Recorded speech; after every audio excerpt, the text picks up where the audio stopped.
in my face sometimes. Cousin Eddie, don't you love me?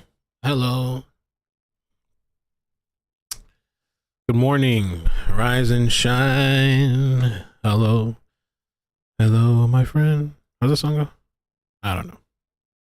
I mean, just as long as I don't say any cuss words. Last time I started off straight out with it. Let me try to be good. Good morning, man. Good morning, everybody. Welcome to the stream. Thank you for stopping by. And they're saying that, well, Christina tagged me in this post from somebody named, oh, this is the reporter from Long Crime. Long Crime reporter Anjanette. It's not Anjanette. It's Anjanette. What's wrong with you? It's pronounced with an OT instead of ET. What's wrong with you? Wondering what is going to happen this morning with cousin Eddie in court. I know his lawyer Amy Zermerczek is with him at the Lexington County Jail and is concerned for his safety. Oh, cousin Eddie. Saying it so. I feel like I'm gonna have to add him to the thumbnail now. Cousin Eddie. Good morning, man. How you guys doing? Welcome. Thank you for stopping by. I hope you guys are doing great. If you could hit the like button. Cousin Eddie. Let's see.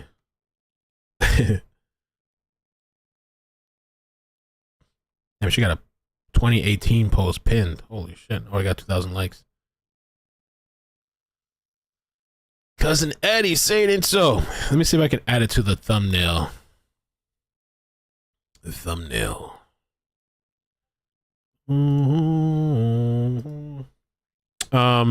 I slept decent last night. I slept better, I guess.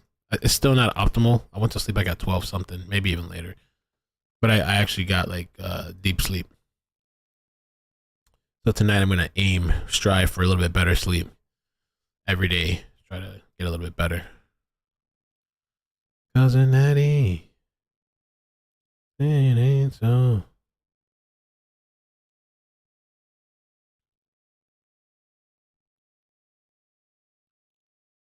Oh boy, we're gonna have to do shots this morning, man. If I didn't, if it wasn't that I had to go pick up the baby girl, I'd have some fun streams. I think in the future that I'm gonna have like probably I talked about this with a friend the other day, like a babysitter or something, and when I need, because I have my mother, but like I feel like I'm gonna be doing more traveling and stuff probably this year. And though I could take her for some, I can't take her for all. So I feel like I need, I don't want to have to rely on one person. And if I want to do like some crazy shit, you know what I'm saying? Be crazy responsibly. I want Eddie, but it will kill the prosecution. I don't care if it kills the prosecution or whatever. I want Eddie. I don't care what kind of grenade effect it has in that courtroom. I don't care what blows up, implodes. You know what? I wanted to fix something real quick because I've been wanting to do. So this is my clean version when they're displaying stuff on the screen. And I want to be able, I think I did that yesterday, but let me just test it out. I want to be able to have an iCkEdMeL cam. I think we did figure it out yesterday. Make sure everything's running smooth. Smooth. Chrissy, good morning. Jeffrey, let me say hi to you guys. Me, you, darling. It's Erica. Name. What's up? Good morning. Rolling with. How many hours of sleep did I get? Maybe 6. Maybe 6. There's nothing in paper, but I have her all the time, like 99.5% of the time, something like that, you know? That's stuff that I need to, for the future, work on.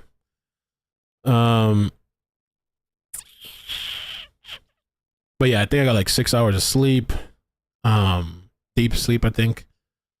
And I couldn't sleep. Like even yesterday after the stream, I laid down, my eyes closed. I don't know what it was. I just couldn't sleep. Maybe I just had like too much on my mind and stuff. So I got up. I packed 2 boxes halfway full because one's fragile. Like there's some plates and stuff that I want to take. That's nice. But I'm also looking to throw things away that I don't need. So I have 2 boxes halfway in the kitchen. Tonight I'll probably try to finish it. And I have plenty of time. I don't have to rush, but I don't want to like last minute be running. So I figured every day like a little bit, pack or whatever. And then especially on the weekend, it should be easier. I mean, there's not much really to take with me. And I'm just, I have these thoughts all the time too. I was thinking yesterday, I'm just like really grateful to be able to get somewhere bigger, you know, and that I can do that for Maddie too. Makes me happy, you know. There's like a lot more to it, but pretty happy about that. So, but yeah, better sleep. I went for a little jog this morning too, like very little, because I like now, like, I once I get the sleep down, hopefully I'll wake up a little bit earlier. But I like to try to like sweep this area a little bit, like do a couple little. This desk should be cleaner, but so I have like a clean slate when I start, you know. Hoax.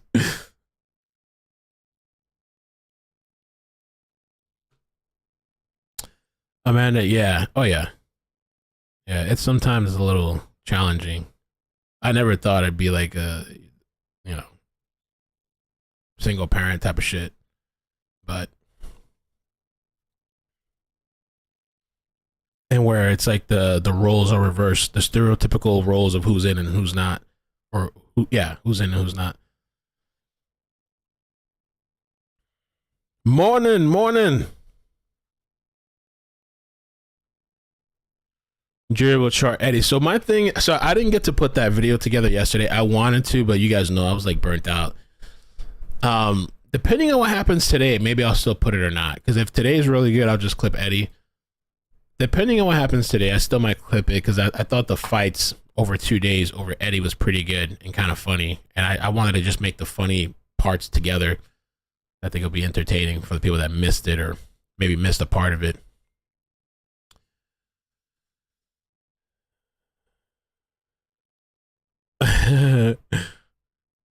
Pack clean, I'm good for. I know. I wish.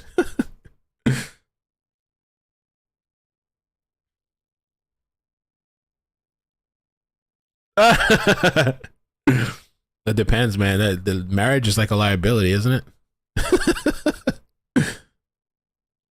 I would like that in the future, maybe. But that's just like a liability, right? That's just like it could come with so much shit, right? Like a headache and stuff.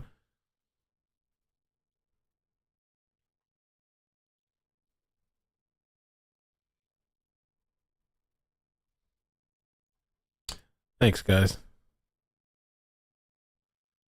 CM Cakes, you what state are you in?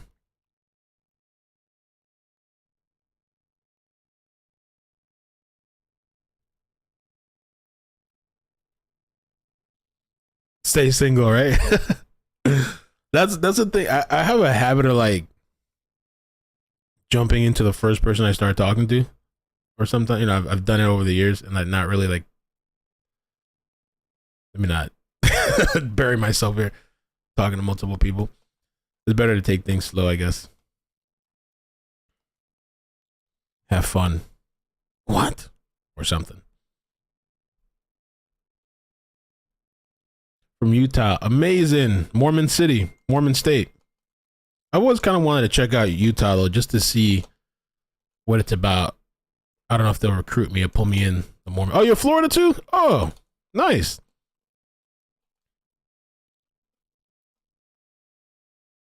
Could do something.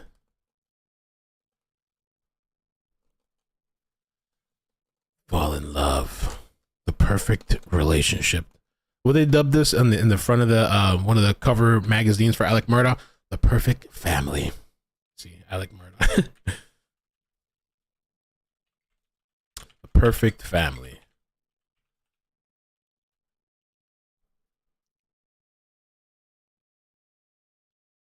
Perfect family. Shocking murders. It was perfect. It was amazing. Oh, I'm gonna have to hit you up. Yeah, CM Cakes. Can you email me or DM me or something? It's your own business. No, I've never been to Colorado, and I have like 2 friends out there that if I ever go, I do want to visit for sure.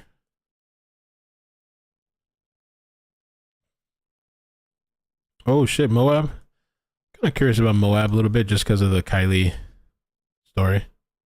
Kylan. Kylan.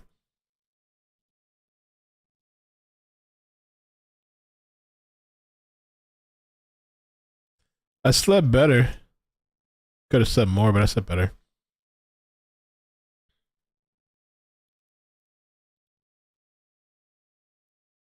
Okay, thanks. Yeah.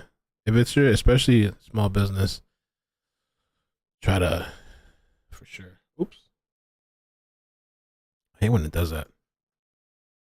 Perfect family.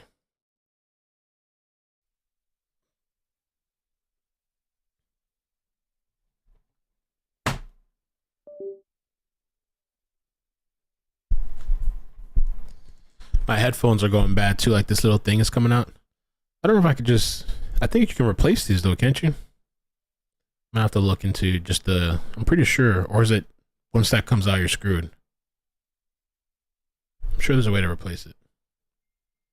It's coming undone. It's made it through quite a bit, but now 2 trials.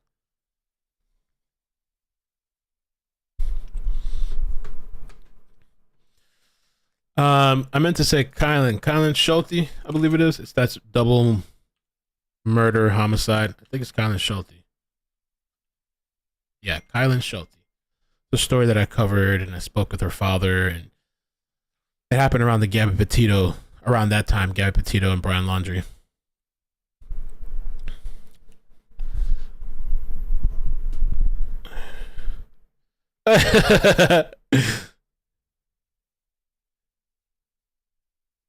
Oh, you know, I was born in Louisiana, New Orleans.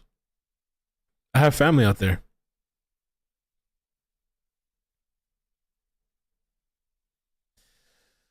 Hey, Narcy Fields, do you have any updates on Anna Walsh? I haven't. I honestly haven't looked. I saw something popped up on my feed the other day. Anna Walsh.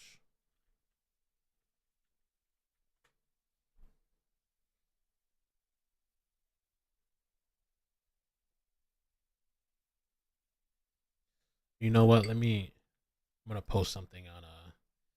I haven't really been keeping up with Swagit like I should. I've been seeing all these little video ideas I could post on there. I just haven't actually posted. I want to switch it up a bit. So, it's a couple of videos that I've been wanting to post on Swagit.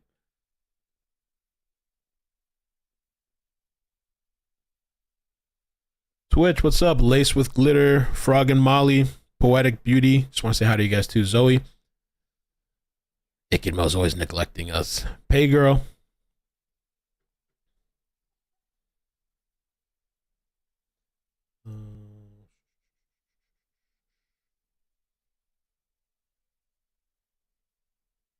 Bro, there was this crazy ass. I don't even know that I could show it.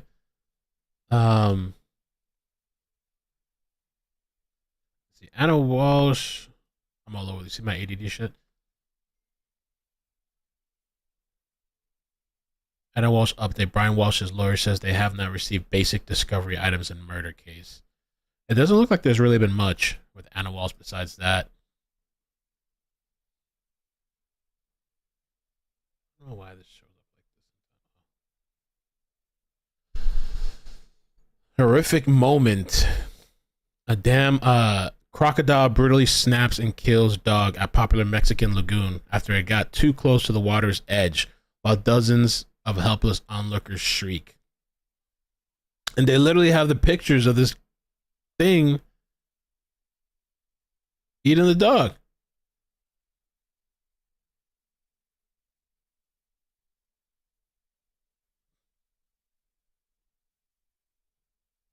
Looked like a pit bull, maybe.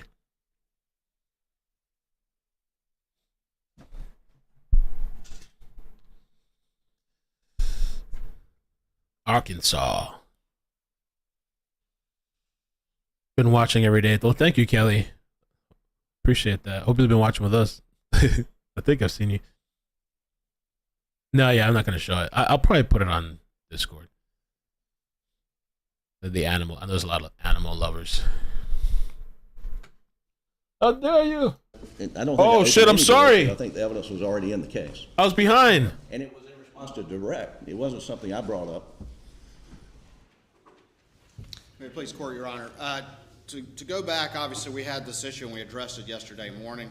This time we're dealing with the issue of the courts, the exception or They've been gone for 5 statement minutes. the record that Mr. Griffin wanted to make concerning the court's ruling yesterday. We're not dealing with any anticipated testimony today at this time. I'm not ruling based on what, well, I've already ruled, but I'm entertaining these comments for the record regarding yesterday's ruling. So go ahead. I think, Your Honor, if you listen, obviously, to the excerpts that Mr. Griffin just read, and you put that in the context of everything that had developed, starting with Marion Proctor, that the door is more than opened, and the state's intent in that regard is to fully respond to and flesh out the very examination. The state's intent in that regard, we're talking about yesterday's ruling, so we can close the door on that. Do you have anything else to say about the court's ruling yesterday? No, other than the examination, the redirect examination clearly was in response to and appropriate opening the door after that examination, and that's I think that Your Honor's ruling was appropriate in that regard, and I think that again that has opened the door to exploration of those issues. Concerning the court's ruling yesterday and also State v. Hayward, Mr. Owens, in questioning Mr. Griffin and cross-examining investigator Owen, got into this circle of interest that Alex is in the circle, then cross-examined the witness regarding, did you consider Eddie Smith to be in the circle? Well, did you consider some unknown gang members, whoever they might be, to be in this circle? Did you know that Alex was spending $50,000 per week supporting a drug habit, presumably through Eddie Smith, and that he owed money or he was indebted? So Mr. Griffin introduced the relationship between the defendant and Eddie Smith. The court conducted a pretrial, a hearing outside the presence of the jury, addressed the issue, made it clear that the roadside shooting was a bridge too far. Then the defense decided to build a road over that bridge, decided to just go right there as if they could dance through fire without getting burned, scarred, or anything. The door was open. This is not the same as the situation in State v. Hayward, where a co-defendant's, a cooperating co-defendant is being questioned about unrelated matters, totally unrelated to the case, and the Supreme Court presiding judge went too far in allowing evidence not proportional to what was open and which he already ruled should not be introduced. I find that what this court allowed on yesterday was proportional because it was in relation to evidence elicited not by the state but by the defendant, and the state is entitled to explore this relationship between the defendant and Eddie Smith. If And then we'll have further discussions at some point regarding this limitation of just randomly throwing out names of people or suspicions and speculations regarding on the issue of third-party guilt. But to the extent that the defense sought to introduce the relationship between the defendant and Eddie Smith, and then to seek to infer that Eddie Smith might have been or should be a suspect in the murder, then to prohibit the state from saying, well, if he's if Eddie Smith should be a suspect and Mr.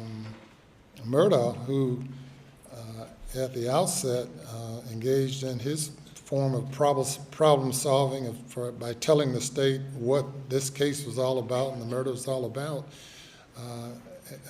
meaning the boat crash, then later engaging what appears to be a conspiracy along with the person that the defense seeks to insinuate to be or should have been a suspect, the state is entitled to explore that. The extent to which the state should be entitled to explore that, that's open for discussion today, but not based on the court's ruling yesterday.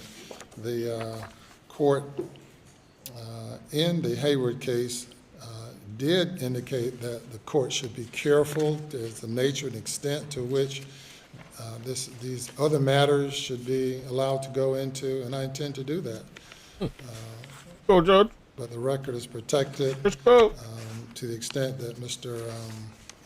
Griffin went through YouTube and citing what his version of what he said yesterday, excluding the portion that's more relevant and important to the court's ruling.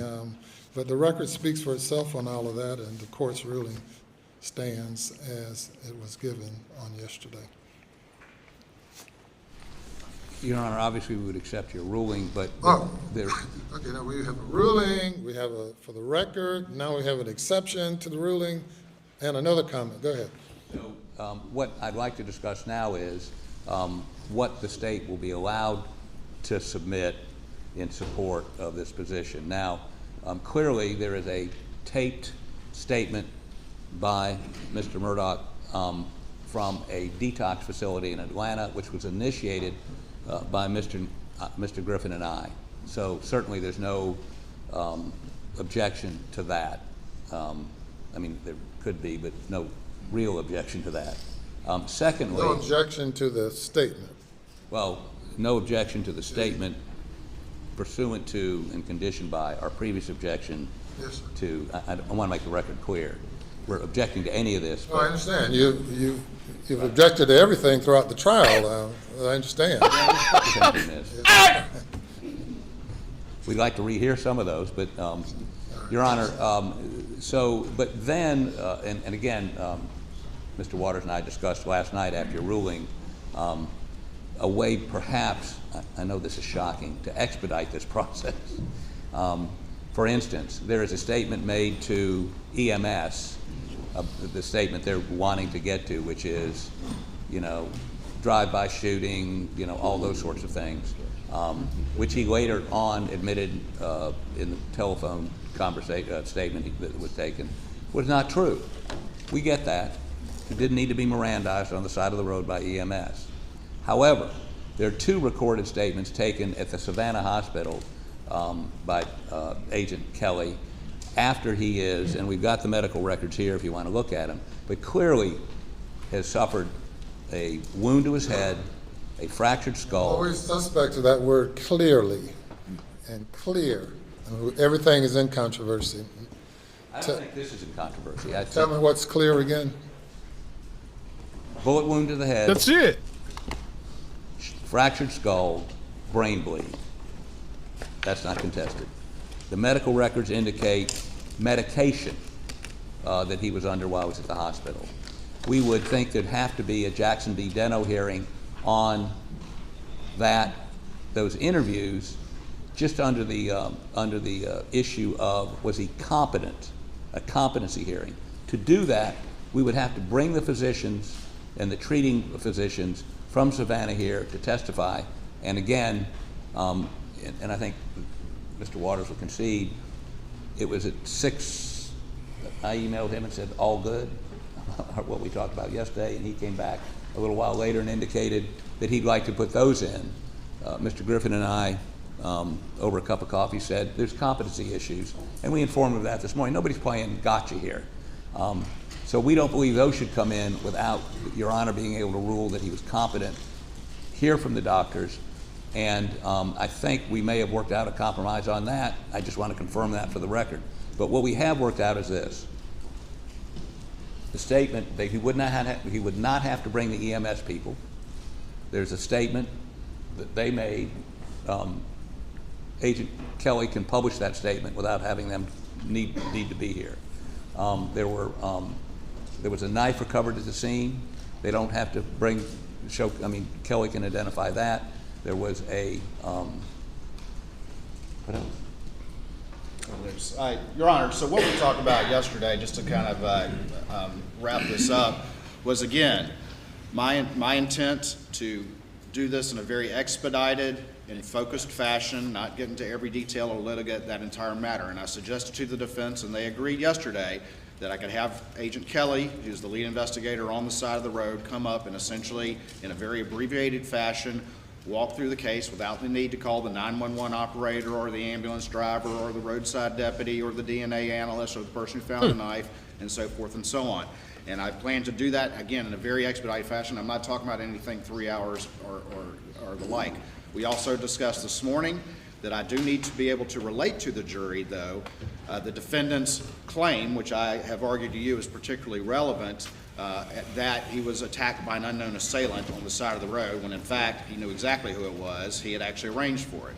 And so our discussion that I thought we had an agreement on, I think we still do, is that Agent Kelly, there was an interview in the hospital on 9/4 and one on 9/6, and that I would have Agent Kelly just summarize and reiterate the defendant's claim about what happened on the side of the road, as well as the fact that he worked with a sketch artist, and show that sketch picture, and then just move through it like that. And then we will play for the jury, which I think they just said they don't object to, or no additional objection, the telephone interview in which he ultimately admitted to law enforcement in the presence of his attorneys that it had been a lie.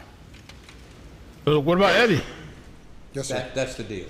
But I feel a little more comfortable if we could just have, and I'm not trying to delay court, but this recording is 47 minutes long. Wow. 41. Whatever. Oh. 40 plus. So many recordings, I'm confusing them. But 41 minutes long. Could we take, if you could just,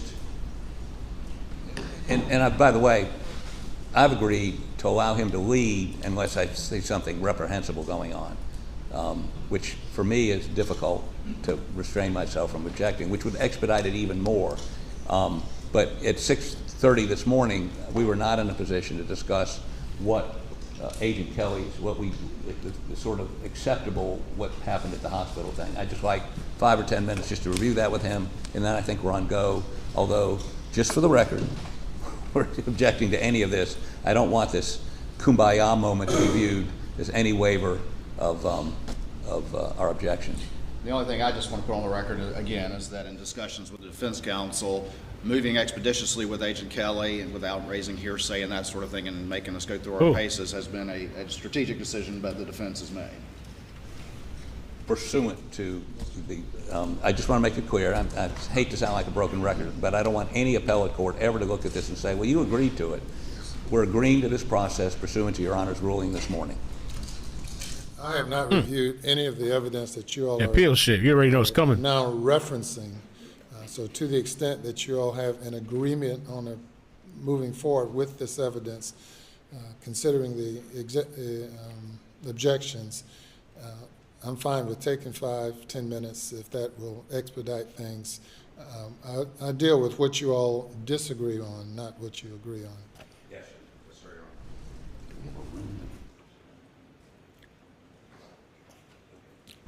We're going, if Your Honor, when you take this recess, we're going to take myself, Mr. Griffin, maybe even Mr. Barber, to, he seems busy, to a room where we can have some peace and quiet and have a discussion without being interrupted every 2 minutes. All right. We'll be in recess then for They're working out a hopefully deal. about 10 minutes. All right, remain in order. Oh boy, them good boys up to nothing good. I don't trust it. It needs somebody to watch them. A recording device in there, have somebody neutral party in there. No, I'm kidding. So I don't know. It's still, to me, are they gonna bring Eddie? Let me see what they're saying here. Hold on.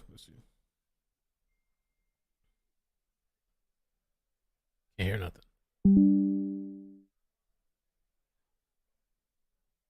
You know we can't hear them?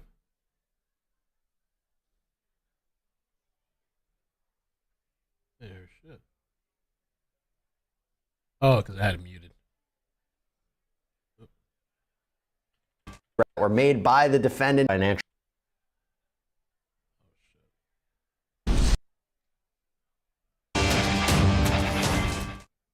By. Didn't expect it. I'm sure when they went into this, they didn't think that they were going to hear about financial crimes and now that about an alleged suicide and comments that were made by the defendant in a hospital. But that's what's going to happen. We'll take a quick break. We'll be right back after this. So let me check out what's going on here on Twitter. If you want, I can rewind it back if you want to listen to the beginning portion that we missed. If you want. That doesn't seem that interesting to me though, but we can watch it.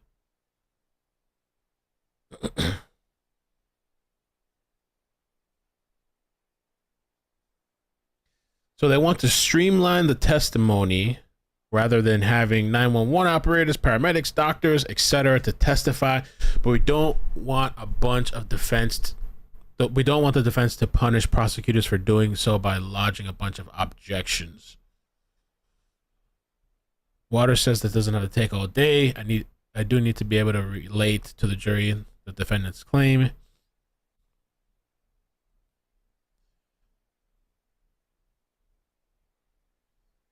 All right.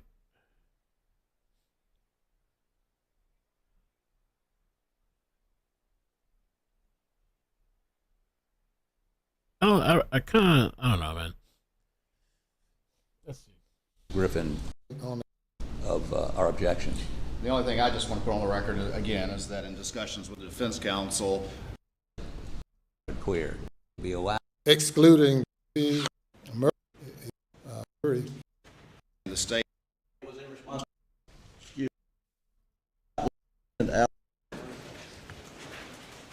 The jury, and I would like to put on the record the basis of my objection to the redirect of Agent Owens regarding the roadside shooting. Understanding the court's ruling was that I opened the door to that based on my cross-examination. This is the first case I've had the benefit of being able to go back to YouTube and see exactly what was asked on direct and what was asked on cross. I have typed it out. You know, it's very brief. On direct examination, Mr. Metters asked Agent Owens, question, at some point in 2021 in the fall, did a financial investigation begin at Alec Murdaugh? His answer was yes, sir. Question, would it be fair to say that the investigations overlap with each other? Answer, it did. Question, would it be fair to say that the two investigations fed off each other? The answer is yes, they did. From the information I was learning from the financial investigation, it gave me additional people to consider and to look at Mr. Murdaugh as a reason why or why not. The next question, were the individuals in the finance investigation that you also interviewed in this investigation? He said, yes, I did. And then the question, did you learn information from the grand jury testimony? He says, yes, I did. Then the question, did you follow up on that information? He said, yes, I did. That was elicited on direct examination. My cross-examination, I began on this topic. You also testified that in the fall of 2021, there started up a financial investigation. Yes. You said it fed off and overlapped with the murder investigation. Yes. You developed information that Alec was stealing money to support a drug addiction. Yes, that was reported. Question, you learned that Alex was paying up to $50,000 a week to buy drugs. Yes, that is what was reported. Come on, man. $50K a week? Wait, $50K a week or a month? Even a month is... You learned Alex was paying up to $50,000 a week to buy drugs. A week? Get out of here, bro. Nah. What kind of? There's no way in hell. That's some trafficking drug shit right there. No way in hell, bruh. By the way, I have the other screen up, so whenever the trial actually comes back, we will hear it. Murdaugh, I'm Jesse Weber, and thanks for joining us. So we were just listening to arguments all outside the presence of the jury on the question of the roadside shooting issue again. Remember, the allegation being that Alec Murdaugh hired Eddie Smith to shoot him in a way for the insurance proceeds to go to his surviving son, Buster.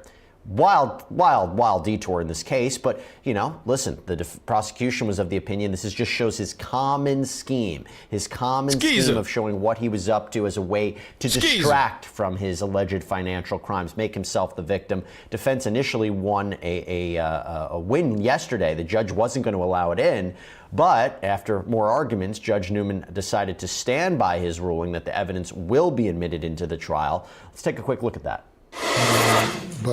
All right, so we'll keep listening. I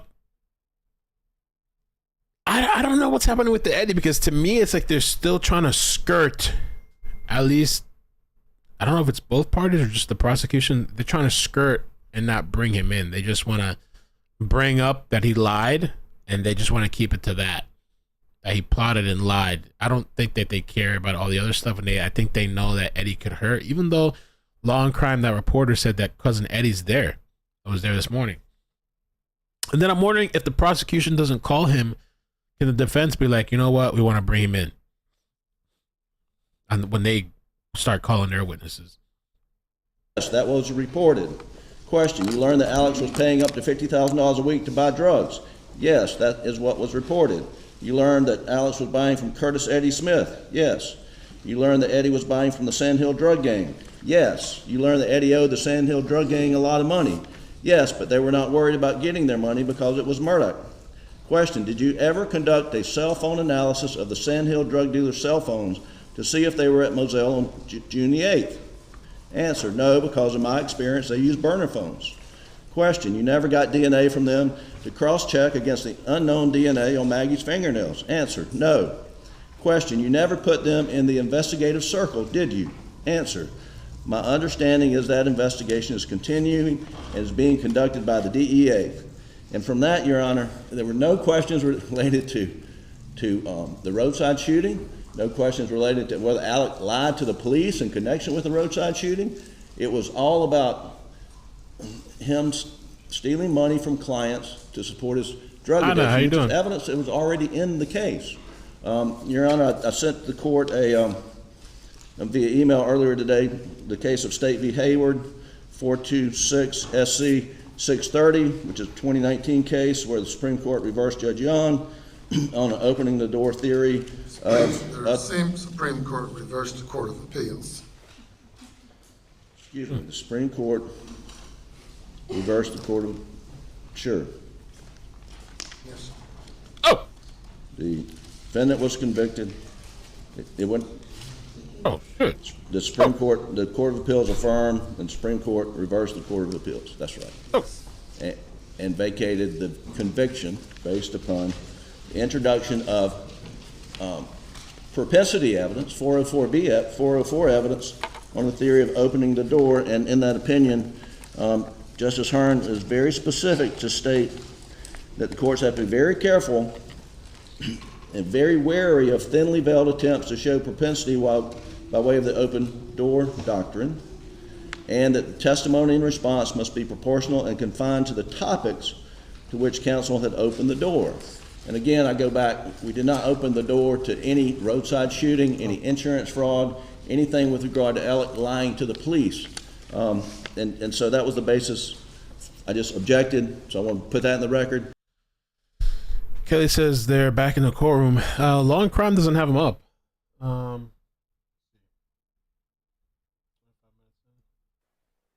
They're not back yet.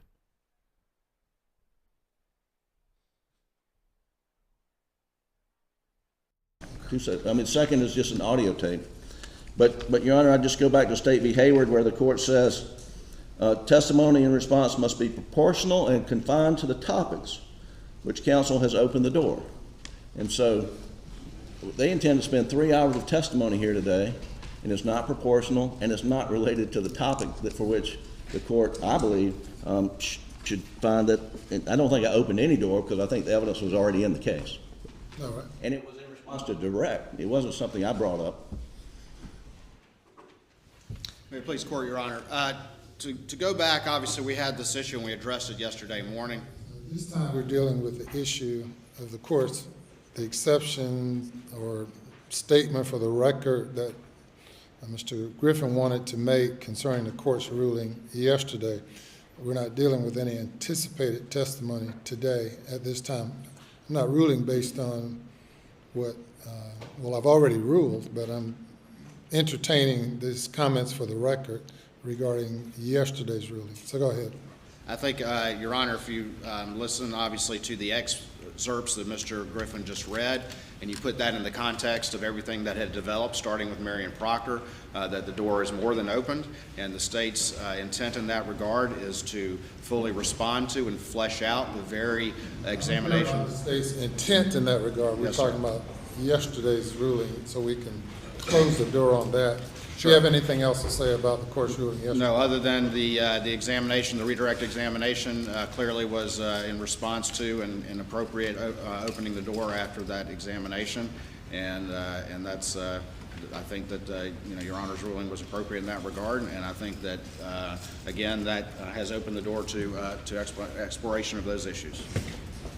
Concerning the court's ruling yesterday and also State v. Hayward, Mr. Owens, in questioning Mr. Griffin and cross-examining investigator Owen, got into this circle of interest that Alex is in the circle, then cross-examined the witness regarding, did you consider Eddie Smith to be in the circle? Well, did you consider some unknown gang members, whoever they might be, to be in this circle? Did you know that Alex was spending $50,000 per week? Come on, man. Supporting a drug habit, Come on. presumably through Eddie Smith, and that he owed money or he was indebted. So Mr. Griffin introduced the relationship between the defendant and Eddie Smith. The court conducted a pretrial, a hearing outside the presence of the jury, addressed the issue, made it clear that the roadside shooting was a bridge too far. Then the defense decided Over to the bridge. Build a road over that bridge. Okay, so we saw all that. We're caught up now. All right. So I don't know. I saw somebody in the chat earlier saying too, like maybe the prosecution and the defense don't really want to bring in Eddie. It seems like Eddie's like that card. Like if we gotta go there, if we really want to get messy, like you really want to turn this shit upside down, I'll do it. But neither one really wants it. It's like a nuclear bomb. It's like a nuke. I got this shit. You know what I'm saying? I can set it off. I don't really want to, but if you really want to go there, the defense is like, yeah, bring the nuke on. We got nukes too. We're gonna launch back. Bring that shit. You want to bring it on? Okay. But Okay, now we have a ruling, we have for the record, now we have an exception to the ruling, and another comment. Go ahead. So, what I'd like to discuss now is what. Listening to, thank you for that clip, Bella.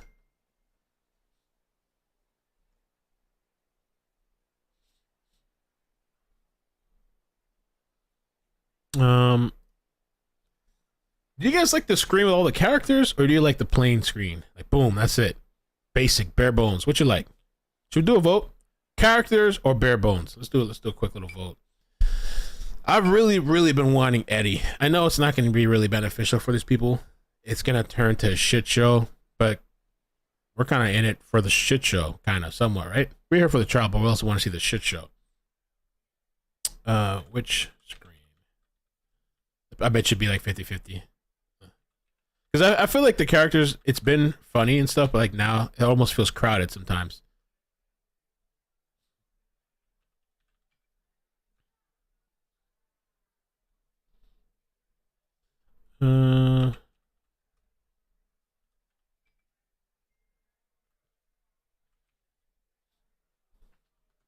Don't get rid of it.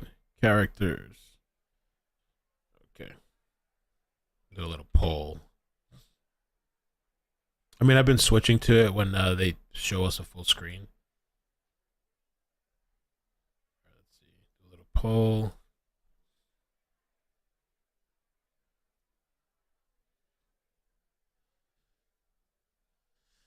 Hannah says Harpootlian is trying to scale down that 41 minutes recording for some reason. There's something incriminating towards Alex. That's why they're talking by themselves, I feel like. And is the prosecution going to be done today? Feeling claustrophobic, right? Of course. Look at the poll. I knew it. It's pretty close to almost 50-50.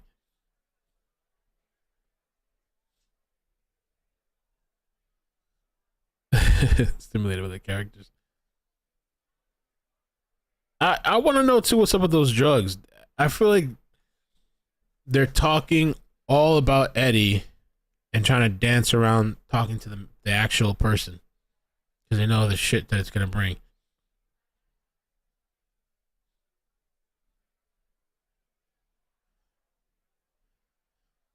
Oh, thank you, Dr. Edward Moskowitz.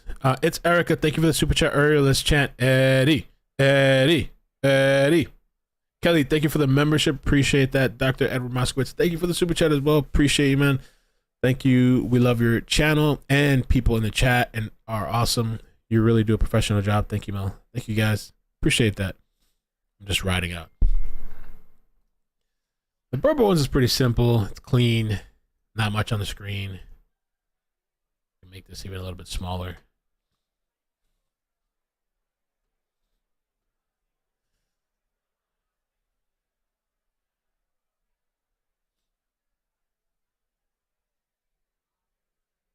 $50,000 a week on drugs. Bruh. What kind of drugs is that? And you're alive and functional. Your brain's not deteriorated. There's no fucking way.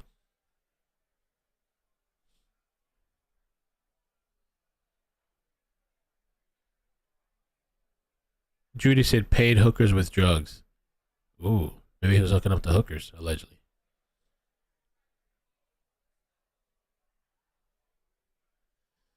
Some people say maybe less characters on the screen.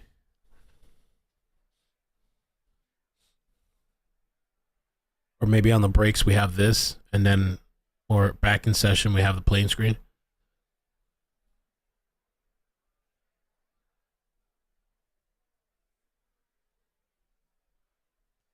Frankie Roses, thank you for the super chat. Says thank you, Mel, for the stream. Appreciate it. Thank you guys for coming early morning. I don't even think Coke you could do 50K a week. Solo? There's no way. I mean, I just don't see it, man. I don't see it. They're back.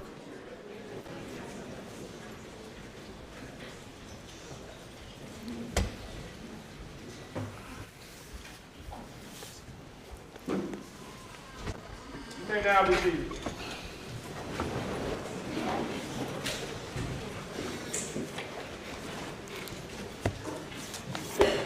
Mr. Waters.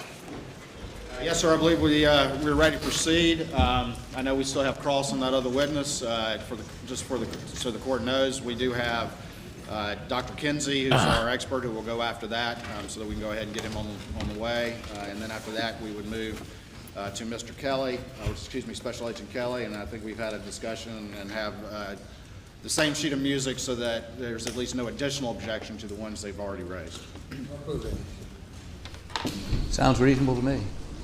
Okay. And, Your Honor, my goal here is to be as reasonable as possible. Yes, sir. You may bring the jury. So no Eddie, right? No Eddie.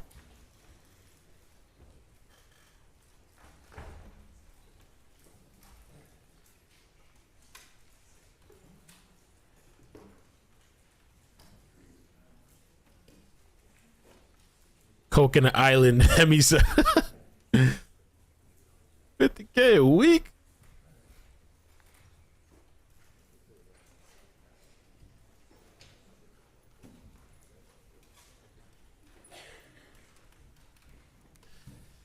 I might bring some on the screen. Maybe we'll clear it up and not have so many characters on the screen. Little by little, maybe I'll bring, I don't know, 2 or 3.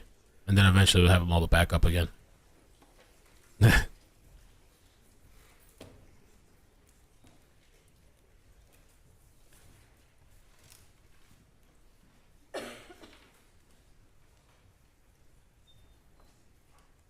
And they need to make, and the prosecution they need to be done today.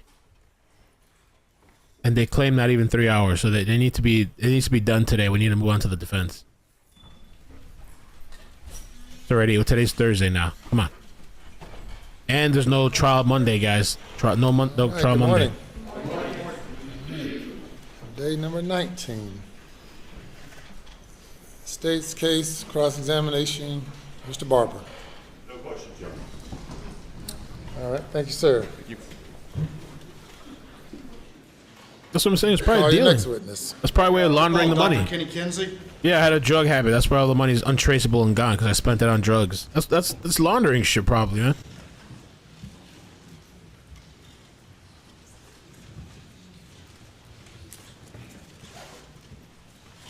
I mean, I don't know where you're putting the money. You're spending on something else. Where are you spending it? Do you swear or affirm that any testimony you give today will be the truth, the whole truth, and nothing but the truth, so help you God? So help me God. All right. If you would, please, sir, be seated in that witness chair over there.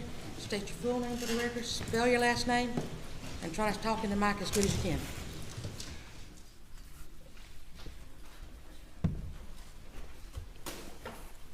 Dr. Kinsey, how you doing today? Kenneth Lee Kinsey, Kinsey. I'm fine, sir. Good. Dr. Kinsey, let's talk a little bit about your career and who you are. First of all, just kind of introduce yourself to the jury a little bit and tell them where you grew up and where you went to school, and then we'll start to talk about your law enforcement career and your expert qualifications. Yes, sir, happily. I grew up a long way from here in a little county called Orangeburg. I was there about 54 years, my whole life. Went away for college a couple times and came back. And I'm currently the Chief Deputy of the Orangeburg County Sheriff's Office. And I'm also a professor of criminal justice at Claflin University, where I teach crime scene related classes. All right, and pull that mic a little bit closer to you. Let's first of all, before we get to the professorship and what led to that, let's talk about your law enforcement career. So walk me back to the beginning, and if you could just kind of walk through the various stages of your career and the things that you did along the way that led you to become the Chief Deputy for Orangeburg. Yes, sir. I began my law enforcement career approximately 30 years ago, and I've held many positions in those 30 years. But for the last 22 years, my concentration, other than administration, has been crime scene investigations and working violent crime scenes. I have ran the crime scene unit in Orangeburg for 6 or 7 years, and then I went on to SLED for approximately 4 years, and then I came back, and now I directly supervise the captain of investigations, and investigations includes the crime scene unit. So I'm still hands-on on crime scenes, either as a primary or a backup crime scene investigator. And as I mentioned earlier, I teach crime scene investigation and other criminal justice related courses. I received my bachelor's degree from Clemson University in 1991. My master's degree in science from Troy University in 2011. And my PhD from Walden University in 2019 with a concentration on use of force cases involving police officers. And my research is use of force and crime scene investigations. So we could call you Dr. Kinsey, correct? My grandmother told me it's what you answer to, but yes, sir, I'll answer to that, Kenny or Chief Kinsey. And we could call you Professor Kinsey, correct? Yes, sir, that is correct. And then we could call you Chief Kinsey as well. Yes, sir. Okay. Well, let's talk a little bit more about the law enforcement. Then I want to talk a little bit more about the education. Now, you mentioned that you've done a lot of administration, and tell the jury just a little bit about what it is to be the chief, and just what that entails, and then we'll talk a little bit more about sort of the crime scene stuff, if you would. Yes, sir. I answer directly to 60 an characters. elected sheriff. I'm the number 2 man at the sheriff's office, and I supervise approximately, when we're full, when every slot is full, I supervise over 127 people. 105 are certified law enforcement men and women, and that encompasses about 9 different divisions at the sheriff's office, including narcotics, special operations, criminal investigations, civil, courtroom, school resource officers. There's several groups in there, and our civilian employees. Now, as you've already testified, you don't just do the administration stuff as the number 2 man, but over your career, you've also extensively done actual law enforcement work, processing homicide and other major crime scenes. Is that correct? Yes, sir, I have. I have boots on the ground, processed north of 800 death scenes. Not all of those are homicide. That also includes suicides, accidental deaths, and unexplained deaths. That is either as a primary investigator or as a secondary investigator in my career. And I still have a directive that I placed with my coworkers approximately 11 years ago. I still go to every death scene if possible. And over that time, you said over 800 death scenes over the course of your career. Is that correct? That is correct. And then, you know, how many pieces of forensic evidence do you think you've processed over the years? That would be hard to determine, multiple pieces for each scene, but part of my duties. Homicides, then. Yes, sir. Part of my duties when I was at SLED was to also process evidence that was submitted through the door. And what through the door means, these are items of evidence from other agencies that have worked their own crime scenes, and they send their items to SLED for an analysis. And that's in the thousands. I would have no way to give you a quantitative number. In the thousands? Yes, sir. Is it also over the years, have you attended autopsies as part of your investigative work as it relates to death scenes? That is correct. Every agency I have worked at had a mandate that you attend autopsies to collect evidence, do major case prints, GSR, and that kind of thing. And also to give the pathologist an idea of your interpretation of what happened. And have you ever been asked to consult on death cases in jurisdictions throughout the state or even in other states? Yes, sir, I have. And describe that to the jury, please. As a consultant, I work for, to be frank and honest, sometimes it's against law enforcement. Sometimes it's defending law enforcement, just depending on what I believe is wrong and right. And I have participated with private attorneys in the civil process doing both. And I've also been asked by colleagues and comrades across the country to review a piece of evidence if they may have needed a qualified examiner to technically or administratively review that piece of evidence or their findings. All right. Before I come back to the specific crime scene training and experience that you have, I just want to go back again to your education. You went to Clemson, right? Yes, sir. All right, and started a law enforcement career not long after that? That is correct. And what year did you graduate Clemson? I was on a 5-year plan. I graduated in 1991, and I started as a reserve deputy. The records are a little shaky because back then you worked until they had a certification class, but best I can guess was somewhere around 92, 93. So 91 Clemson? Yes, sir. I was 92 Carolina. So. Yeah, it's true. All right.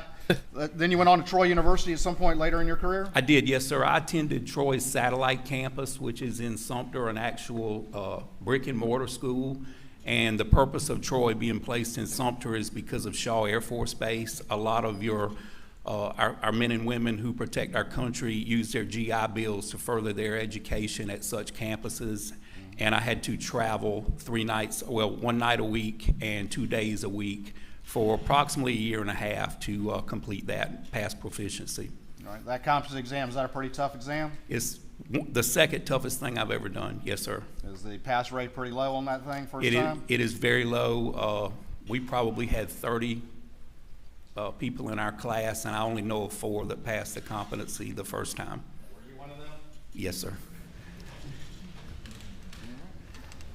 And then you went on and got your doctorate, is that right? I did, yes, sir. And that was at Walden University program there? It was, yes, sir. Did you have to do any residencies with that? Mr. Waters, we'll stipulate to him as a qualified expert if we could just go ahead and move on. Thank you. Your Honor, the state's entitled to explore the extent of his qualifications. That goes directly to the value of his opinion to the jury. I'll do it expeditiously, but I think we're entitled to do that. Do you accept the stipulation or no? I do accept the stipulation. I would like to very quickly finish up the qualification process so that the jury understands that. Ladies and gentlemen, he is so qualified. You may proceed. Thank you, Your Honor. All right. So real quick, you did some residencies in your doctorate. Is that correct? I did 4 residencies in Atlanta, yes, sir. All right. And ultimately did dissertation and all that comes with getting your doctorate relevant to criminal justice and criminology. Is that correct? I defended my prospectus and my dissertation, yes, sir, successfully. All right. Now, let's get to the last thing I want to cover as far as your qualifications, but what specific areas of crime scene investigation and reconstruction have you had training and experience and previous qualifications in? Yes, sir. I have been certified internationally by the International Association for Identification as a crime scene technician. That's a 5-year deal, and then 5 years as a crime scene investigator, where you have to do practical and written examinations, and you have to have statistics in your background, a certain number of each item to even be able to take the test. And that encompasses all of the different aspects of crime scene investigation. My training also encompasses footwear and tire tread examination, bloodstain pattern analysis, crime scene reconstruction, fingerprint examination, and fabric impression, but I haven't done a lot of the fabric impression. All right. Have you ever been qualified in courts of record as an expert in crime scene examination and reconstruction? Yes, sir, I have. How many times? Approximately 35, 36 times. Have you ever been qualified as an expert in fingerprint examination? I have, yes, sir. How many times? Maybe 20, 25. Yeah, Sometimes, and let me explain why. Sometimes it's not individually. Sometimes you'll qualify for 2 or 3 of the different disciplines, and I didn't keep track of which time, was singular or which time was multiple qualifications. All right. And then have you ever been qualified as an expert in footwear examination? I have, sir, approximately 8 times. And tire tread as well? Yes, sir. All right, I believe that that's what I wanted to go through with your qualifications, which I believe you stipulate in those areas. Is that correct? All right, let's move on. Did you have an opportunity to review, at the request of the state, the crime scene here as it relates to Maggie and Paul? I did, yes, sir. All right. And just very quickly, what are some of the types of things that you reviewed as part of your process? When I do a reconstruction, I look at the available evidence as I feel it's pertinent to help me answer some questions. And the questions that or the things I wanted to accomplish from this reconstruction, you can determine sequence, you can determine movement. A lot of times you can determine the number of blows, or in the event of a hand-to-hand combat or a firearm was used, those kind of things. So I examined forensic reports that were issued by law enforcement laboratories. I also examined extensively photographs that were taken on the scene, measurements, that kind of thing, and I also responded to the scene. It was rather close, and I took my own measurements. When you say responded to the scene, when did you first get involved in this guy? The end of 2022, and I'm not talking about when the scene was actually going on. I went after the fact and did my own measurements. All right. And when you were retained by the state in this case, were you told any particular goal, or were you told to just take a fresh look at it and offer your opinions? I was told to look at all of the evidence and determine what I may be helpful Shot losing their own mind. and to use my own judgment objectively, independently, and come up with my own conclusions. All right, let's talk about, if we can, and again, we're going to have to deal with some of, maybe not the images as much, but deal with some of the injuries that Maggie and Paul suffered, correct? Yes, sir. Let's, if you could, just remind the jury, what were the injuries that Paul suffered, please? They were very, very severe firearms injuries. One was a shotgun wound to just a little anatomical left of the midline of the body. One was to the shoulder, and it proceeded into the jaw and ultimately into the head.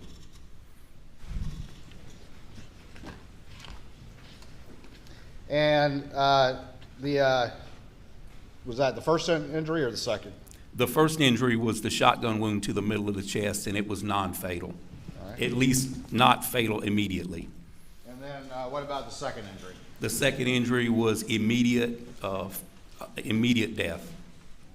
And were you able, in reviewing the crime scene evidence, to come to any conclusions as to the order in which Paul suffered those gunshot wounds from the shooter? Yes, sir, I was. All right, and please relate that to the jury. My conclusion was that the first non-fatal wound to the midline of the body occurred as Paul was standing with his body canted in the middle of that dog food room, pointed slightly southwest, and the shot entered the midline of his chest, exited his underarm, entered his underarm on the actual arm, and exited the outside of his arm, and most of those 9 pellets proceeded through the back window of that dog food room. Right, and then just real quick, you said 9 pellets. So explain that to the jury why you say 9 pellets. That double-aught buckshot shot shell contains 9 pellets and I guess you'd describe it as a styrofoam packing to keep it tight so it doesn't shake. And when that cartridge is expelled out of the end of that barrel, the styrofoam packing dissipates or goes its own way, and those projectiles continue in the correct path. And hold on for me real quick. I want to get a couple things marked.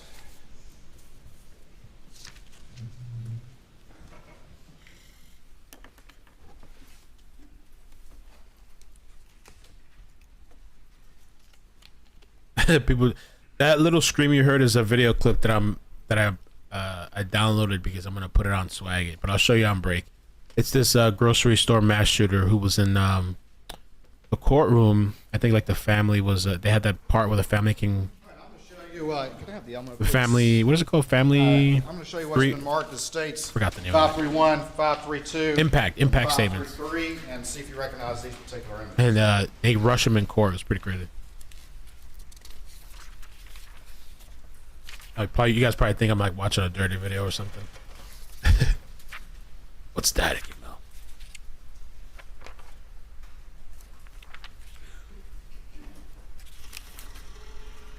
Yes, sir, I do. All right, and tell the jury just generally what these are, please.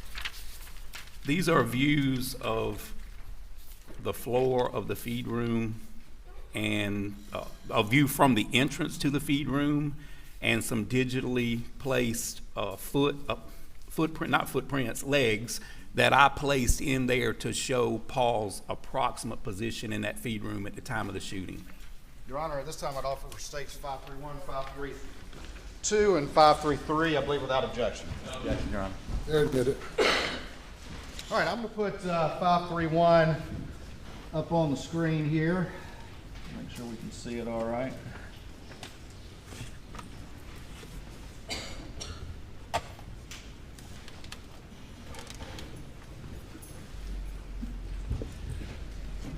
All right, Dr. Kinsey, you were talking a little bit about Paul's positioning and his location when that first shot happened. And if you could tell the jury your conclusion as to where he was located when that shot was fired. And then if you want to step down and if you could maybe point out what was added to this image to kind of reflect your conclusion in that regard. Thank you. And there's a dowel stick right behind you if you want to use that.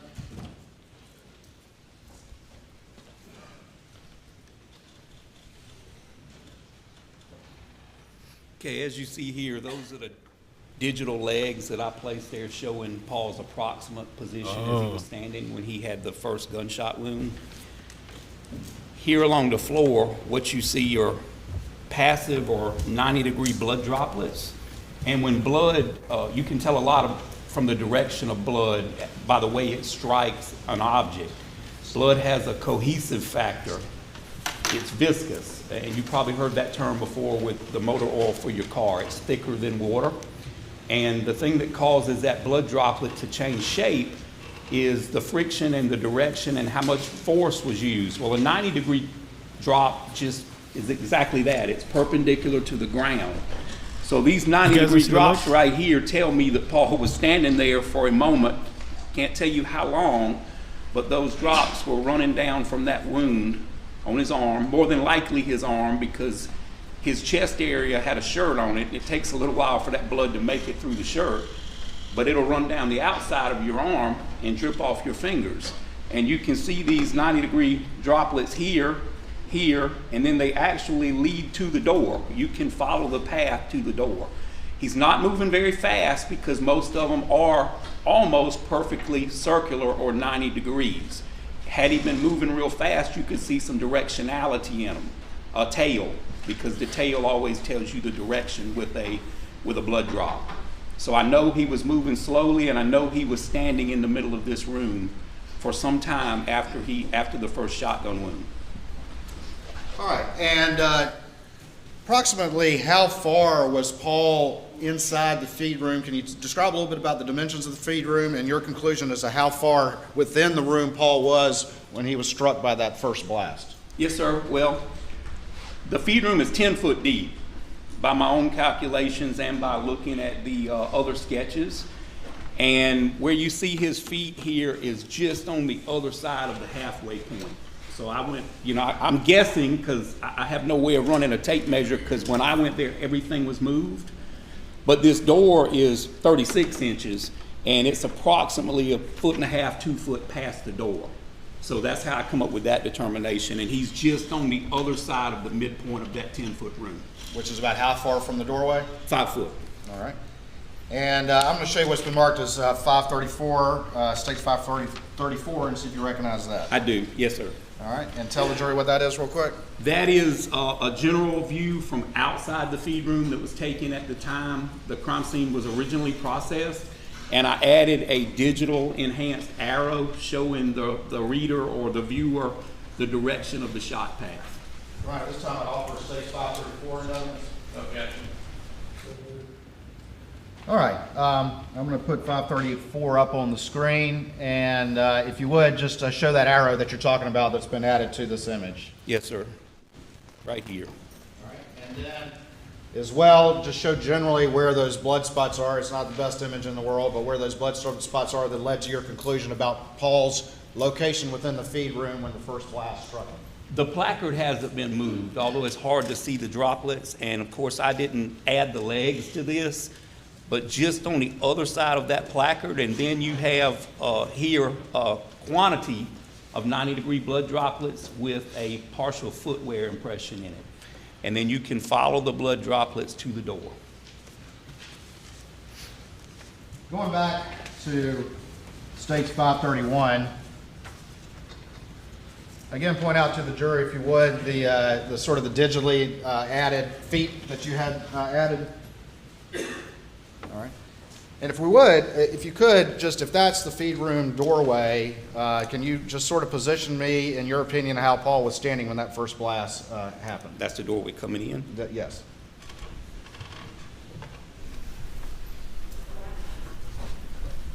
About right here. All right. And let me ask you this. In your review of the evidence and the available crime scene evidence that you've reviewed, in your expert opinion, is there any way that Paul's arms were raised when he suffered that first blast to the chest? I see no possible way his arms were up when he suffered that first shotgun wound. And can you explain the basis for your conclusion to the jury in that regard? Yes, sir, I can. The shot pellets real close because they stayed together. They went in as one, as a unit, and then they did what a shot pellet does. They separated once they struck the skin and made the entry. Run along inside his body cavity and exited his underarm.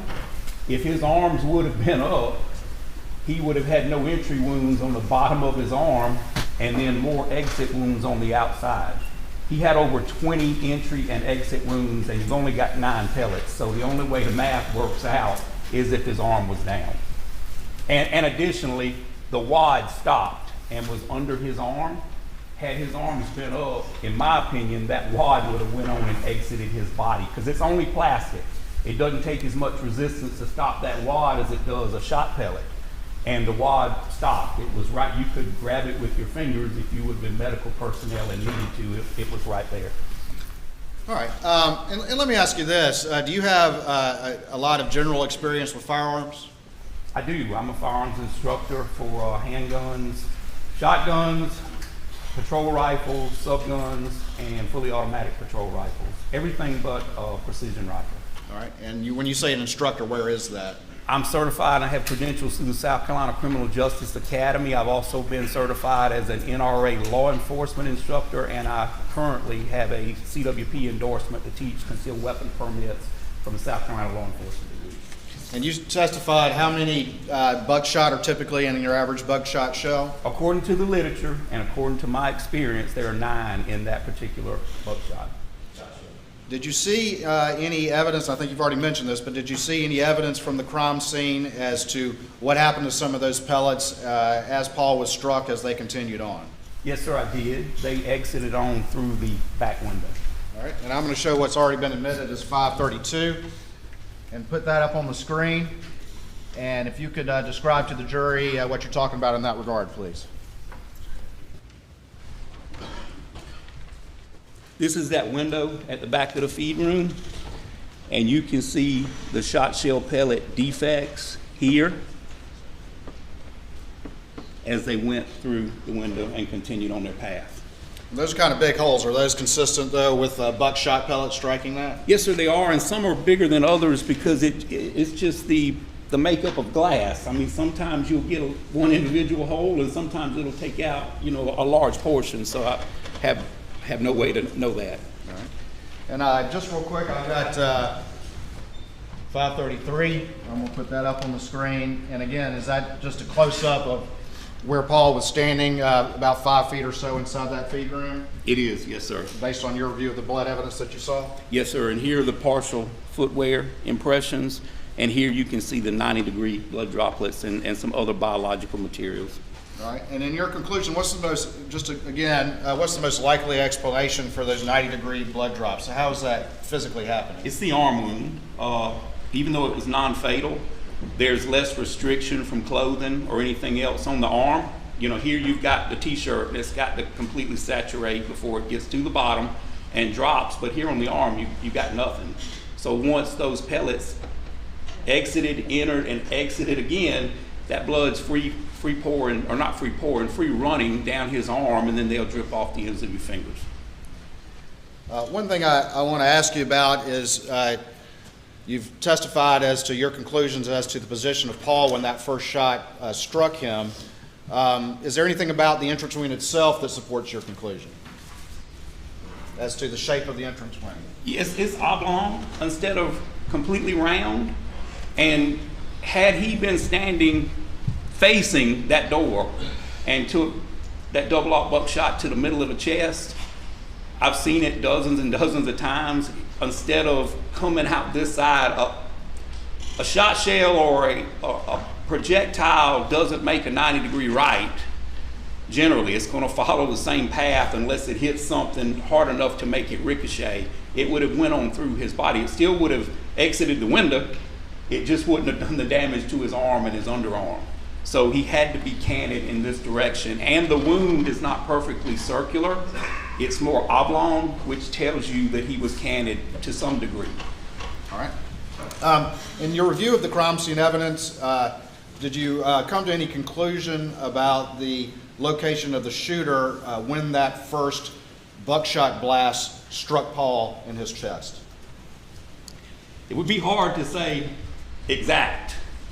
But I can say to a bare minimum, the breech of the shotgun, because I don't have the shotgun. I don't know the length of the barrel, that kind of thing, or I could run it from the door.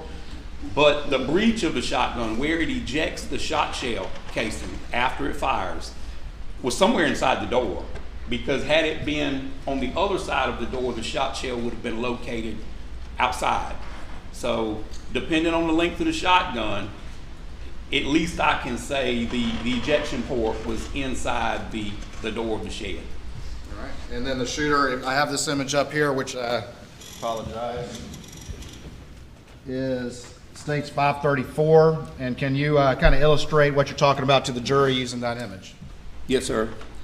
The breech, the ejection port, where you load and unload that shotgun, which is a little less than midpoint from the shooter, was inside this door frame, at least to some degree inside. And where were the expended shot shells found on this crime scene? According to the photographs and the original crime scene, behind this door. And is that consistent with your review of the evidence? Does that support your review of the evidence that you just, that conclusion you just related to the jury? Very easily. This is, if you look, this room is kind of cluttered, and I measured that door myself. It had been pressure washed, but the same door, found the same shot shell pellet defects in that door. 1.5 inches at the bottom of the door, that's plenty of room for a shot shell to bounce and roll under the door. So I have no reason to believe it didn't end up there because of the location of the shooting. All right.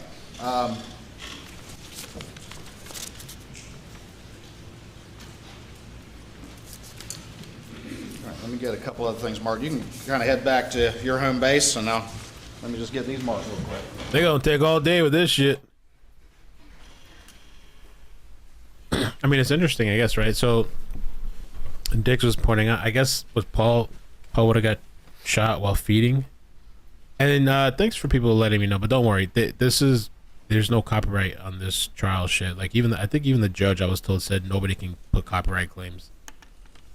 But every time we cover a trial, that's what people, they're just like these little weird people. But honestly, don't even tell them. Let them spend their entire day like reporting and sending emails or whatever it is they do. Because those people, they spend their entire life doing that kind of stuff. So don't stop them. Don't let them know, even though maybe they're listening. Let them spend all their days and every day of the trial. Dr. Kinsey, I'm going to show you what's been marked as 535, 536, 537, and 538 state's exhibits, and see if you generally recognize those images.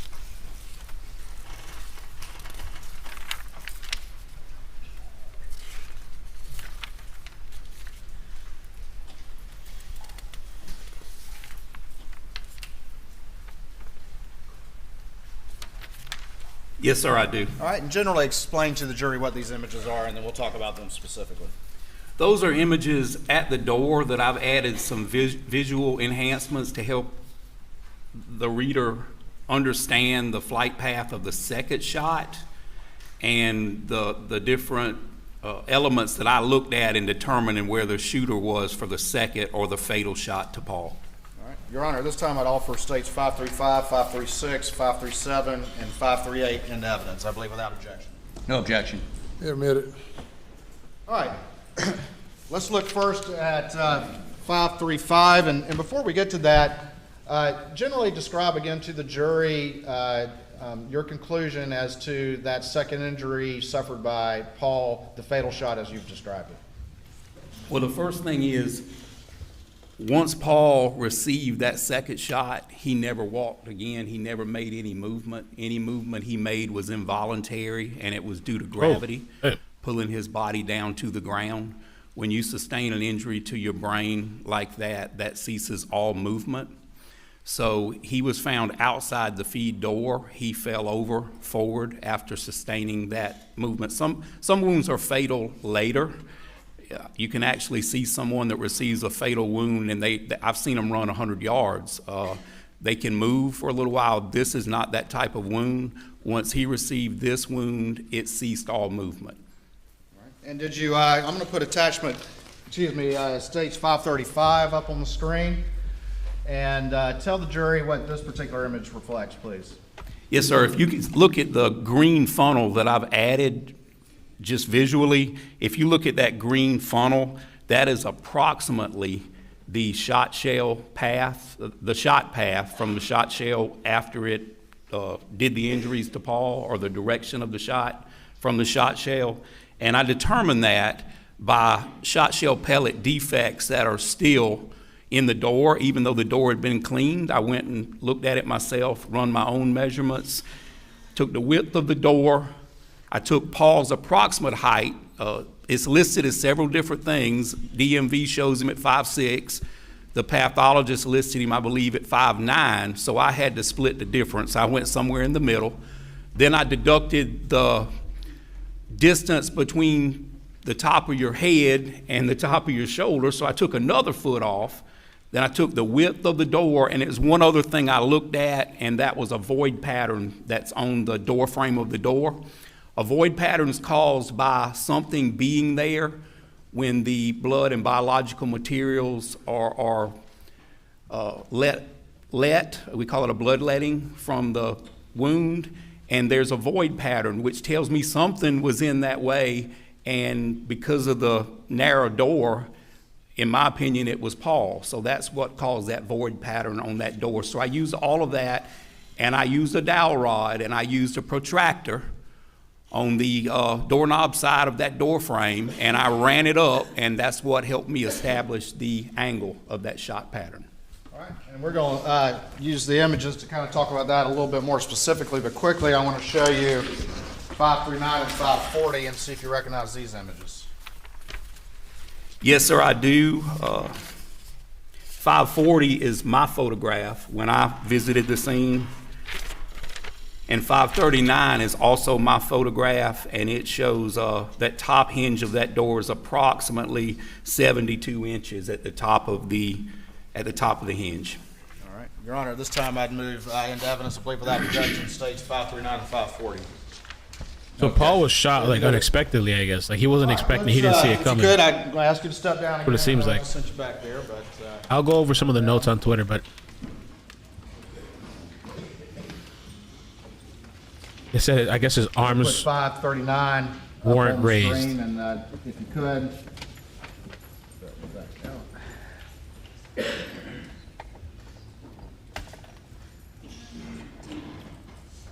And it also says that This image reflects, if you would, please.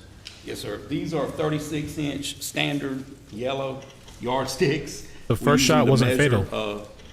Certain things, and it right here is the top of the top hinge. It's a 3-hinge door, and this is the top of the hinge. And then 4 inches above this are where those shot pellet defects were that I used to figure out my angle. All right, and looking at 540. Who took this particular image? I took this image. All right, so this would have been long after the actual event occurred. Is that correct? This was last December. Yes, sir. All right, and tell the jury what this image reflects. You can still see the pellet defects in the door, and this is the approximate center of it here. So that's 4 inches above 72. That's approximately 76 inches on an 80-inch door. I'm going to show you states 536 and explain to the jury what this is, and in particular how that's relevant to your conclusion about the angle in which Paul suffered the fatal head wound. This is the original crime scene pictures. And this is where the pellets took their path. This is where they struck and did damage to the door. And you can actually still see the dents that are documented in my photograph. You can see them in the original crime scene. This is the concentration of blood that's caused by the brain exiting Paul's body in the path of the shot shells. And then you also have biological material, hair and blood, here at the top of the door frame. And that's where I drew my conclusion. At some time, those body parts made contact with these sections of the door. And my opinion is that it hit here, and then landed on the sidewalk. Looking at states 537, can you explain what the jury's seeing in this image and how it relates to your opinion about the manner in which Paul suffered that fatal wound? I can. With a major bloodletting, especially. Dr. Kinson, let me ask you to, I'm going to move this podium and ask you to step back just a hair so that the jurors over here can see what you're saying. Yes, sir. With a shotgun wound, you know, you've got not hundreds, you've got over 800 pellets that are making damage. It's not like a projectile, a single projectile from a pistol or a rifle. So there's mass damage, and it throws body fluids and blood in several different directions, but they follow the path. When I mentioned that it was a void pattern, this is the last blood drop. You can see it in the photograph that I could see, and it's approximately 5 foot right there. And this is not green tape. That is a digital effect I put on the photograph to show the void I was talking about. So at some time, it's my opinion that Paul was up against that door or real close to that door to keep that blood from striking the door at the point in time that he was shot.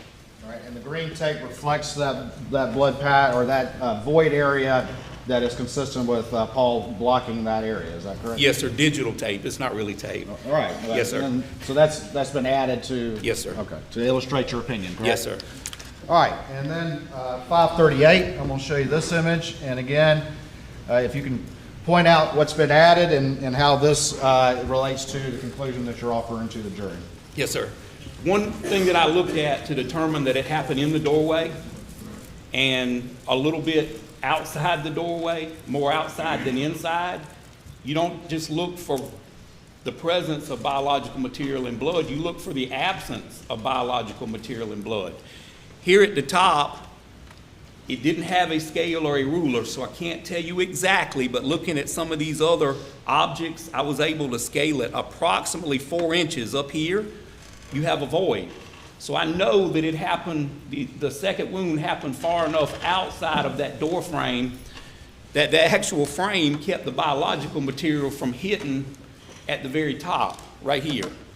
I also looked at these items. You got some medication, canine medication, or some cleaning materials and that kind of thing up here. You can see all the spatter at the front of those containers. And then we got what I call a demarcation line right here, and I drew it through most of these cans. And that separates the blood contaminated area and the clean area. So that tells me that it was at least forward of the angle on those containers. And that's why I believe he was shot. The second wound happened just outside the door frame, but his feet were probably still in the door frame. All right, and just quickly point to the jury, can we see part of the door frame in this particular image? You can, yes, sir, right here. All right. And going back now to States 535, and just for the record, we were just looking at States 538 and 537. Going back to States 535, did you reach a conclusion as to the location of the shooter on that second fatal shot that Paul suffered to his head? Yes, sir, I did. All right, and explain that to the jury if you would, please. The shooter was right here. If you're facing that door, to the right of the doorway, outside.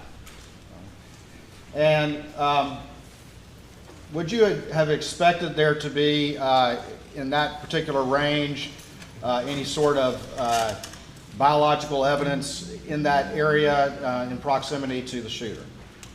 Yes, sir, I would. Would the door frame have potentially blocked any of that as well? It would block some, and just depending on the positioning, how much of the body of the shooter was exposed.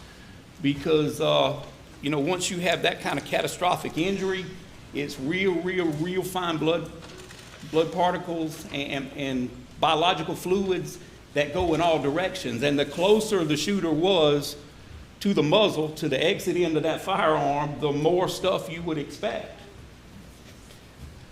Let me ask you this. In your expert opinion, is there any way that Paul's fatal head injury came from the top in a contact fashion or a close fashion? No, sir. I see no possible way for that. And explain your conclusion in that regard to the jury, please. What factors weigh against that in your expert opinion? Well, number one, I don't know of a way to mimic this blood evidence on this door, that pattern where that shot traveled through Paul's shoulder into his jaw, into his brain, and then took a path up and placed the biological material here at the top of the door. If he was shot in the head, then you'd have biological material out here on the ground, or at least going down, you know, on the sidewalk in front of him. And it would be different than just free pouring blood. You would see this pattern, and you would see those high velocity blood droplets there on the ground. And plus the shooter would have to be on the roof to shoot down into him, but you wouldn't have this on the door. In your expert opinion, did you see any support or evidence in this crime scene that could support that the injuries suffered by Paul were in any manner a suicide or self-inflicted?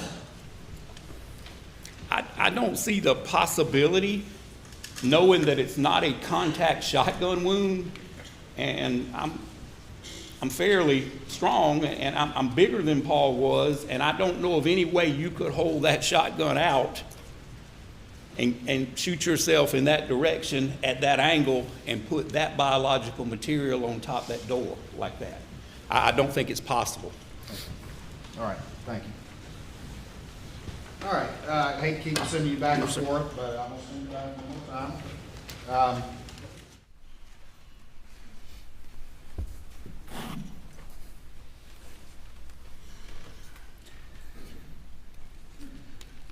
Now, let me ask you this. Excuse me. The second wound, the fatal wound that Paul suffered to his head, was that buckshot or was that birdshot? The second wound was birdshot. All right, and can you describe to the jury the difference between the composition of a buckshot round as it relates to the pellets and a birdshot round? Yes, sir, I can. All right, please do that. With buckshot, you've got a number of larger pellets, approximately 30, 36 caliber pellets, and you've got fewer of them. They're made for bringing down larger game. So in the typical double-aught buckshot, you're going to have 9 pellets. In your typical number 2, and it's called many things, you know, the typical person calls it birdshot, chill shot, steel shot, coated shot. I've heard it called many things, so I just typically call it birdshot. But in this particular shot, there's approximately 150 to 156 pellets in that dry lock shot shell. So that's the difference. With the buckshot, you've got fewer and they're larger, and with the birdshot, you've got many and they're greater. They're for bringing down winged animals, squirrels, rabbits, dove, quail, turkey, duck. I mean, just depending on the number shot, that's what that's for. All right, and about how many approximately birdshot might be in an average shotgun shell? The literature says that it's 156 in a dry lock. I cut one open and I only counted 150, but that may have been human error. Around 150? Yes, sir. In your expert opinion, when you have birdshot, is there a forensic value to collecting every single pellet, or can you explain those concepts to the jury when you're dealing with birdshot? I always try to collect enough that the firearms examiner can weigh it, and he can have a good representative sample of what was used to cause this injury.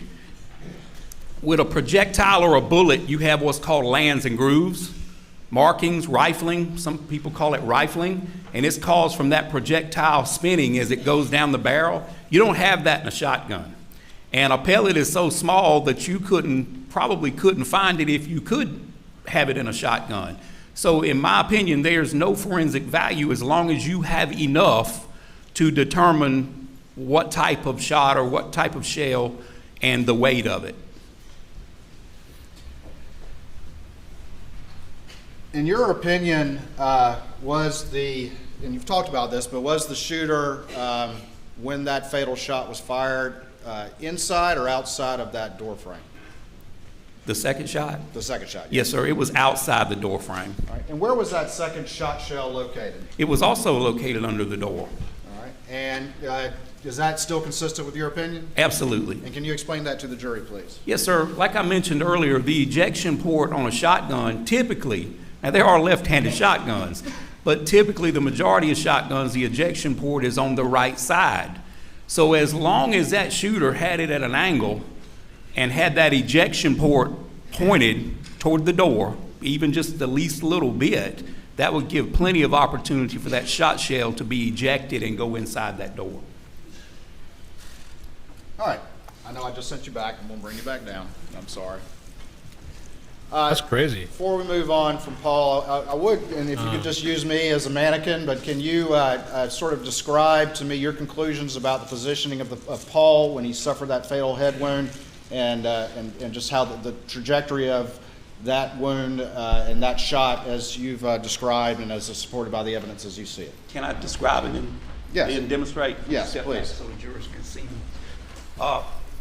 The second wound, as I mentioned, went in his arm and caused an injury here, a large entrance, exit, entrance, and then of course exit here.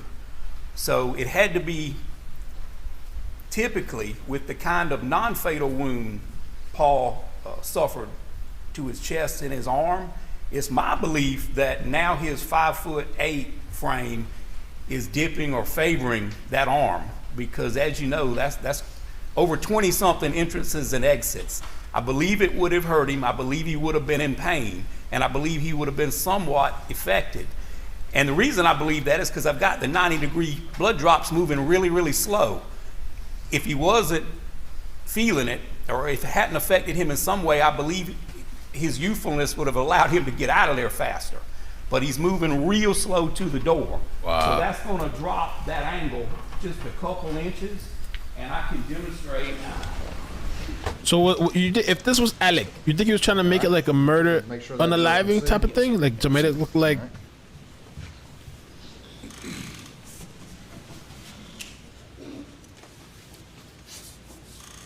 That wound went in, well, 'Cause I'm seeing what approximately right here. Tom said. It traveled in, out, in, and out in a straight line. In a straight line. Shot always goes in a straight line. And then when you're pressing the dowel stick there, you're showing the trajectory of the wound, not implying that was a contact wound. Is that No, correct? sir, I'm not. I'm not implying it's contact. I'm just showing the level of the wound. All right. While I'm thinking about it, the wound to Paul's chest, did it show evidence of stippling? Yes, sir. All right, and just very quickly, what is stippling? Commonly referred to as tattooing. It's particles and material that's in that shell that don't burn up because it's superheated at the time that the powder charge ignites. It doesn't explode. It ignites and burns rapidly. And that's unburnt particles of powder and other contents of that shell. Thank you, Kelly. They're hot, and when they hit the body, they call stippling, or in the old days they called it tattooing. And that's basically what it is. It works as an ink. Looking at this particular image, Paul's about 5 feet in the feed room when he suffers the first wound, correct? Yes, sir, that is correct. And then he moves towards the door, is that correct? That is correct. And suffers the second wound somewhere near the door frame on the inside of it. Yes, correct? sir, with his shoulder just outside that door frame. And when he suffers that second wound, what happens to Paul? He falls immediately. And where does he fall? He falls outside the feed room. All right, let's move on now, and let's talk a little bit, if we can, about the injuries to Maggie Murdaugh. And if you could, start out by reminding the jury of the injuries that she suffered, and then let's talk about your conclusions as to the manner and the order in which those were suffered. Yes, sir. All right, so if you could just remind us again of those injuries, and if you could go ahead and describe them in the order that your expert opinion they were suffered. Yes, sir. Miss Maggie Murdaugh suffered 3 non-fatal injuries from a firearm. One was through her wrist. One was her left upper thigh above the knee. One was at her abdomen here, and it exited somewhere around her kidneys. Now, I'm not that kind of doctor. I can't tell you all the damage it did inside, all those organs and things, but it ran a straight line through her body.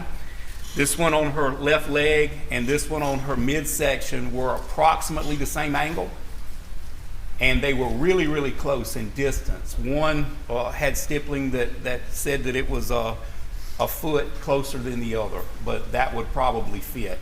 This was either a total separate non-fatal wound, or it could have been a continuation of one of the two fatal wounds.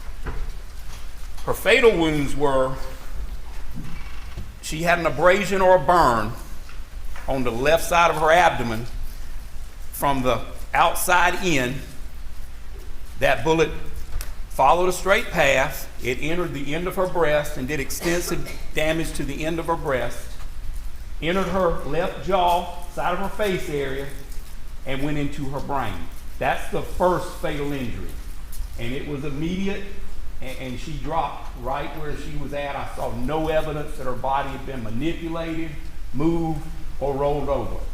The second fatal injury was down into her head, and it actually did what in the day they call a keyhole injury just from appearances. The entrance and exit in the top of her head were so close it made one big injury, and then it entered into her upper shoulders and went down into her body.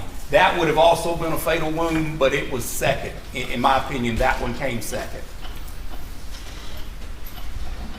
All right, let's talk about that in a little bit more detail. Those first two wounds that you described, you believe those are the first two wounds she suffered? Yes, sir, and possibly three. I can't tell you much about this because the arm could have been moving or it could have been here. All right, well, let's talk about the thigh wound and the abdomen wound. Did you have any conclusions about the location of the shooter as those two wounds were suffered? Yes, sir, I did. All right, and explain that to the jury if you would, please.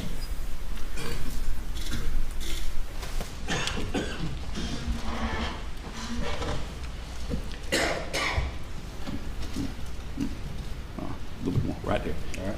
Left leg out a little bit. About here and here. Here and here. And in your opinion, were those two shots fired in fairly quick succession or around the same time? I think it would have been really, really difficult to get a similar angle if they weren't. All the shooter had to do is raise the weapon or lower the weapon, and you're still on the same plane. And did those wounds to the abdomen and to the thigh reflect the presence of stippling? They did. And what does that indicate to you about the distance between Maggie and the shooter when those wounds were suffered? I guess 4 or 5 feet. Okay. Fairly close? Yes, sir. All right. And after those two wounds were suffered, and again, we'll put aside the wrist wound for a bit, what would have happened after that in your expert opinion? In my opinion, at bare minimum, she would have been over. She would have been in pain. I believe sometime in close proximity, she fell to the ground, and that's when the first fatal wound was delivered. Would she have been prone on the ground or still somewhat raised above the ground or in a bent over position when that first fatal wound was suffered? In my opinion, from the angle, she would have been on her knees and had at least one hand on the ground. Those first two shots, well, let me ask you this. There were obviously 6 shell cases of 300 blackout that were used to murder Maggie Murdaugh found at the scene. Is that correct? That is correct. Explain to the jury, what conclusions, if any, can you draw about the location of those shell cases, if anything? Explain that to the jury a little bit. Once again, just like with the shotgun, I'm not saying it doesn't exist, but I don't think there are many left-handed AR platforms. So generally speaking, the ejection port's going to be on the right side. I own 7.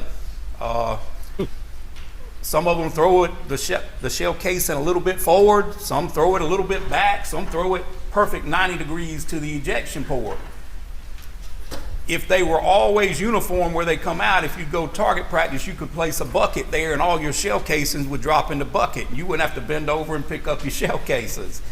Unfortunately, that's not the real world.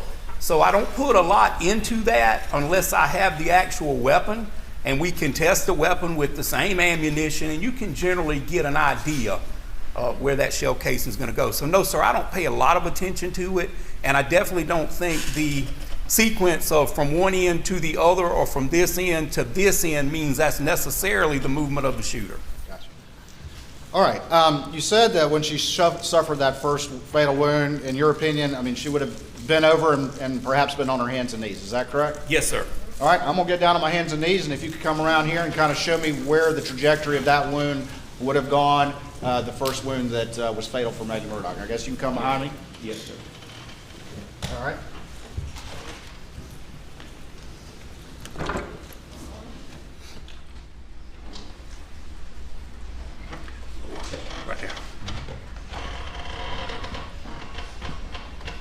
The shooter was right here, approximately right here. All right, and show us the trajectory as it went through Maggie into her brain. Yes. It burnt or grazed her stomach outside to inside, went through the end of her breast, into her jaw, and then into her brain. Okay. And what would have been the effect on her once that shot was suffered? She would have immediately fell down with the front of her body. All right. And that is the position her arms were in the original crime scene photograph. And while I'm down here so I don't have to get up again, tell me about the fatal shot and the positioning of the shooter as the evidence indicates to you. The second shot was not as close, but it still wasn't a long distance. It was approximately here into the crown of the head. And use the dowel stick to show that injury that Maggie suffered.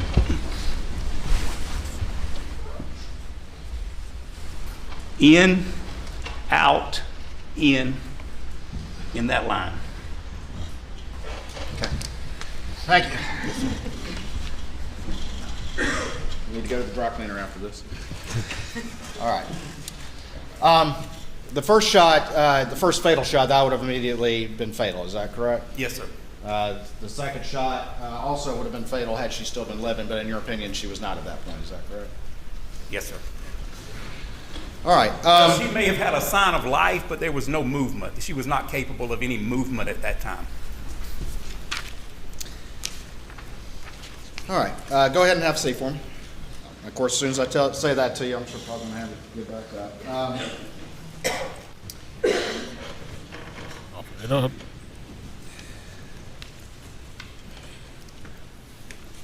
Let me talk about something else real quick before we come back to this.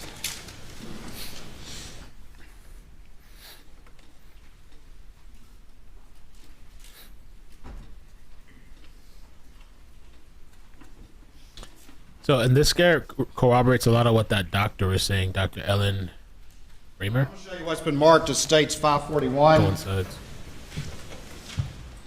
and see if you recognize this document.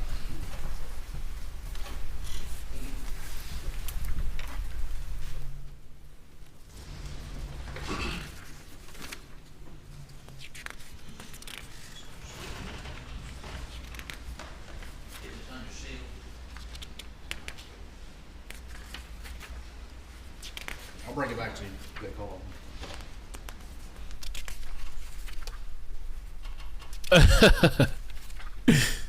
No, Billy. Oh, he's at Murdaugh's. Yes, sir, I do. All right, tell the jury generally what this document is, please. That is a comparison and presentation that I put together over an unidentified impression on Miss Maggie Murdaugh's left calf. Okay. Your Honor, at this time I would move States 541 into evidence under seal. Objection. Submitted without objection. If we could make sure the monitors are secured, please.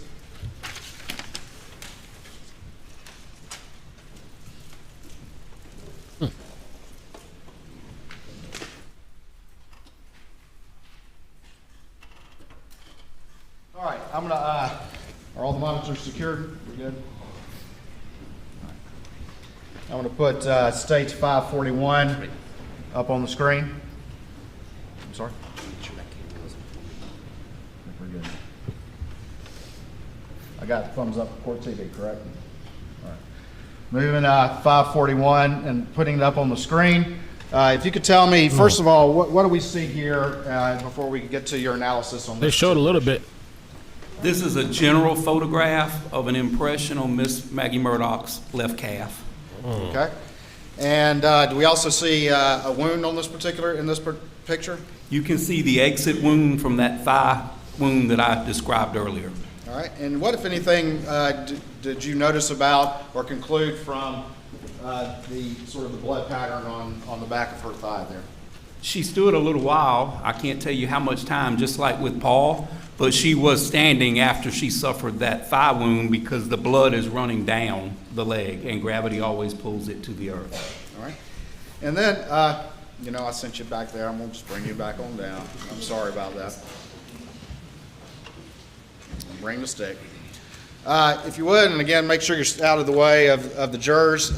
Was there any sort of mark or any sort of mud mark on the back of her leg? Yes, sir, it was. All right, and point that out to the jury, please. Right here, an unknown impression on her leg. Okay, and did you engage in an analysis of that particular impression? I did, yes, sir. All right, you just stay there. I think it's probably easier than sending you back. I'm gonna move to the next slide.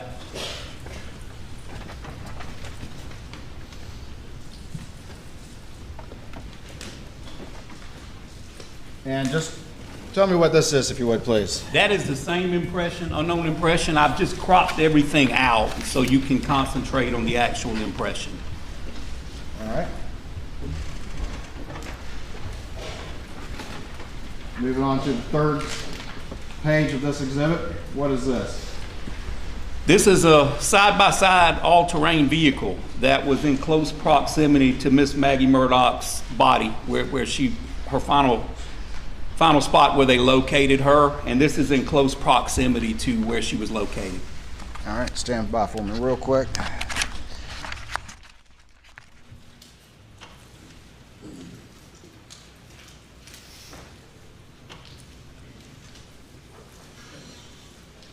I'm going to show you what's previously been admitted into evidence as State 70 and State 71. And can you tell me what these images reflect? That is that Polaris ATV side-by-side that I mentioned. All right, and generally remind the jury where this was located. Miss Murdaugh was laying face down. That was to her left, underneath a overhang or a I don't know what you call it, a shed that was attached to that airplane hangar. A lean-to, that's the word I was trying to think of. All right.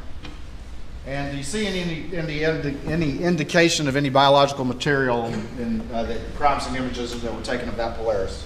That was my first indicator. That's what made me concentrate on a specific tire. Yes, sir. All right. And let me see how washed out that is, if I can maybe fix it.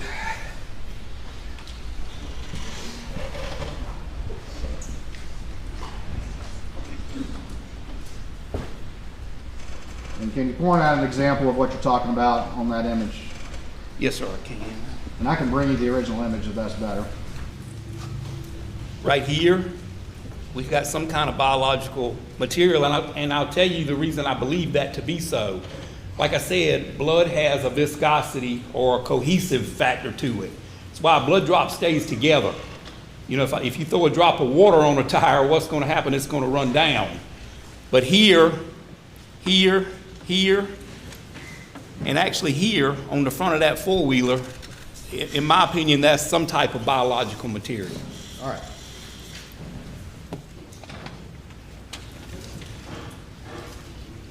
I'm going to do one other thing. Let me slide by you real quick.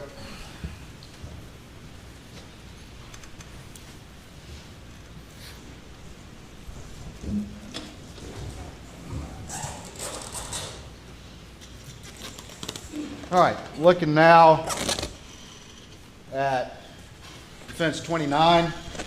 Again, if you could, just, this is the feed room right here, is that right? Yes, sir. And just, if you could, just point to the general location of this ATV and where it was located in the crime scene. Yes, sir. Thank you. Yes, sir. I'll get back here. Right here in this area. All right, and that would be, again, on this is not to scale, but that would be at least on this diagram where Maggie was, is that correct? Yes, sir. That's our approximate location.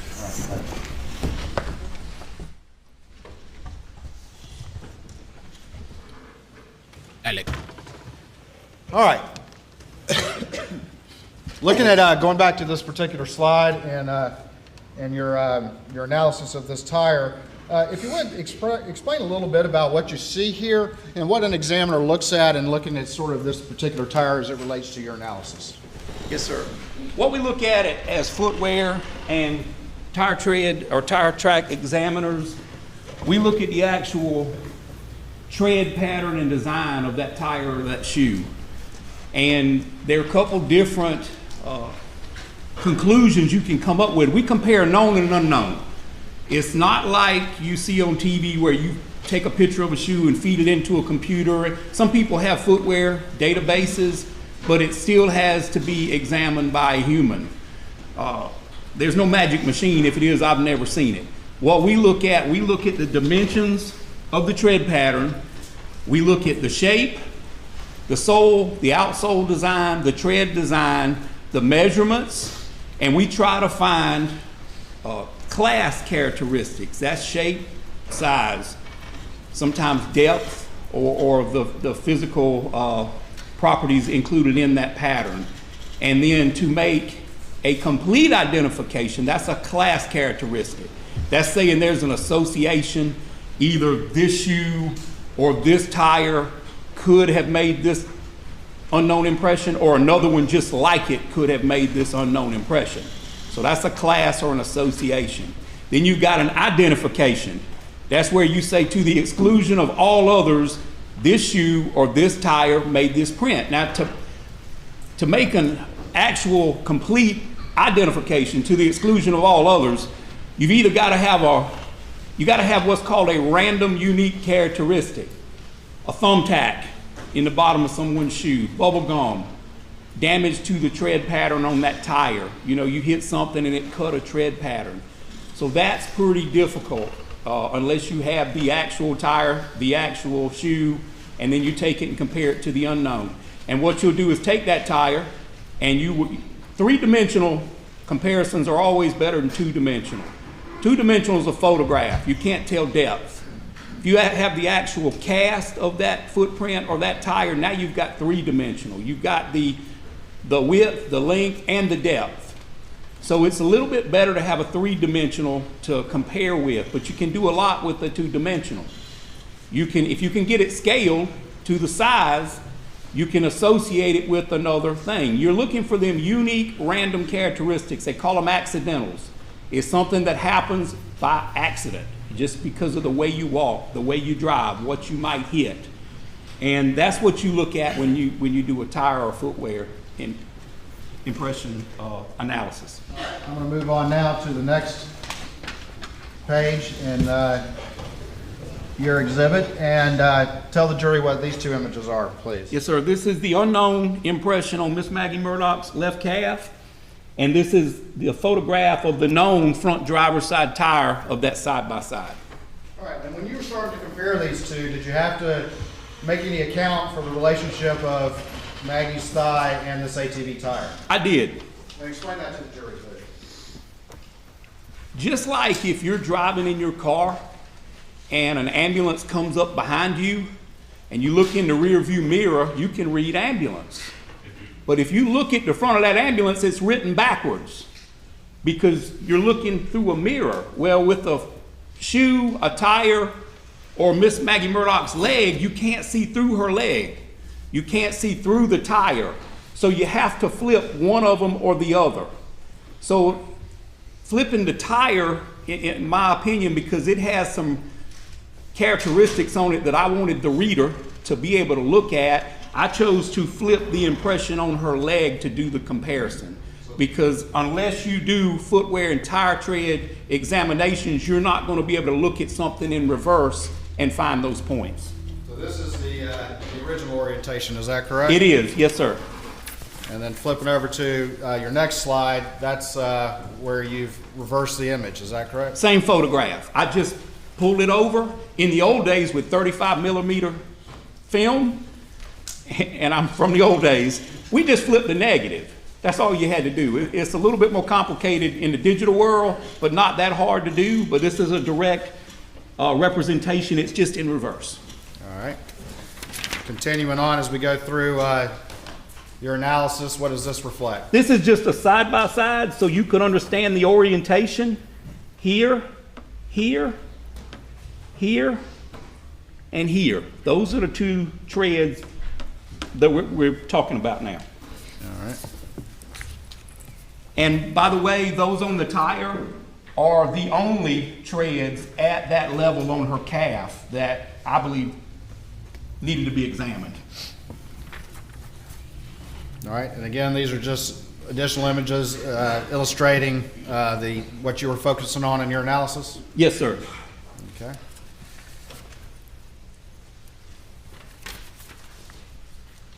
And then this one right here. Yes, sir. That's a side-by-side view once again, with all the background cut out of it. All right, and then the final one is this. Explain this to the jury and how this supports your opinion. This is my actual comparison, and we use a process called ACE-V, where you analyze, compare, evaluate, and verify. It's a peer-reviewed process. I never go by just my results. I always have another competent examiner with like experience and like skills look at my work, because if you're going to make a mistake, that's where the mistake's found. You don't want to put a conclusion out for something important and you miss that. And that is a very important process in the examination world, that you use peer-reviewed process. You have someone else look at it. And so what I do, so that person and the jury in the court, Your Honor, so that person can look at these details, I've got a markup here showing some unique random characteristics that I've used, but I also put the actual impression there so you can make your own decision. I didn't want to look like I was being deceptive and put enhancements in there and point things. You can look at it and make your own conclusion, but I wanted to put it right next to mine so you know I'm being straight here, or you can make your own opinion. Is he saying, very quickly, is it your expert opinion that this mark on the back of Maggie's leg is a tire impression? Tire impression. Anything else? That is a tire tread impression. That is my opinion. I was All right, confused. now I if it was see you have a foot or number of tire. arrows here that have different colors, Tire. and so I'd like to move through those and you explain what you're pointing to with those arrows in this image, okay? Absolutely. Let's start with the baby blue one and tell the jury what that indicates to you. Now you're gonna have to tell me, because I can't tell shade from up here. All right. Okay, the top one. Yep. Yes, sir. All right, here you've got your unknown impression. You see down there?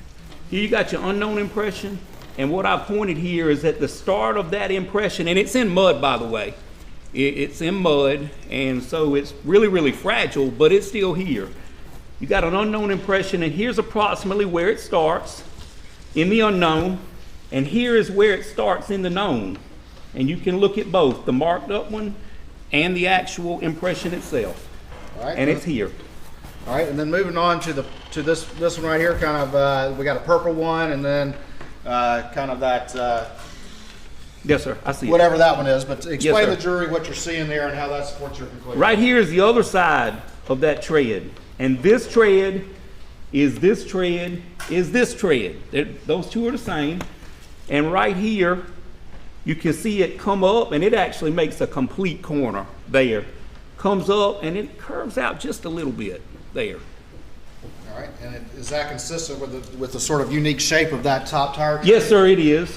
Right here, and then it comes up. Now, it's exaggerated a little bit in the drawing, but that's the best I could do with a stylist trying to get it there. And are those very distinct patterns that you see in the mud that match up with that particular tire? Yes, sir. Not so much the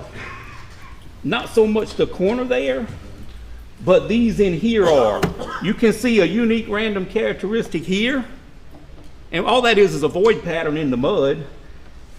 You can also see it here. I mean, almost perfect. You can see one here where the yellow area is. You can see it here.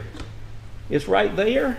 All right, you're kind of doing a little mountain or a little hump, and expand on that with the jury. Why is that particular? Why is that significant to you? Because that's not in the process of making the tire. That's because whoever drove that side by side last hit some dirt or some mud, and that is a pattern that's left in mud on the tire. And in my opinion, it transferred to Miss Maggie Murdaugh's calf. All right, and show the jury where you're talking about the little hump on Yes, this sir. image right here. If you could show it. And It's marked with a yellow arrow, and here it is, right here. And I've marked it there, but you can look at the one that's not marked, and you can also see it here. All right, talking about this bottom impression, we've got a white arrow to that line right there. Explain that to the jury and what's significant in your analysis about that. I marked that because unless you examine, unless you got really, really good eyesight, you might not even pick up on that. But here you've only got a partial line. The whole line didn't show through in the transfer of the mud or dirt or debris. And I kept myself honest. I only highlighted the length of that, but you can also see it here and here. You can see that that side of that tread, that tire tread. All right.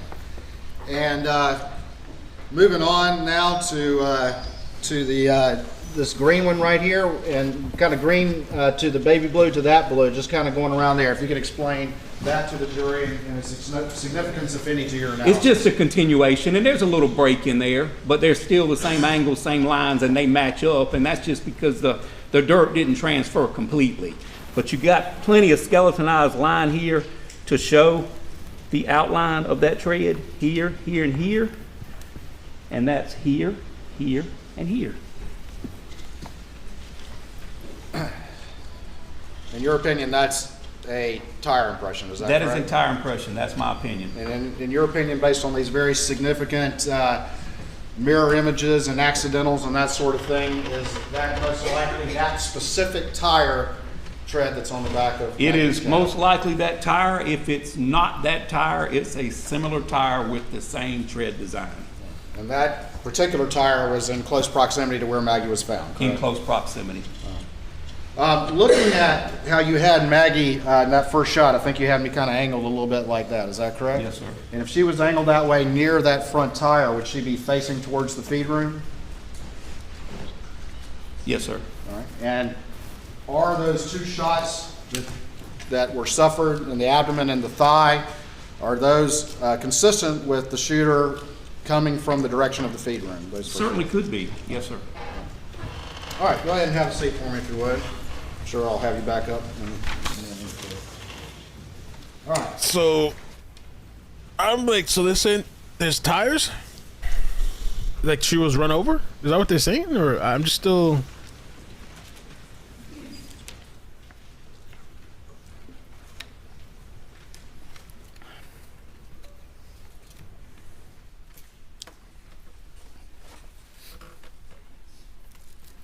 Tire tread impression. Additionally, with this particular tire tread impression on the back of Maggie's calf, is that consistent with her running into it or backing up into it with her calf hitting that tire as it was parked there? Leading, I've not, this is my first leading objection on this, but I object, leading. I'll replace your honor. All right. Let me ask you this. With this particular tire impression and what you see on Maggie's calf, is there a reasonable explanation as to how that impression got on her calf? At some point in time, Miss Maggie Murdaugh's left calf made contact with the inside of that front driver's side tire, or one just like it, and I saw no evidence that she was run over. So she had to make contact at some point in time. Gotcha. Oh. All right. Hold on for me 1 second. So, I Just got mean, a few more matters. What does that mean? She brushed up against a tire at some point? And what's the point of even bringing it up? The fuck is this? What? While running? Is they saying maybe while running or something she brushed against it or something? Or what are they saying? Bumped into the tire? All right, I'm going to show you and want you to be careful. This one will be under seal. So can we secure the monitors, please? I'm going to show you what's been marked as 542 and see if you recognize this image. I do. All right, and just generally tell the jury what that is. It's a cell phone sitting up on the back right-hand side pocket of the victim, Paul Murdaugh. All right. Your Honor, this time I'd move States 542 into evidence under seal. Objection, Your Honor. That's admitted. All right, are the monitors secured? And I'm going to put this image up on the screen.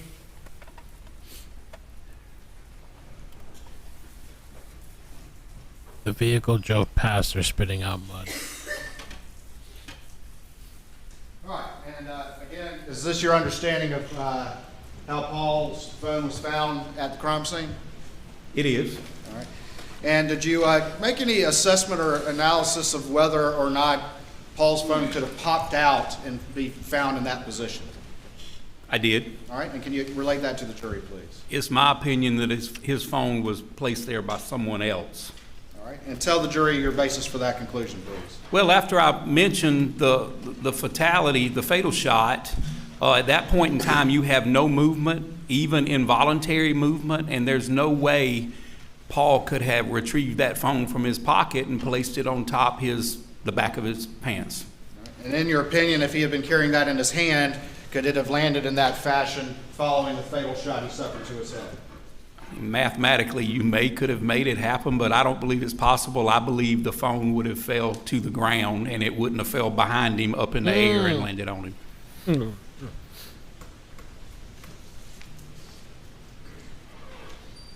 A couple other things. You've testified about your experience in crime scene and that sort of thing. Is that correct? Yes, sir. Is there any forensic value in a residence belonging to certain family members in doing any sort of DNA swabs of the bathroom sink or the shower drain or anything like that? If it's an unknown person, maybe, but not if someone lives there. I see very little forensic value in that. And why is that? Can you explain that to the jury? Because we as humans, we swap, we lose biological material every day. We brush our teeth, or we should. We brush our teeth and we shampoo and we wash, and there's commonly blood and other bodily fluids in our drains, in our tub drains, and generally everywhere except in the toilet bowl. Generally. Generally, yes, sir, under black light.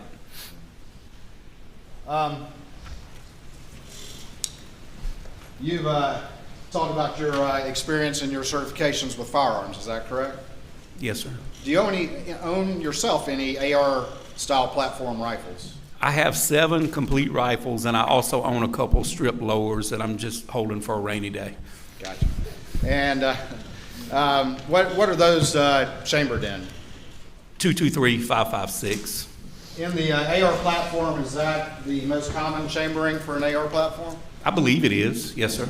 Do you personally own a 300 Blackout? I do not, but I have trained and shot a 300 Blackout.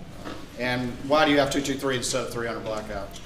The cartridges were a little bit more difficult. Well, they were a lot more difficult to find during COVID, and they are a lot more expensive than 223 and 556. 300 Blackout pretty loud? I think they're all loud, yes, sir. I have to wear hearing protection around my rifles. 300 Blackout louder than a shotgun? Absolutely. I don't wear hearing protection when I hunt. I'm an avid hunter, but I have to wear hearing protection with my rifle. I'd look pissed. Yeah, you're right. Ladies and gentlemen, I have you go to the jury room for a break. Please do not discuss the case.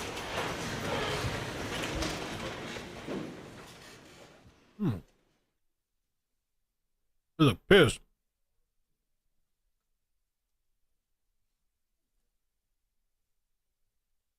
I think they're trying to say like she bumped into it or something, backed up into it, the wheel.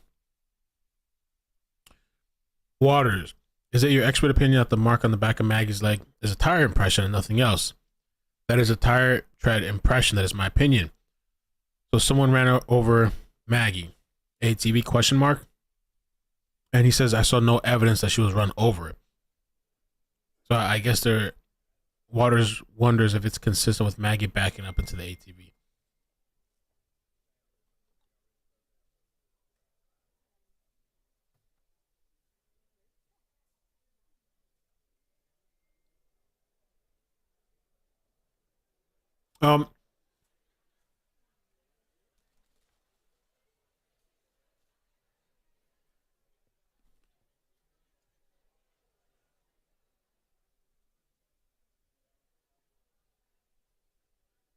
Okay. I think they're going to take like a 10-minute break. I want to go and make myself a little bit of breakfast real quick. I'm going to play this, a little bit of this podcast while I go through this real quick. Maybe 5-10 minutes. I don't think with one of the best savings rates in America. Let me turn it down though, it's always so loud. This is an interesting witness. I wonder what the defense is going to do with this witness. And it seems, I'm pretty sure the defense is anxious to get started on their side.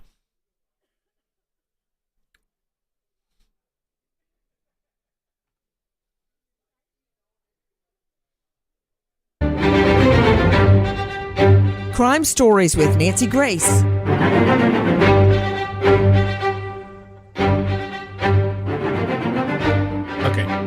Be right back. Hi, everybody. The courtroom is on its lunch recess. The jurors have just filed out of the courtroom, and now this is what has happened today. First of all, I don't want to be the one to tell you. I want you to hear it from the judge's mouth himself in our cut 7. Well, the financial evidence was allowed on the issue of motive. This evidence, I find, goes beyond motive or is not evidence of motive, and I believe this, as I stated, will be a bridge too far. It does not meet the logical relevancy test.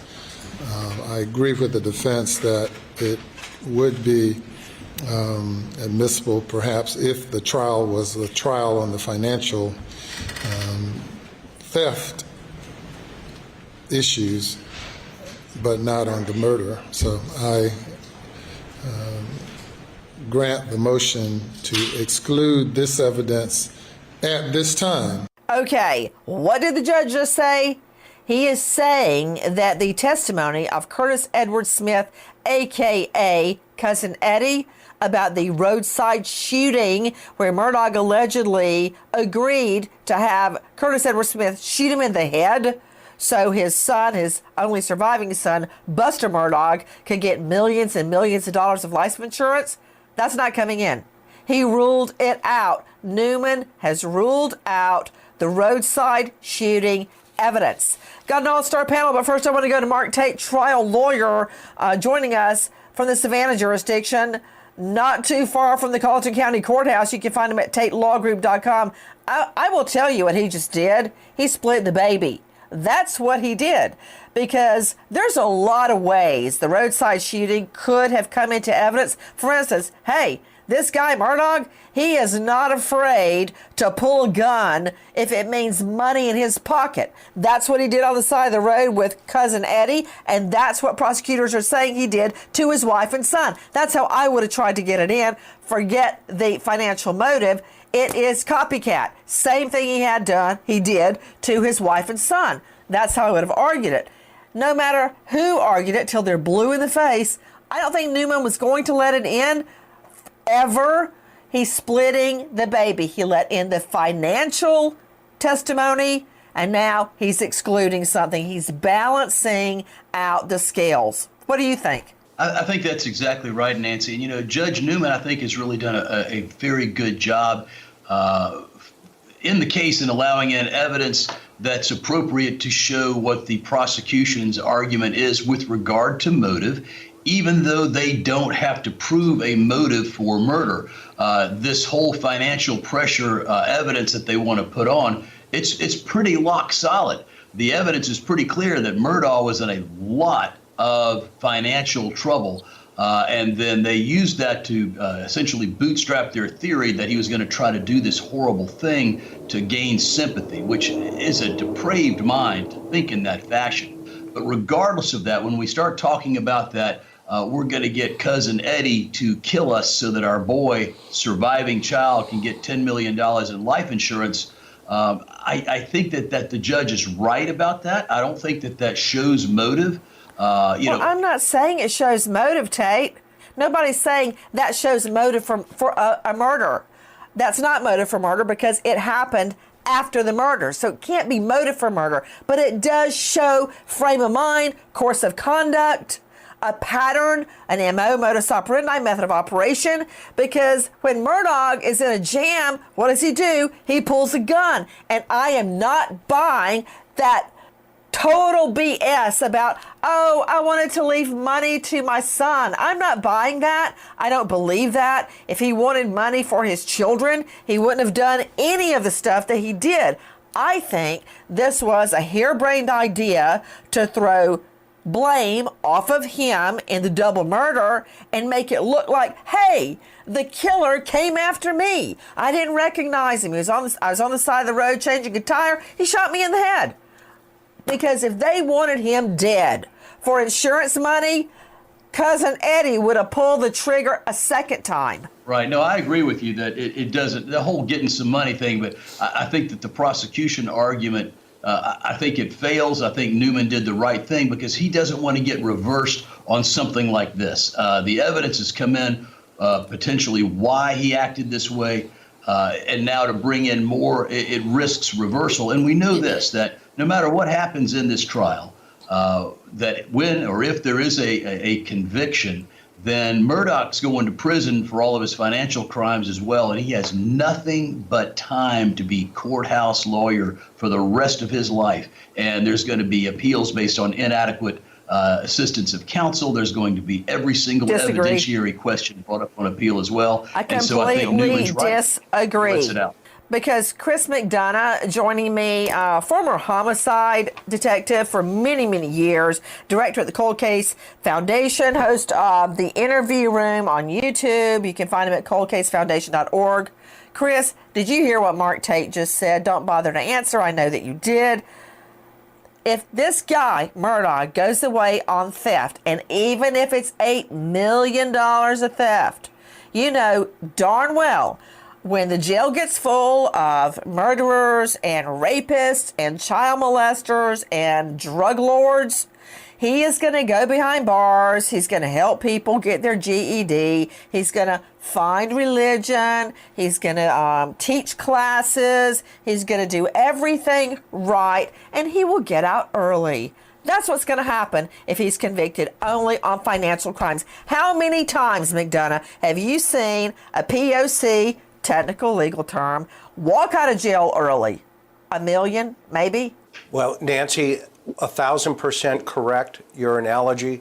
I agree with you, and California just let 7,000 out recently. So that tells you your point is right on target, and I agree with you. I think the judge cut the baby in half here today, leveled the scales of justice, and gave the defense a win on that particular issue. Actually, if he had to let one or the other into evidence and exclude the other, I think the financial motive may have even been stronger. I got to think that one through. But bottom line, for those of you just joining us, Newman dropped a bomb on us today. He excluded, did not allow in the evidence, the admitted evidence that cousin Eddie, Curtis Edward Smith, long thought to be Murdaugh's dope supplier, that he shot him on the side of the road in a financial scheme. The jury will never hear it. Okay, let's take a look at what they did here. Christine, could you just kick it off with cut 3? We were afraid. We didn't know what was going on. My family was scared. I was scared for Alec and Buster. I felt like they needed protection. I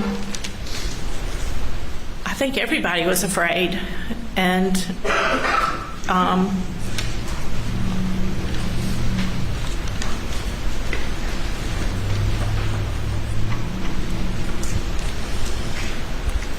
Alec didn't seem to be afraid.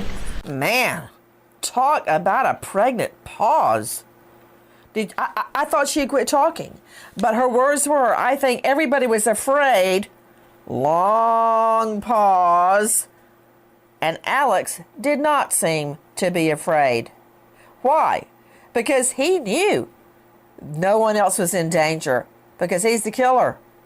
That's why he was not afraid. He knew who the killer was. Sees him every time he shaves in the morning. Every time he looks in the mirror. He wasn't afraid. Guys, thank you for being with us. The jury's on a lunch break right now. We're trying to cram in as much as we can to catch you up with what all has been going on since we last spoke. This is Crime Stories. I'm Nancy Grace. Thanks for being with us here at Fox Nation and Sirius XM 111. And what a panel of stars. Let me go right now to a star in her own right. Dr. Angela Arnold, renowned psychiatrist, joining us out of the Atlanta jurisdiction at AngelaArnoldMD.com. Did you hear that? This woman was in tears, afraid her sister had been gunned down in the dog shed.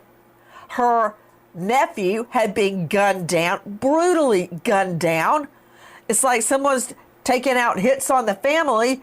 She's scared silly. She's sick with fear that the other nephew, Buster, is going to be murdered.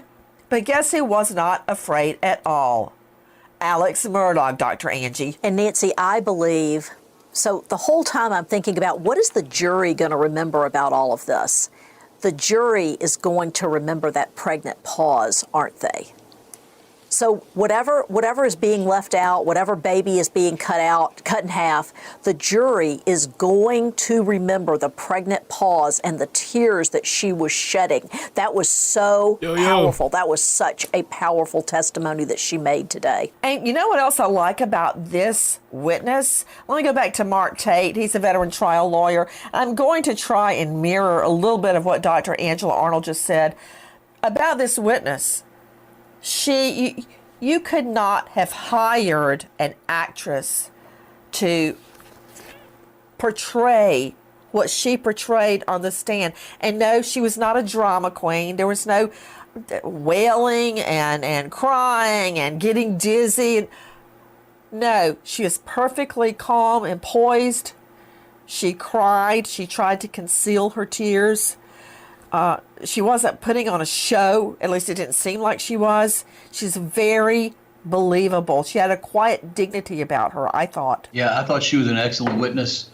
She may be, after the, I guess maybe the SLED officer we heard, I think she was a fantastic witness, and I think she's devastating. And I think the point of who's scared about what's happening with this family, and that Alex seemed like he was okay from her estimation, I think that's something that's going to really... So this testimony that we saw was pretty good. I think it was interesting, at least. And I'm curious to see what the prosecution is going to do. That part with the phone, Waters asked about how Paul's phone came to be lying on his back right pocket. Kinsey says there's no way Paul could have retrieved that phone from his pocket and placed it on the back of his pants. Someone else did that after his death.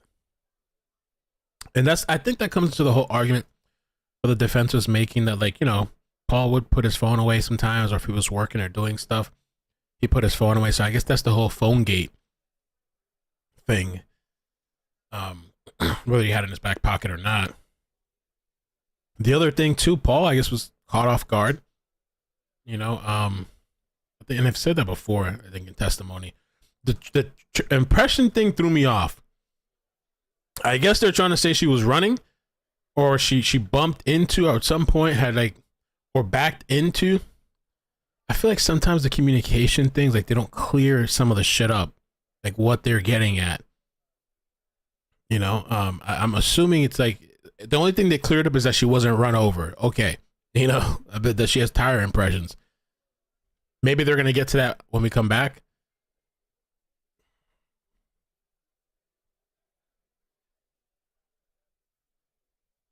And the whole thing with the shotgun thing, I'm trying to find the notes here that Avery posted. This guy does a really good job on Twitter.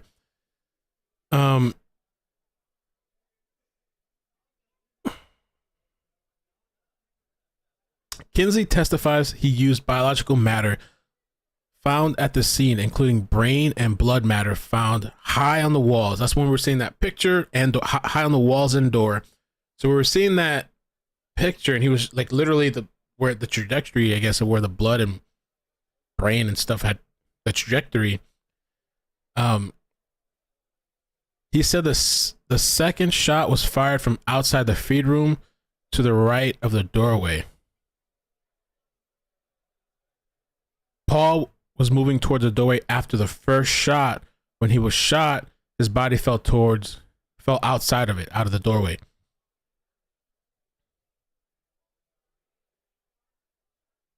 And I also read that the first shot, well, obviously, I guess it wasn't like fatal. He was hurt badly, I guess. That's what they believe.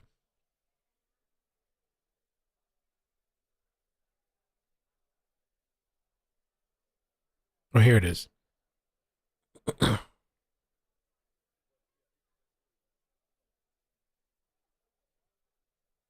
The trajectory, which I guess, you know, the height, and they also said the way, I thought they said the way these people were shot. using both different guns, Maggie and Paul, matched. I saw that somewhere too.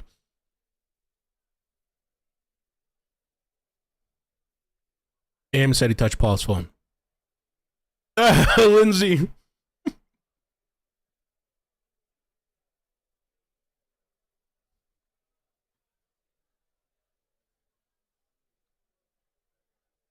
And I agree. I think the defense did a really good job yesterday. Well, the whole fight for cousin Eddie, I thought was really good. I still think I'm gonna clip that, the cousin Eddie thing. Today I might have more time. I'm gonna finish those 2 boxes that I said I was gonna do, and I might clip those together because I just think those moments are pretty damn good. But I guess this is the trajectory. How tall is I mean, he could have just been holding it down and point like up like that, I guess. Shotgun, I guess. Instead of holding it up. Like this, I guess. I don't know.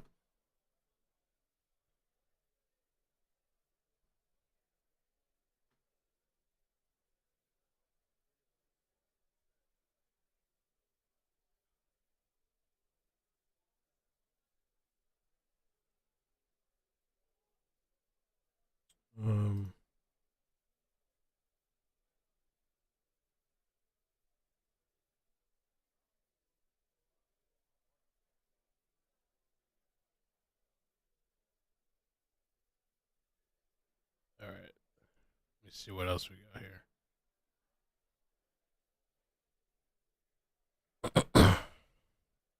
Paul wasn't facing the feed room door when he first shot. More likely he was perpendicular to the door. The wound was oblong, not round. Kinsey estimates the shotgun itself was somewhere inside the door because the shot shell was found inside the door. Guess they're back now.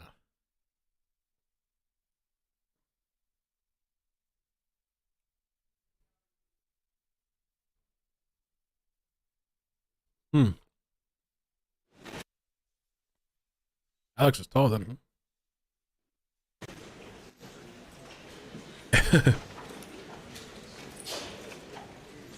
You may bring the jury.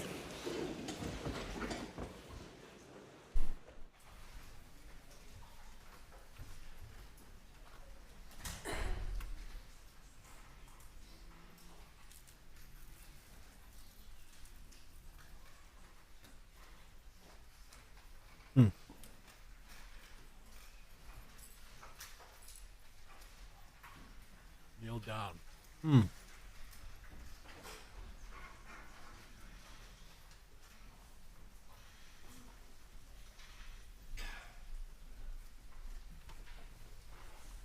Morning, Crimes. Yeah, I'm doing pretty good. I feel better, a lot better today.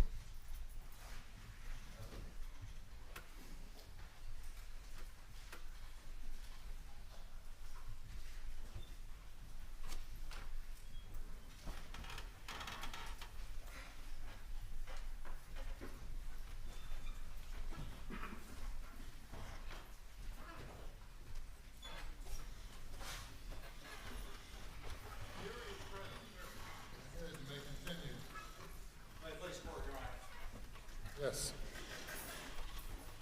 Dr. Kinsey, I just have a few more questions on direct examination. Did you see any evidence or anything that would reflect a struggle between Paul and the shooter? I did not. And can you explain that to the jury, please? Typically, if when you observe defensive wounds, what's called defensive wounds, you would see signs of a struggle. I saw none on Miss Maggie Murdaugh or Paul Murdaugh in any of the autopsy or crime scene photos.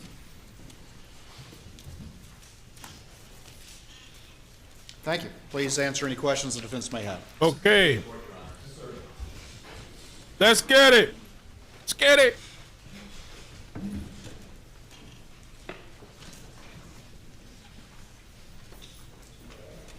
Freezing up over there.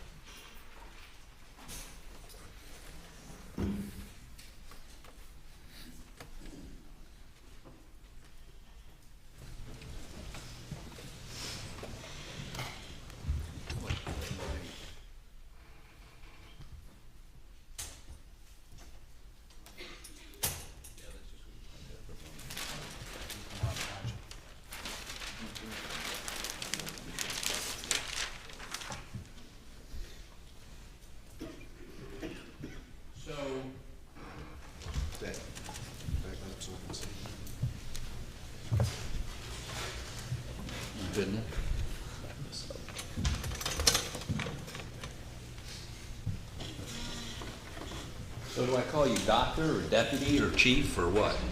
I haven't been a deputy in about 25 years, Mr. Harpootlian, but I'll answer to whatever you call me, sir. You may regret that.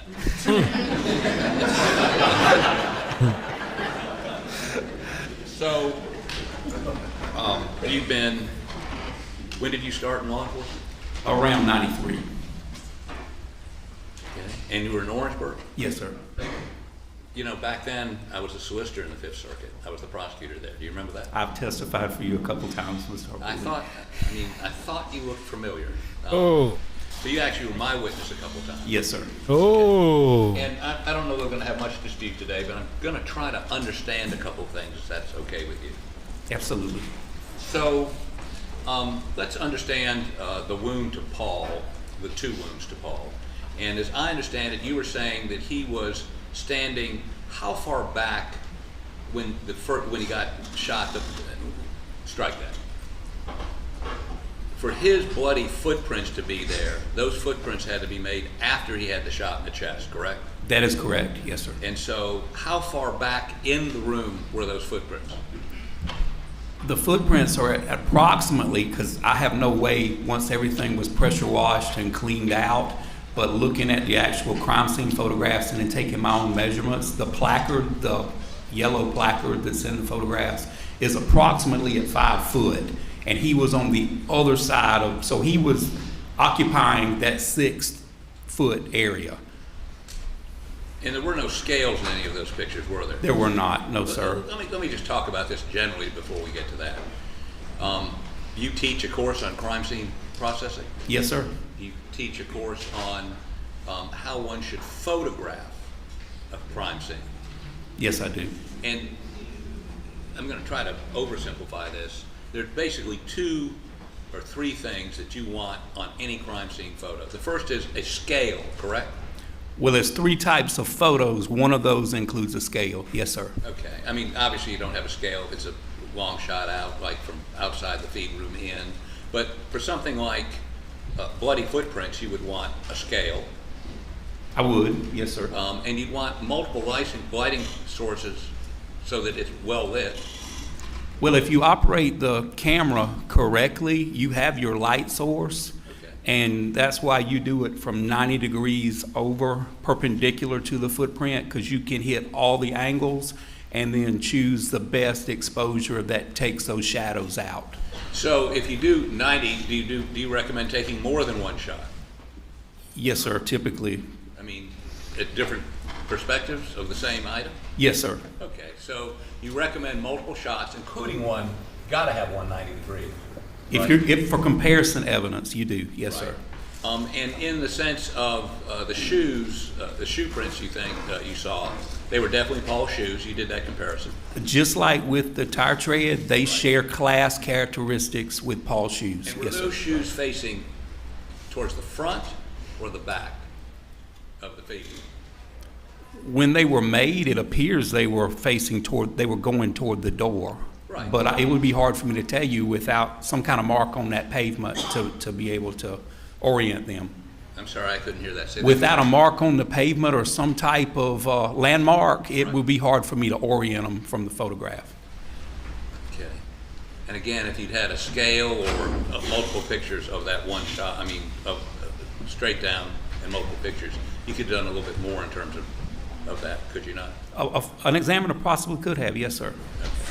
And the trail of blood leads towards the front door, right? It does. And how long was that trail? Well, if he was in the 6 foot and you got 4 past him, at least 5 foot from where he starts dripping blood, then he steps in it, and then he makes his way to the door. So you think he was a foot and a half inside the door when he got shot with the second shot? Well, his feet were inside the door, but his shoulder and his head was slightly outside the door. Leaning forward? Yes, sir. Okay. So the first shot, as I understand it, hit his shoulder. The second shot is the one that hit the shoulder. No, I'm talking about, let's talk about the fatal one. The fatal one. Yes, sir. It hits his shoulder. Yes, sir. So based on, and you met with Dr. Reamer, the pathologist. I did. And she showed you her photos? Y'all talk about her photos? I offered to go over the photos with Dr. Reamer, and she told me that she had limited crime scene experience, and that I'd have to determine that she looked at the wounds and she makes her determinations, and that wasn't really her forte. Okay, so, but she said shot in the shoulder. I'm talking about the fatal shot. The path, yes, sir. Into the neck, out the top of the head. That is correct. Okay, so, and how, you said you had some difficulty in determining Paul's height. Well, the DMV record, the printout showed 5'6", and the autopsy information showed 5'9", and I know a young man like that will hit a growth spurt. That's not my area, so. But would you consider Dr. Reamer's measurement probably more accurate than what he told the DMV? Or he could have grown since he registered with the DMV. Yes, sir. So why wouldn't we just use 5'9"? So, I mean, is that fair? well, but then he's got damage to the top of his head, so I asked myself, how could Dr. Reamer get it exactly right when the top portion of his head's gone? So I had to guesstimate, and I figured the best way to do it is split the two. And the two were, so you had him at what height? DMV showed 5'6" on the printout, and Dr. Reamer showed 5'9", so I figured somewhere around 5'7.5" to 5'8". So 5'7.5". And then you take the foot from there to the actual wound. Right, I guess, so where the wound occurs, the initial, I guess it's his shoulder. Yes, sir. How high was that? That was approximately 4'7". 4'7"? Yes, sir. Okay. So, just give me a second here. We're going to do Okay.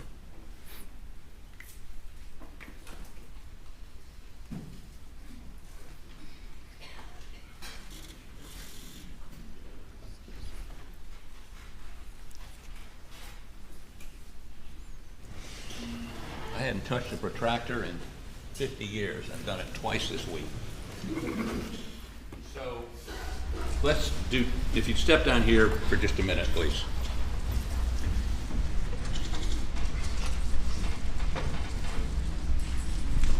Oh, you walk around with one? Yes, sir. Really sad. Really sad. So why don't you take this for me, and I'm going to hold this. I'll hold the bottom and put a dot on here at 4, wherever the shoulder, the height of the shoulder. Okay, I'm going to take it straight. Want to hook it down there? Okay, and we can. Okay, let me just get it up here to 4. Let me do this. I think you can do this with one. 4 foot. 6. 4 foot. We're saying 4'7"? Yes, sir. Do you know how to lock it? There you go. Okay. So that's 4'7", right? Yes, sir. Okay, let's go straight up.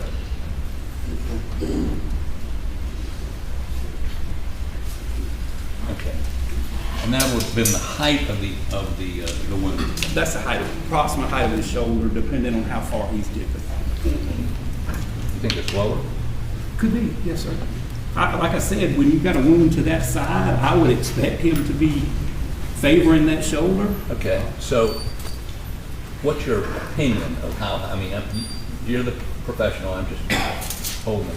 Well, looking at the defects on this side of the door, Yeah. and it's several of them there, even though they've been pressure washed, if I run a string back in the area of 4'7", somewhere in the middle, gave me a 135-degree angle. That's give or take 5 or 6 degrees. And that's what Dr. Reamer said in her report, 135 degrees. I don't know if she said that in her report, sir. Okay, let me find it. Yes, sir. Can you undo that? Thanks. Give me 2 seconds and let me find her. But that's not absolute. Like I said, a lot of variables could change that a couple of degrees one way or the other. Yeah, but Okay, here we go. y'all basing y'all testimony on that one specific thing, so he's gonna address the one specific thing that you're talking about. Yeah, we know there's a lot of variables like you're saying, but if your whole thing is on this thing, then we're gonna address that thing. So what's he saying? Like the guy was like, if it was that, like he was standing, like had it like cocked back like that, kind of like, I guess, right? Make him stand up and hold the gun, or hold the shotgun.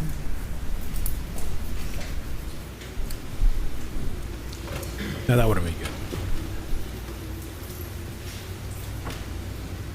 Well, while I'm looking for this, was there any evidence of stippling, soot, powder, burn, anything? Is soot the same thing as a powder burn? Soot is a byproduct, yes, sir. Okay. Around the But shoulder. soot can wipe off. The powder burn and stippling doesn't easily wipe off. It's actually tattooed. And that would indicate a pretty close shot. Yes, sir, it would. And you would agree, Dr. Reamer said there was no evidence of any of that, any stippling, anything to indicate a close-in shot. That is accurate. And she testified, I don't know if you saw her, did you see her testify? A little bit of it. Okay, she testified that the muzzle of the gun, the weapon, the shotgun, would have had to have been at least 3 feet away, perhaps 4, but at least 3 feet away. Is that consistent with your experience? I don't know if that's consistent with my experience. I'm not trying to disagree with the pathologist, but I don't see how the angle would work out unless it was a pretty short shotgun. I don't see that angle working out 3 feet away. It maybe have been within 3 foot. Well, how far away was it? There was no. I mean, at what point? Well, at the angle, the bullet defects would have been here at 76 inches. Right. So you've got quite a difference there. If I could get that dowel.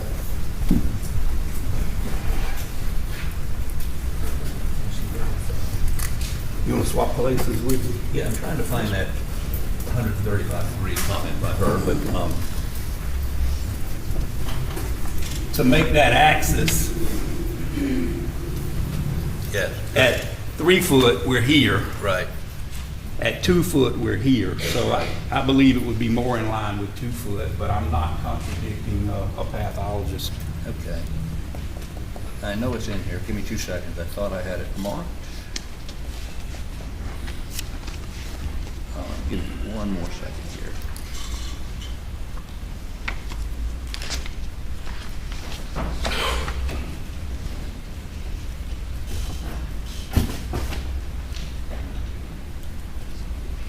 Well,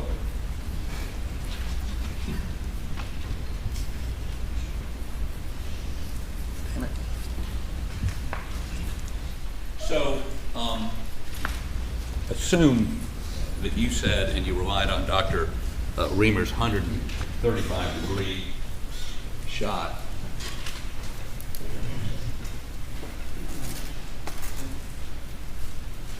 Let's follow that down. Now, Mr. Harpootlian, I reviewed her stuff, but I went and measured my own angle on that door now. I didn't rely on her angle. Well, but she actually, you're going based on where those pellets were. Yes, sir. And she would be going on measurements on the shoulder. Yes, sir. And she's actually looking at the wound. Yes, sir. And she would have maybe a more accurate angle because she knows, she sees what the wound is. She knows the angle to him. Right. But she can't relate that to the defect at the scene. But do you think it's, I mean, 135 degrees is basically a 45-degree angle, correct? Not quite, but yes, sir, close. Yes, sir. Okay. Yes, sir. So it's 45 degrees off of that dot. I did my measurement from a little bit lower on the door frame. I took my protractor and placed it on the door frame, inside the door frame like so. So you don't think it's that tall, you think it's down? Well, that's where his shoulder's at, but the angle of the gun, depending on the length of the barrel, right, it would have to be here, because it's not a contact wound, so it would have to be down a little bit, but the angle doesn't change, just the distance changes. Right, right. So, sorry, standing between. So, but if you come off of this 45 degrees, for the sake of argument. Okay, for the sake of argument. Okay. That would show you the angle of whatever hit his shoulder, As correct? long as the angle stays the same, yes, sir. Okay, well, the angle's not. I've got it on 135, by the way. But 135 would be, wouldn't it be 45 degrees off of straight up and down? So don't you have to take it over this way? Well, you've got 90 in the middle. It depends on where your axis is. You've got 90 in the middle. This is 180. All the way around is 360. So here we've got 135 off of the door. Going that way. Can you make it go this way for me? I don't quite understand. I want the line not going this way. I want to be able to draw it out this way. You just flip it. There you go. And you go above it. Okay, would you do me a favor? And let me get a ruler for you. Can I have that long ruler, please?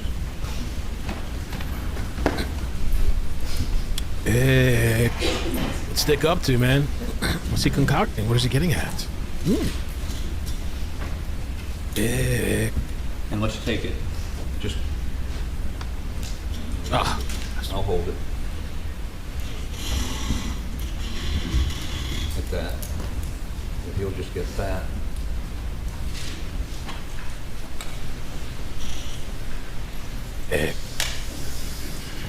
Okay. And so, and again, it could be somewhat lower if he turns. If you dip, yes, sir. But so And that would change the angle. That's why I said approximately 135. It could change it a little bit. How much? A few degrees. You know, as well, if you figure if this is 135 and if he's 2 inches lower, that would, you know, take probably 5 degrees off. So that would be 130? Maybe. If you sit it up there, we'll measure it. I can tell you for sure. Okay. So, okay, what do you want me to do? You hold the protractor up. There you go. Except we gotta go this way. No? You had it. You had it. There you go. But the line's gonna go that way. Which way do you want to go? I want to flip it. Flip it. There you go. There we go. See what? That's why you're the. No, I got a feeling you're fooling with me, Mr. Harpoon.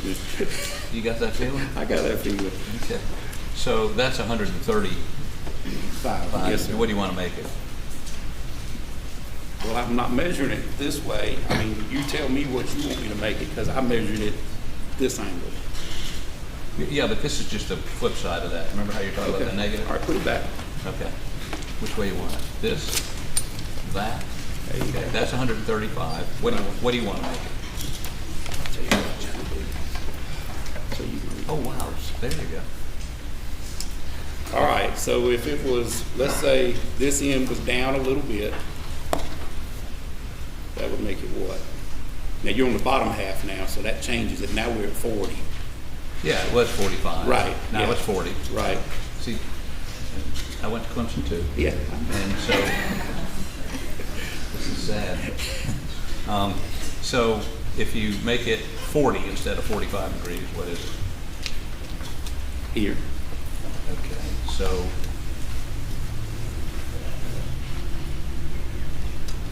Okay, you want to draw that in? And there's a red pen right on the. Sorry about pushing in the eye now, it's not intentional. Okay. So those are basically, what you're saying is those are the two possible paths and there may be one in the middle. It could be, yes, Okay. sir. Now, and you believe that the shooter was how far away from him with that shot? I think 3 foot is a stretch without having some damage to the door frame. Right. Because them shot pellets immediately when they leave the barrel of that gun, at 3 foot, that shot pellet's going to spread 1 inch. There's no damage to the outside of that door frame. Why would there be? Why would there be what? If it's spread how far? 1 inch? If Paul's shoulder is barely breaching that door frame, and that's what the blood evidence tells me. Right. If you are further back, them shot pellets are going to do what they're supposed to do. They're going to open up, and there's no shot damage to that door frame. Okay. So, Here we go. You recognize it? yes, sir, from photographs. And it's a Benelli shotgun, is that right? Yes, sir, it is. Okay, so I prefer to put on gloves if you want those shadows. I have some. That boy, I don't know glove, man, going raw. It going raw. No glove. Dick. All right, so I guess he's trying to show other possible angles, I guess. I'm still trying to see where it's at. Minor angle changes. 40, 45. Whatever, in between. okay, if you take that shotgun and, unlike these boys back here, I don't mind if you point it in my direction. Ooh, ballsy. Okay? So if you take that, the muzzle of that gun and follow the line down, please. Yes, sir. And let me turn this just a little bit so the computer back here can see. Okay. Follow this down. Either one of those down.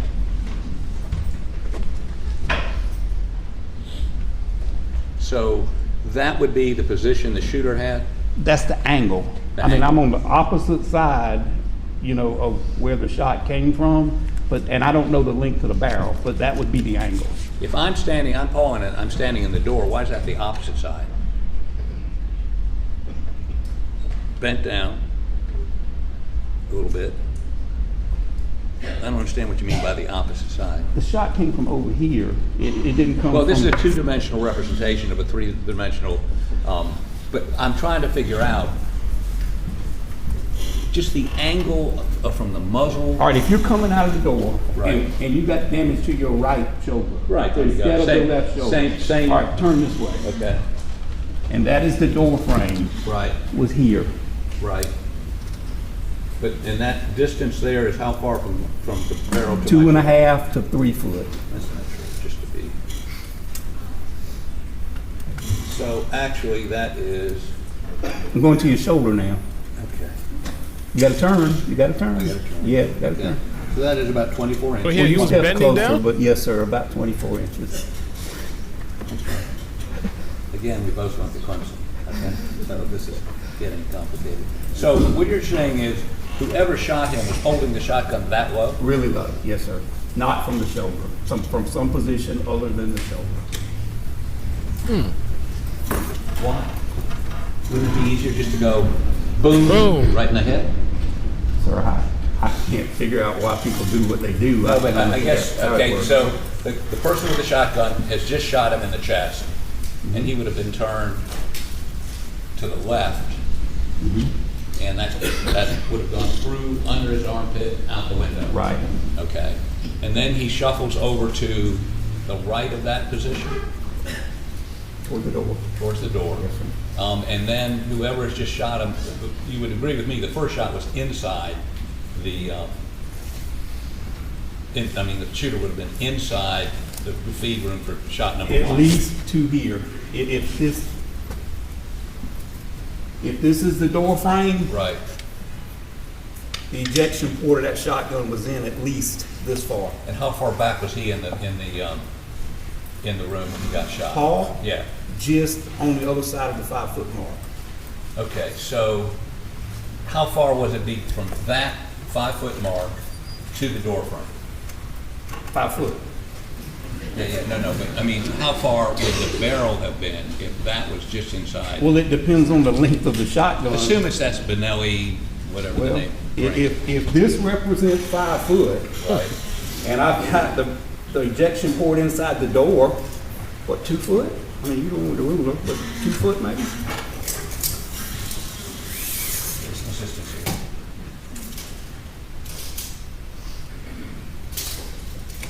Okay, so I'm gonna move this way. So homeboy was like on the ground with a shotgun, like. So he's saying he was like this. Thank you. So, this is 5 feet. Right. I don't know what's on that end, but this is the door. It'd be easy to measure it like that. Is that what he said? This is actually 6 feet. So if it's, No, that's 5 feet. That's 5 feet. for demonstrative purposes, if Damn, that's a weird way to shoot, isn't it? A shotgun? So that's what, How far are you? I can't see. I'm at So 5 literally feet. like all the way down, like Step just a little bit behind 5 foot, because he's occupying that The next foot? foot. There you go. So how far is that? 5, this is 5 feet. Okay. This is a little bit beyond back from Yes, 5 sir. feet. Now can't your body? This way or Yes, this sir. way? This way, okay. What do you mean? Turn my feet? Yes, sir. Okay, A little bit more. okay, Right there. okay. Now, and you're shooting me in the chest, Yes, sir. and the distance between that barrel and my chest is, well, it's not as low anymore now. well, that's Is that Clemson? 29, 30 inches, 1, 2, 3. Prone position? Nah, come on. Well, 30 inches. That's It's a hip shot? to me, 30 inches. Yeah, with this shotgun. Okay, right. And so I twerking would position? get- I mean, just a minute ago, we said at 36 inches, or you said maybe it was closer. I mean, is this consistent with stippling? Yes, sir. Within 5 Okay. foot. Yes, sir. Okay. And when we had it before, and you were shooting up at me, it was about the same distance, maybe six more inches between the barrel and me, right? And there's no stippling. Okay. Okay. You're the expert. What does that mean? Well, he also has, I don't know, I can't answer that. Could it be?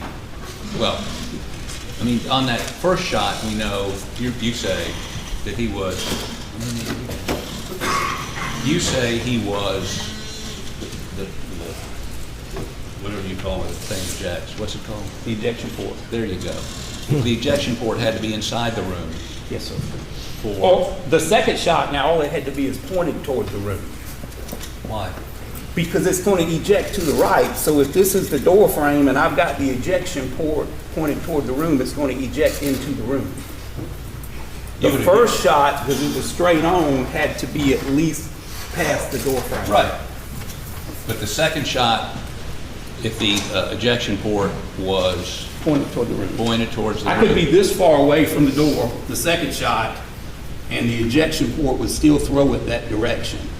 Ooh. So doesn't that change the calculation here on how far away that gun was? Gonna falling backwards? Because the ejection port on this, is that it down there? Where is it? There it is right there. The ejection port is, who you disagree with me, about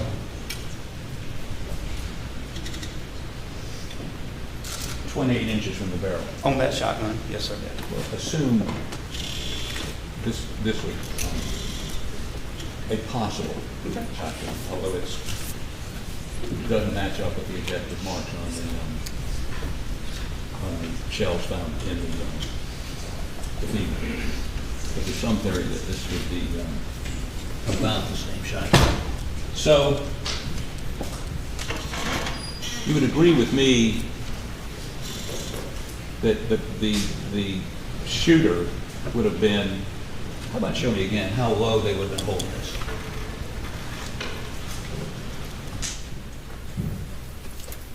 Other side, but here.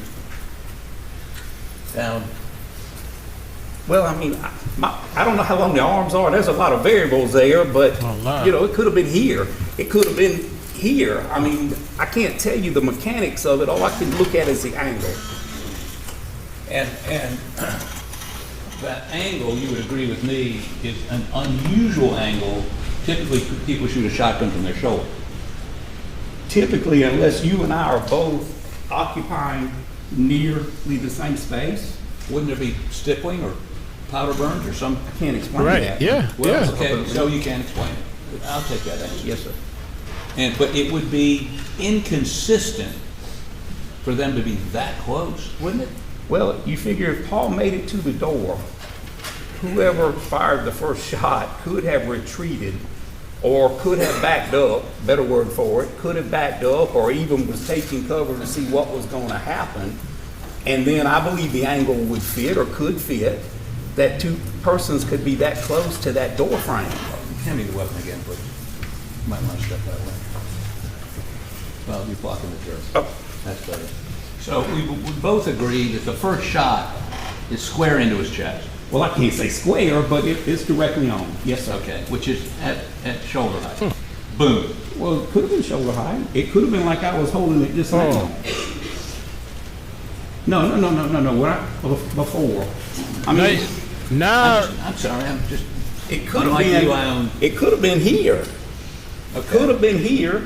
I mean, I can't tell you the But he's holding, mechanics. whoever's shooting him in the chest is holding it Parallel to the ground or parallel to the near ground. parallel. To the ground. Yes, sir. And we know it wasn't down here. I don't believe so. No, sir. Not the path of the bullets going out the back window. Okay. The pellets, not bullets. So either at his shoulder or just under his shoulder. Now, a shotgun has a pretty good kick to it, doesn't it?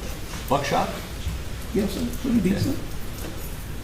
So I guess what I don't understand, and you have no explanation for it, is why the second shot would be like this. Yeah. I mean, we agree the normal height person would have to crouch to make that shot. Correct? I don't know where they wanted the end of that barrel placed, Mr. Harpoon. I can't tell you that. Oh, now you don't got answers now. All I can look at is the angle. Which is about like this. Well, it's here, but in reverse.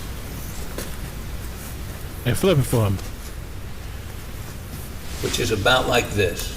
Correct? The barrel would have to be, okay, like that. But you would agree with me, I'm bent over to do that. You are. Yes, sir. So the shooter was a very short person? But here, I'm not bent over that far, and I'm almost 6 foot. But what, I don't understand.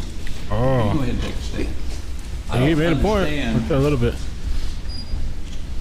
What circumstance would cause a person to, you might want to move that one a little bit, to do this or this, and then immediately do this or do this to put that second shot in? Objection, asked and answered. You said what you don't understand. The question is. The question is that your position is that the first shot was like this, and the second shot would have been like, if I'm standing up straight like this, not a very good aim, or crouched down, if it's a normal sized person, right? The first angle was almost parallel with the ground. Right. The second angle was somewhere between somewhere around 135 degrees from the door frame. I can't tell you the psychology of any more, any less. Okay, so what height was the entrance wound on that chest? On the chest? Yeah. Approximately 4'3" or 4'4", I believe, according to the. 4'3". Yeah, 4'3", 4'4". Because that would have been below the shoulder wound, right? Yes, sir. So it'd be, let me see how that works for me. Maybe this will help us.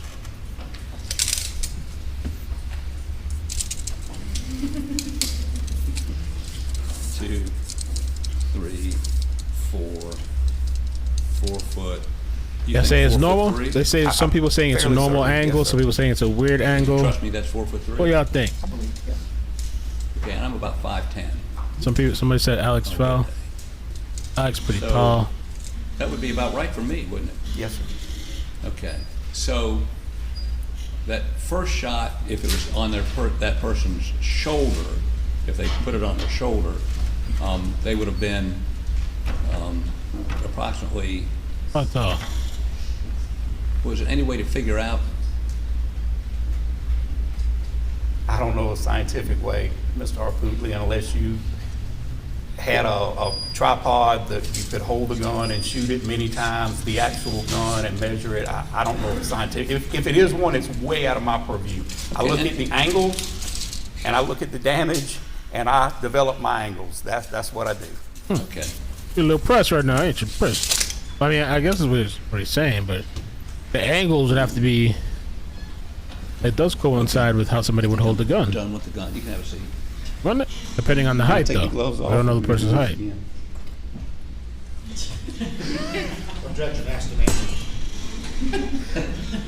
I think we're done with the gun, but I got to tell you. Somebody said, "Oh, David said just ask Alec."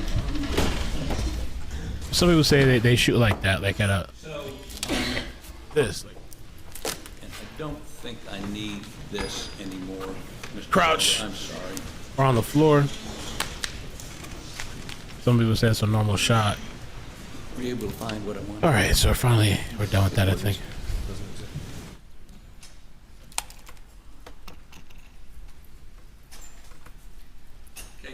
let me go a couple other places with you.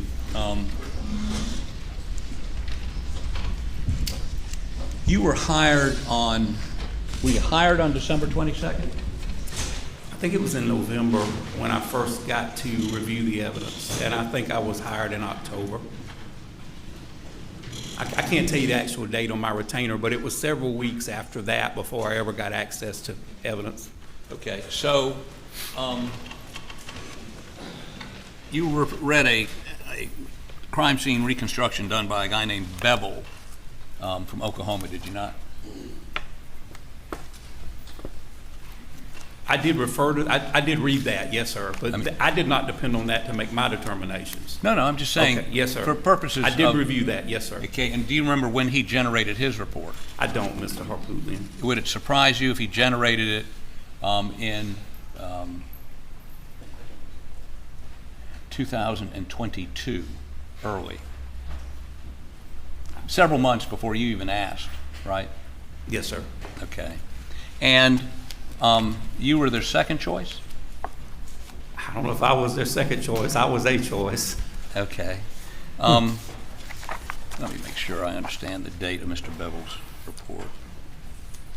So he issued a report in March of 2022, and you were not asked to get involved until October of 2022. I had a phone call early, shortly after. I don't even remember who I talked with, but someone called me shortly after the homicides and asked me if I would mind taking a look at stuff, and I said I'm always available to help if I can. Okay. Now, the other things that you looked at, let me just make sure we understand what you looked at. You had a David Green recording of June 7th, 2021. You remember looking at that? Body camera, yes, sir. Right. And in that body camera interview, when they talk to Mr. Murdaugh, he indicates the phone had fallen out of Paul's pocket when he tried to check his pulse, and he put it on. It didn't explode out of anywhere. He put it on that picture that you introduced just a moment ago. He put it on his rear end. Correct? It may have said that in the body Okay. cam. So there was no exploding out of any pocket, right? I don't believe it did, and that's what I said. Someone other than Paul put it there. Okay. Oh. Now, you had a SLED crime scene investigator summary. Was that by Agent Worley? I read several SLED reports, but Agent Worley's report was one of them. Yes, sir. Okay, and you digested everything in that report that was relevant to your inquiry? I read those reports just so I have the knowledge of it, but what I can work out on my own, even if it contradicts their results, I like to make my own. For instance, conclusion. she had very distinct measurements on shell casing location, right? Yes, sir, I believe they And did. you relied on that, certainly, in looking at shell casing placement. When you say shell casing, are you talking about? I'm talking about where the Blackout 300 shell casings were. I looked at the path. I did not look at the measurement per se because, like I said, the shooter moving, the victim moving, not having the rifle and be able to say exactly where it throws that shell casing, I don't get too involved with that. I'll look at the general path where they're at, but as far as so many feet, so many inches, I don't pay a lot of attention to that. And I'm not asking you that, but it would show you the path of the shooter, would it not? Well, like I said earlier in my testimony, it could or it may not. You can't look and say a shooter started here and ended here because he might have went from here to here and back to here. Well, So let me rephrase that. That's Not what you did. necessarily the path, but at least you would know generally where the shooter was during, if you look at the coagulation of all those shots. For instance, what we see, if you remember correctly, is a number of these shell casings. There's one sort of back on the gravel road, and then all of the rest of them are located in a fairly small area on the grass, and then there's one under her, right? yes, sir. Okay. And that would show you, at least generally, I mean, the one under her had to have been a shot that was fired while she was upright and fell on it, correct? I would agree with that assessment. Okay. But it'd give you some general idea where the shooter was. General idea. Not General that- idea, somewhere somewhere within 5 foot, 5 or 6 foot, knowing what I know about those rifles, it's not going to throw it 20 foot or 30 foot. It's going to be confined to that area, and all I can do is probably put a general perimeter within, a couple yards at the most from Miss Maggie Murdaugh. Did you look at the autopsy report? I did, yes, sir. And the autopsy report, Dr. Reamer indicated the angle of the shot, we've talked this to death, was 135 degrees. I really wasn't aware of that, but I look at the photos more than the report part. Okay, hold on 1 second. Gonna get the super chats on a break. Thank you guys, though. Well, let me get this one. Hunt, thank you so much for the super chat. I missed it earlier. Just want to thank Mel for all his hard work keeping us in the courtroom every day. Thank you for being here, man. I've seen you in the chat. I feel like you're new, though. I don't think I've seen you before this trial, or I could be wrong. But thank you though for the super chat. I appreciate that. Tom N, I got that one already. Thank you so much. Says I think he was trying to make it look like a unaliving. It backfired when his first shot hit Paul's shoulder. Maggie watched him shoot the head shot. Damn, that would be crazy. That's I'll get the rest after. Let me ask you what else you looked at. And you list a bunch of things here. You looked at lab photos of victims' clothing, trace reports, DNA, CS. What's CS photos? Evidence processing. What's CS mean? Crime scene. Yes. Okay. So you looked at the crime scene photos. There were 449 of those, or at least the ones that were relevant to your what you were looking at, right? Yes, sir. And a number of interviews with people, right? I had access to it. I may have looked at some of them. Yes, sir. Okay. Now, let me ask you this. Does the wound on Paul's shoulder indicate to you how far the shooter was? I mean, what was the spread at that point? Your typical full choke on a shotgun, and it depends. Once again, it depends on the choke. Right. At 3 foot, it's going to spread 1 inch. Okay. Well, with an improved choke, at 3 foot, it's going to spread 1.75 inches. So I don't know the. Well, you looked at the autopsy photos, right? I did. Yes, sir. Was the wound on his shoulder bigger than 1 or 1.75? It's a massive wound. I mean, it's massive, but a lot of that can be taken into the angle too, Mr. Harpootlian. Did you look at the x-rays? I did, yes, sir. And there's a whole bunch of pellets in his shoulder. Along the path, yes, sir. Along the path. Mm-hmm. But wouldn't it indicate that the spread of those pellets is significantly more than 1 inch or 2 inches? Like, I think we determined it was about a 6-inch spread. Well, I don't think with the angle it would be possible for someone to be 12 yards away and shooting up that direction. So obviously that's got something to do with the close proximity and the way those number twos work. So, do you have an explanation for why the spread would have been that big based on what we just did? I don't want to pull the shotgun out. I'm not a firearms examiner, Mr. Harpootlian. I'm just familiar with how they work. And so your position is that spread is not inconsistent with what you've testified? I do not believe so. I have had people shoot themselves in front of me, and I have worked a number of crime scenes where I've seen the same damage. Okay. So,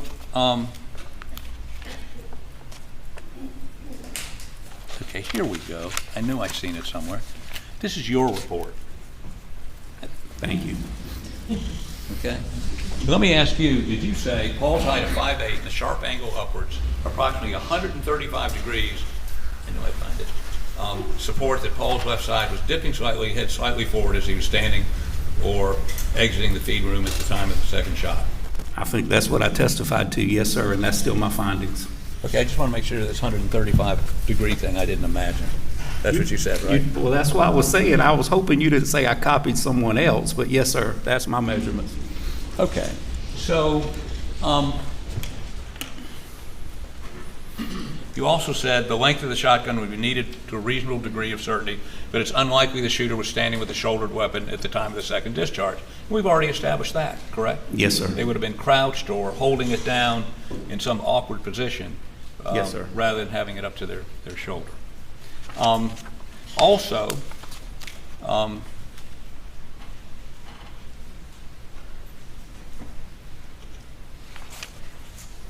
me see if I can finish this.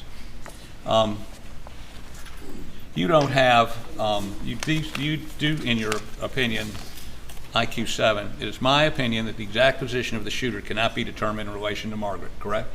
Yes, sir. Do you have the most accurate information available to narrow down the position of the shooter's position is the physical location, position of the deceased, bullet path of known wounds, stippling, or lack of physical damage caused by those wounds. So you came across no data that would allow you to determine trajectory with any degree of certainty as to Maggie. No, because the victim and the shooter could possibly have been moving. So it's no way, to my knowledge, scientifically, to prove either one. Okay, and I guess that wasn't my question. My question was, you saw no data in the material you looked at that would allow you to do that. Other than the pathologist measuring the angle of her stomach wound and her thigh wound, and they were very similar angle, that's about all I can tell you, Mr. Harpootlian. Okay. And let me deal with a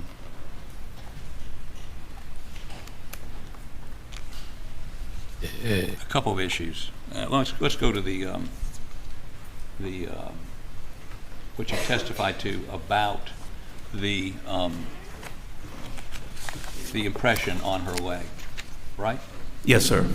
Now, this again, was there a photo taken of either her leg or the tire that you're talking about that would have been what you would expect if you were trying to make a comparison? That is a 90-degree shot of it, either one.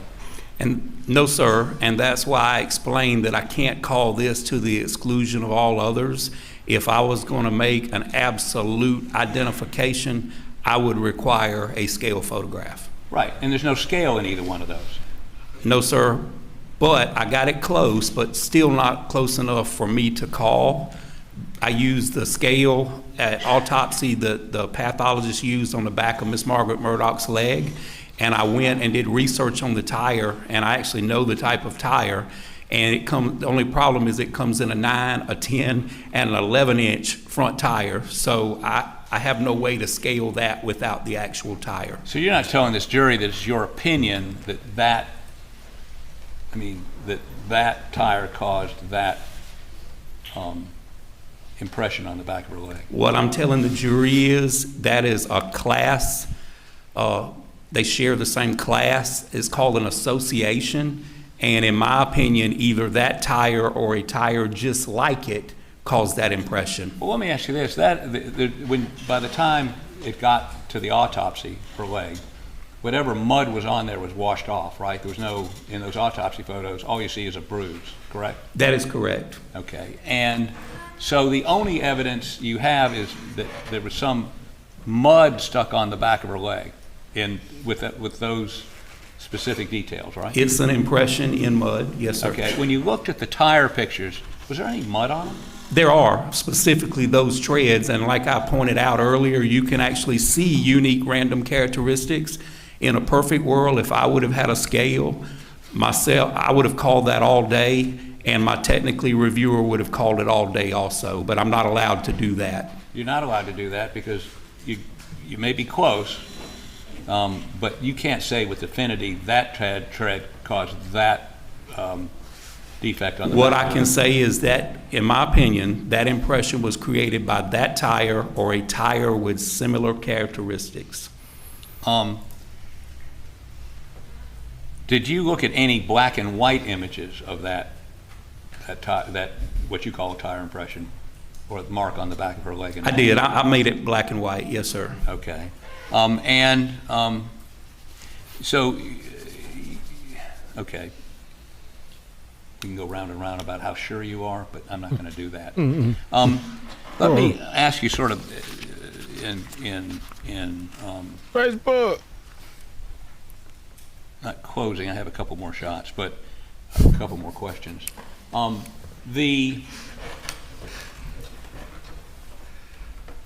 strike that. Let me check one thing with my folks over here, and I'm probably done. Can I stand for a moment, please? Please, let me stretch my legs. Killing me. Killing me. Mo sent me this image. I mean, the thing you gotta take into consider if it was Alex's height, but there's other theories. I'll see if I can play a small clip later or on the break from the mob crew. Some people feel and theorize that he fell back after the first shot, maybe. Fall causing an upward angle of trajectory. Some people believe he may have fallen back and shot.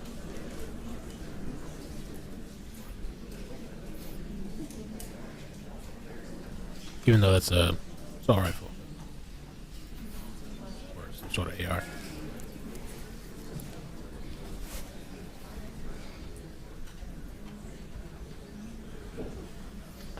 It'll knock your whole face off, your whole shoulder. Oh, shooting like that. Boom.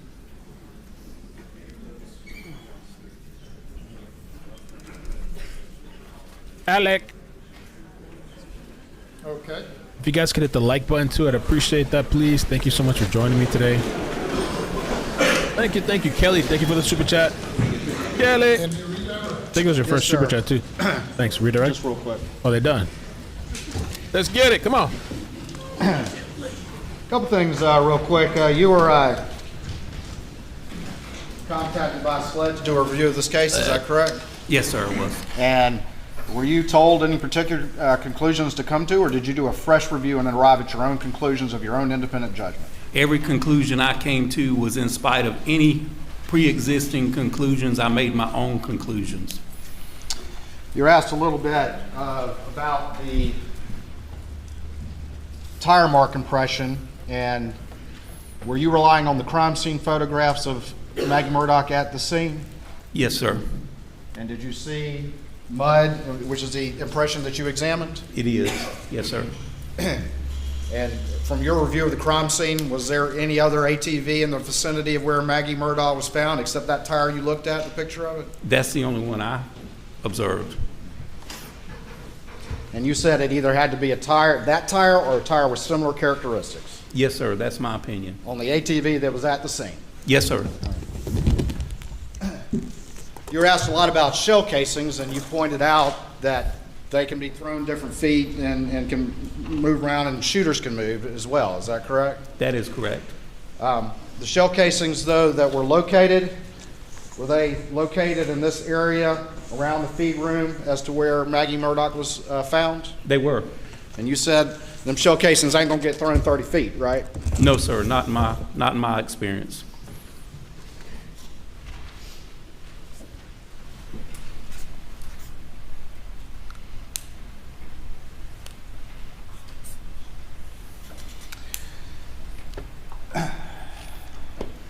In your experience, having done 850 homicide scenes, can shooting events be fluid situations?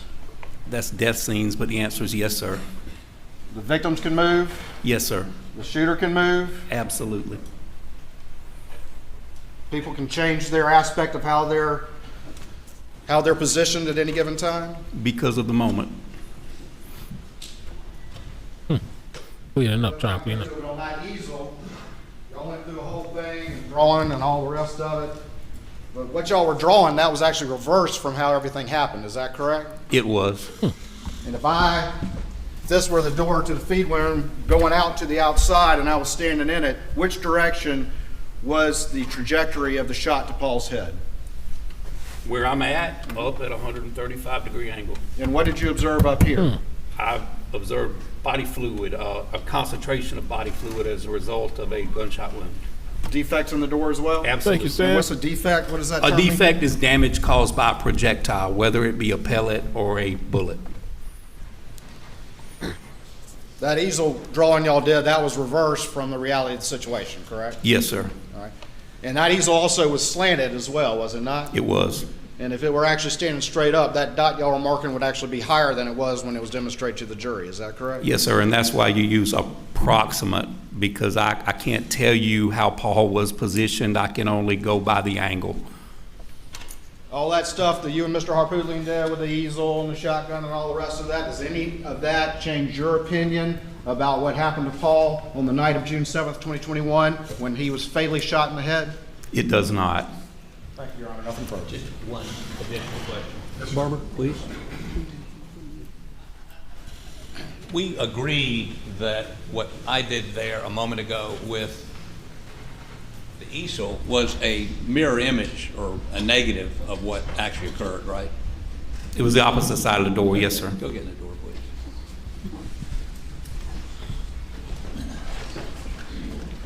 please. Mr. Barber, in the interest of justice, has allowed me to point the shotgun at him, Your Honor. It is.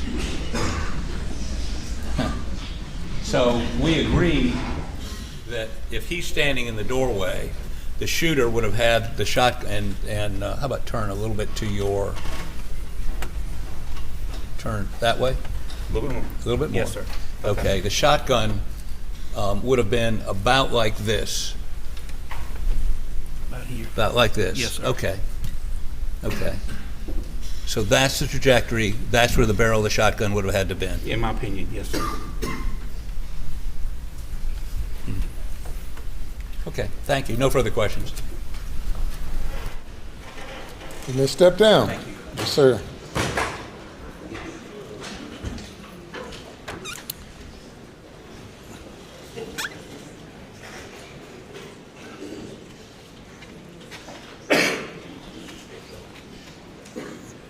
Ladies and gentlemen, we're going to break for lunch at this time.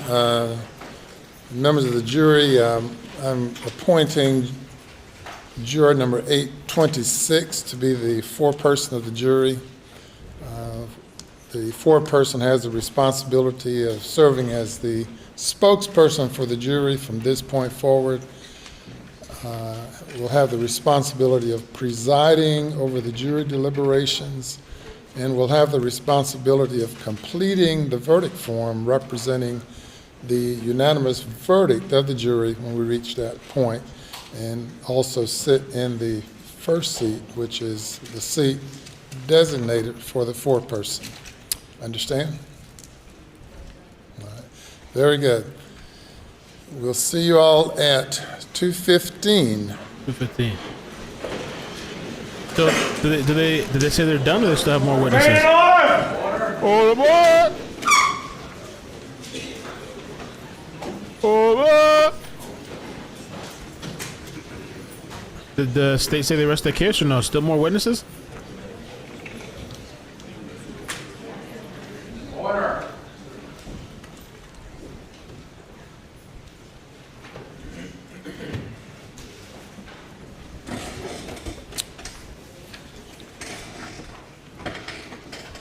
We'll be in recess till 2:15. All right.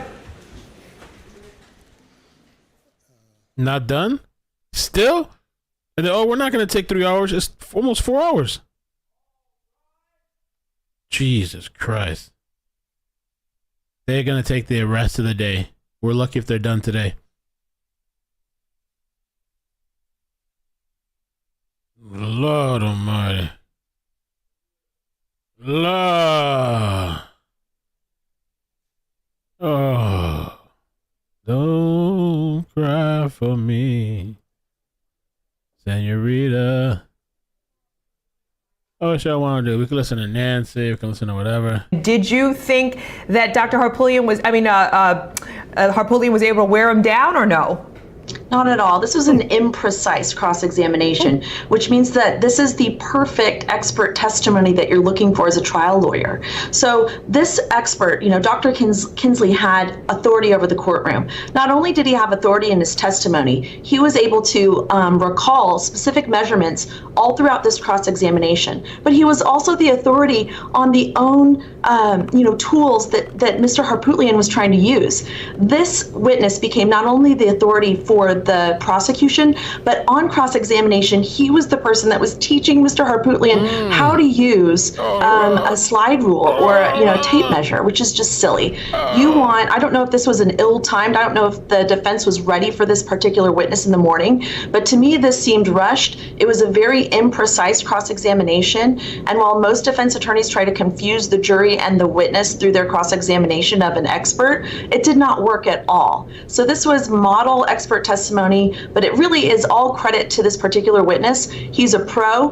and I thought it was a terrible fact that was elicited by Mr. Harpootlian at the very beginning, that this is a witness that even Mr. Harpootlian has used before. So he's good enough for the defense and good enough for the prosecution. This is a perfect witness. Well, Holly, one more thing here. What do you think a jury makes of Dr. Kinsey's testimony? Since he was not at the crime scene at the time of the murders, he reviewed this evidence in 2022. He's such an expert. We spent so much time on his credibility and all of his experience testifying. We know that Mr. Harpootlian himself has trusted his judgment before. And what I hope the jurors know is that in these situations, you don't have everybody with personal knowledge testifying in this case. Oftentimes you have to have an expert that looks at the information generated by people who were there at the crime scene. So because he had so much authority, because he was so educational in his testimony, I think the jury is going to forgive the fact that he was not there at the crime scene on the day and the night of the murders. Marie, did you think he was so knowledgeable that it didn't matter to the jury? I think he was so knowledgeable that it didn't matter to the jury. And I think he was unshaken by Dick Harpootlian. And like I said, he did not come to play, he came to slay. And he really nailed it as far as keeping his opinion and not letting Dick Harpootlian push him around and make him lose his expert. No congressional hearings have been scheduled just yet, but that could be the next. I was trying to see if they're doing any live TV stuff. Dick. Okay, let me get the super chats, and if you guys want, we could do the Nancy Grace. We could hang out and chill. We could talk, flex, all that good stuff, man. I could go over some of the highlights. Leave me a like, please, if you're watching the stream. I appreciate it. Debbie, thank you for the super chat. Says, thank you for all you do. Live in South Carolina and love your coverage. Ooh, Debbie, them good old boys. You ever met any of the good old boys? Them good old boys. Don't play around with them boys. You need something, we got you. Heaven Stars, thank you for the 3-month membership. Say they're proving they checked the print on her leg. Amazing. Isoph, thank you so much for the super chat. Appreciate it. Nancy, thank you for the super chat. Says free the fringe. Oh Lord, what's the fringe? Was that guy's hair? Amazing. Let's see what else we got going on, man. What else we got going on? Tell me you love me. Sing and dance for me. Cajun Candy, thank you so much for the super chat. Thank you for your support. Sam says, hi Mel, looking rested and well. Is Eddie coming on?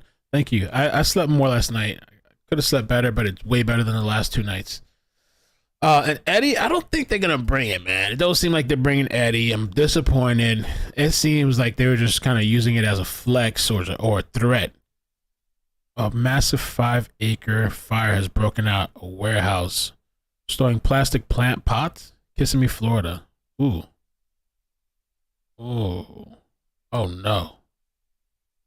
Is that really just a plastic pot place, or is that something else? Damn. What kind of shit they got going on out there? We got a live stream. Let's check it out. Massive fire, man. Oh, they're already done with it.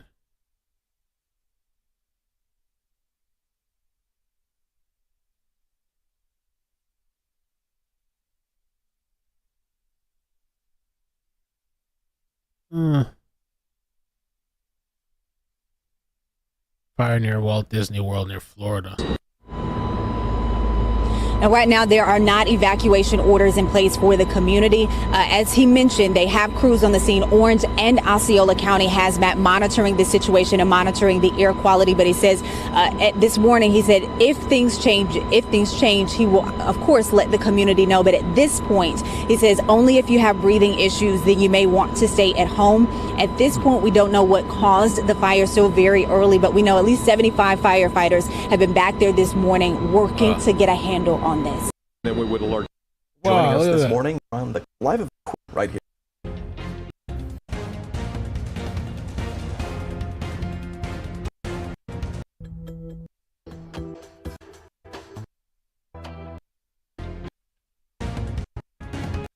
Osceola County, Florida. This is an update from earlier this morning, about an hour or so ago, from fire officials there in Osceola County, Florida. So I want to play this for you for the latest information. Take a listen here. Haskett, Haskett, last name?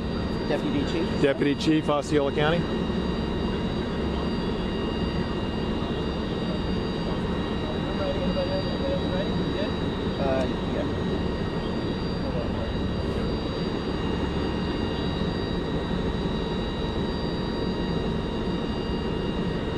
Ready now. Go ahead, Chief.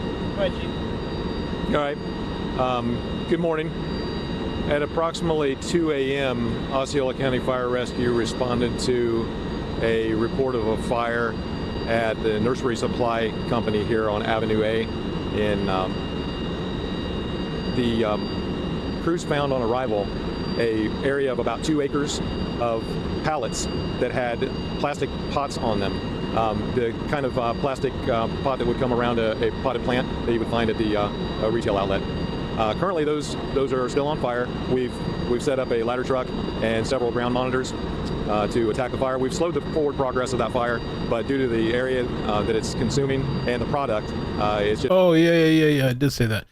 Okay, so yeah, we know there's a fire with pot plants. Hopefully nobody's hurt or injured. Florida. The reenactment thing, to those who kept talking about the reenactment, is it a video? Is it just me? Mel showed one pic. We can skim it a little bit, and I'll put the link to his channel in the description. Mob Crew. Let me pull up the video. But yeah, definitely go check out his channel to catch all the... I know he does live streams, but he has... What the hell just happened there? He has like these short videos that he does, like, I think, reenactment type of things. Give me 1 second. Let me just put it in the description. I don't know what happened to the screen. It just went black. Blacked out.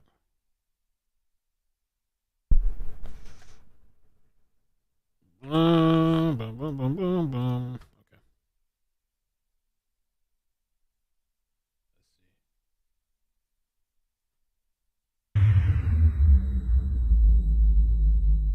The crime scene, done by Steve from True Crime Web.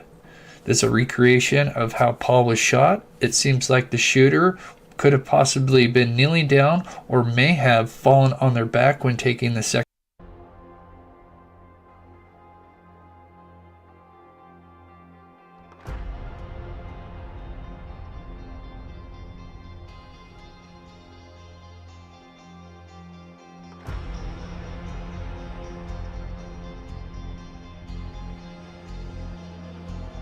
I mean, it's really from this. This is kind of a rough one though, because I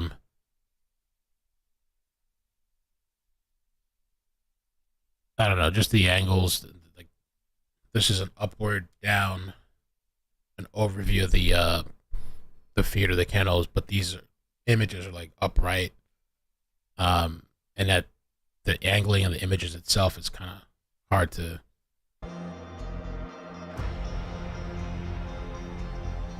Oh, okay. Oh, this is better.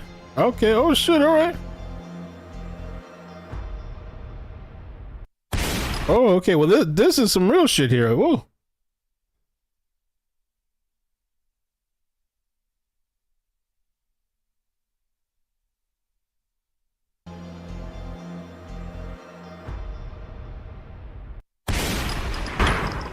Up in the chest.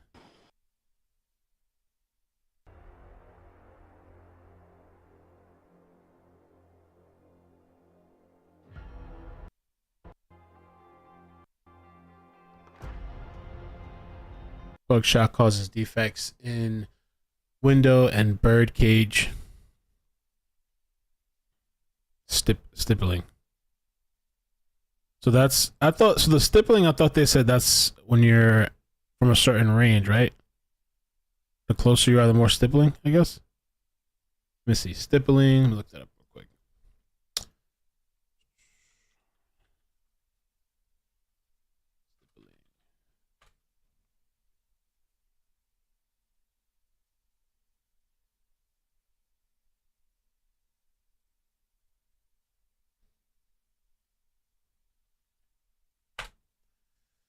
Stippling is caused by unburned particles of gunpowder striking the skin, in contrast to other substances that may be deposited on the skin, such as soot. Oh, we've heard that word a lot of times too. Soot.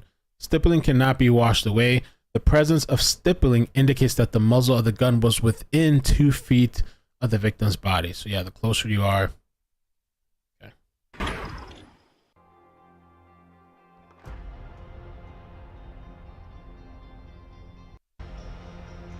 So we got the stippling.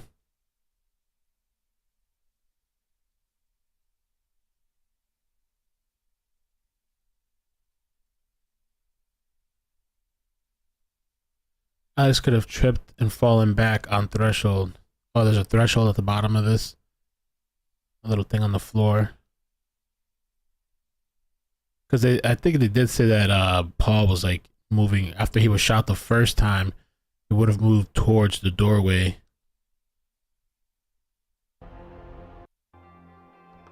Inside feed room, outside feed room.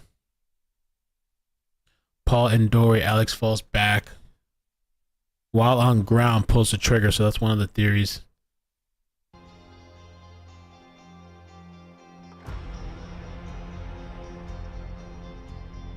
That would be wild if that was what it was. So imagine that's an interesting theory. Imagine it was never his intention. Well, I can't say it was never his intention to shoot him in the head, because look what happened to Maggie, right? They shot Maggie in the head after, execution style. So I don't know, because like the fallback theory could, and maybe the killer doesn't care where they're shooting it, but maybe it was. If you're gonna go with the theory that, like, you know, maybe he fell back, he probably still could have fallen back, not wanted to do a headshot, but then Maggie was still killed, made sure to be dead, walked over and shot. Right? Was she walked over to? She was shot at a distance, and then the person got up close and finished her off. But the whole position of her being on the floor, like bent forward, and that didn't the bullet come through, like, I thought they said the kidney or something that really hurts, painful or something, came through all the way and then like threw up through the head, right? I'm trying to remember how it was.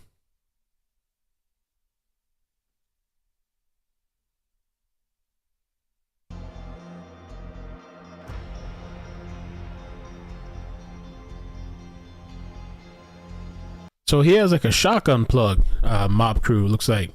Out there with a shotgun. Oh shit, I mean a shooter. Doing testing. Wow, dude, it's crazy to even see that. Let me play it slow real quick. To even see how combustible that is. Like, just...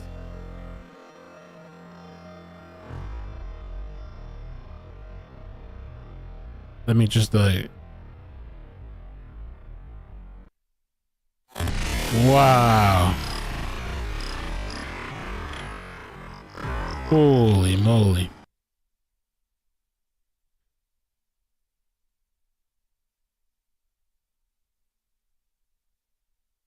So yeah, that's his video. Definitely go and check it out. I'll even give him a sub. I swear I thought I subbed to this guy the other day, but I've been having people tell me too that like they'll sub to my channel and like randomly they come back to my channel and they're unsubbed.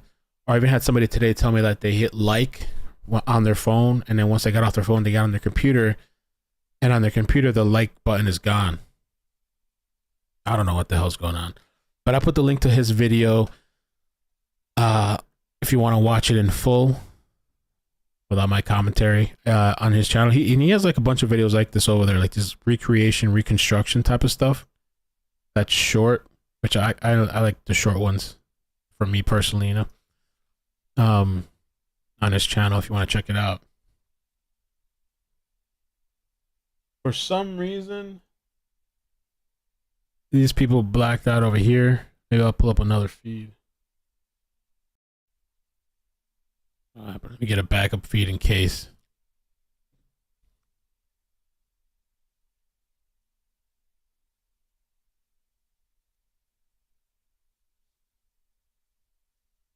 Let's see.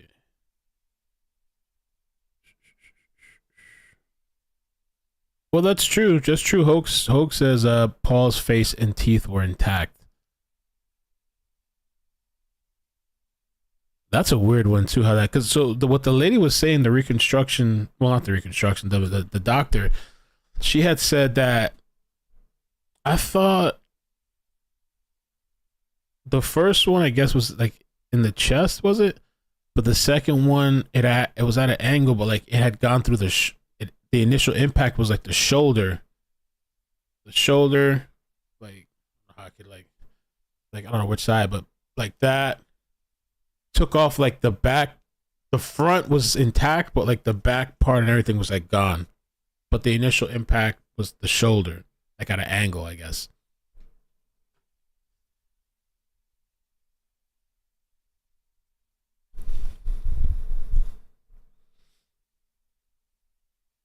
Shoulder to skull, yeah. I don't know, yeah. Like if that's Alec. How did he not pass out seeing those bodies, much less one over the brain lying nearby? Maybe it was on them perks.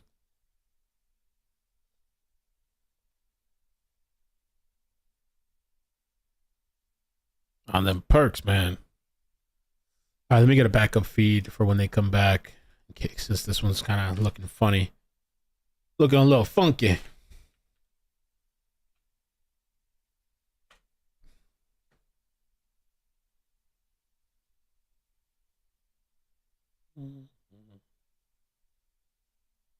Oh, there's less streams today. That's interesting.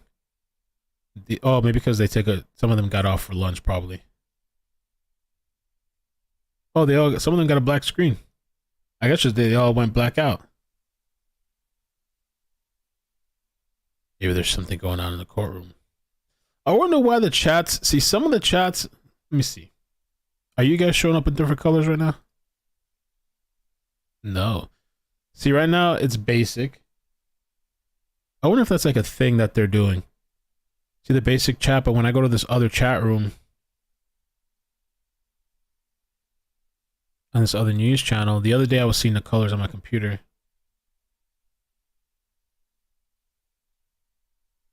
Maybe it's the dark theme one?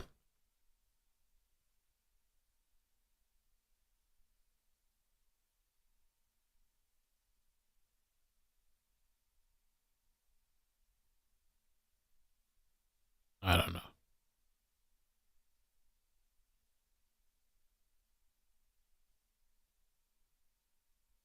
Thank you, Caleb. Now you get 2 likes from me every day, one on my phone and one on my PC. Amazing.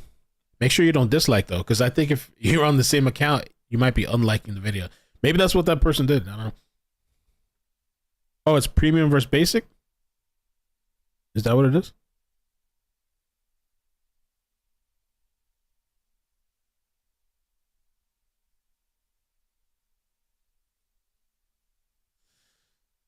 Oh, we're back. Amazing.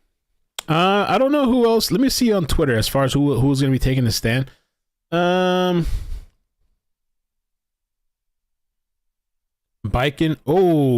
going to give a speech at 2 p.m. Eastern on unidentified objects. More. So is he talking about the old stuff, or is he talking about there's just some new stuff going on? Biden's on the case.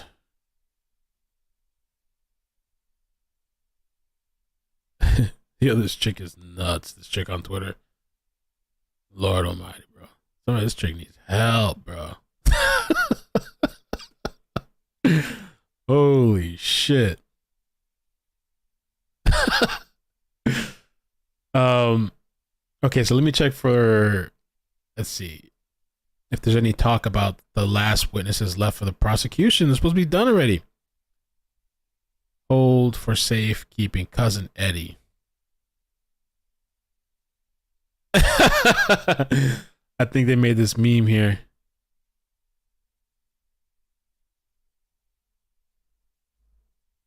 Cousin Eddie. Arrest date 8/22/2022. Hold for safekeeping pretrial.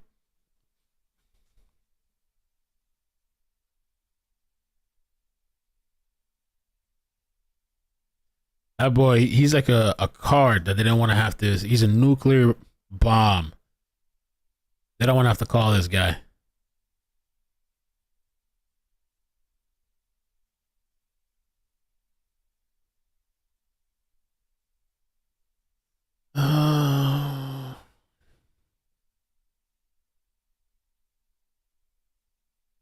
Or Putlin. And so remember too, we got tomorrow, and then there's a 3-day weekend for the trial. We'll be back Tuesday.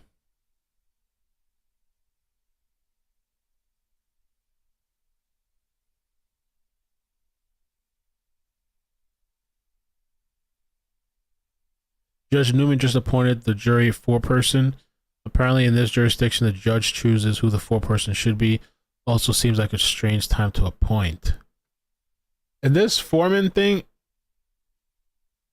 I'm trying to remember when I did jury duty, I think we picked. I don't think the judge picked. I think the jury, like they told us to pick, and we all just picked, whoever wanted to be, we decided who. For lunch at this time, members of the jury, I'm appointing juror number 826 to be the 4-person of the jury. The 4-person has the responsibility of serving as the spokesperson for the jury from this point forward. That's true. This is something that's usually, I don't know, I've only done jury duty once. This is usually established in the beginning, not weeks in, about to switch over to the defense. Will have the responsibility of presiding over the jury deliberations, and will have the responsibility of completing the verdict form representing the unanimous verdict of the jury when we reach that point, and also sit in the first seat, which is the seat designated for the 4-person. Understand? All right. Very good. We'll see you all at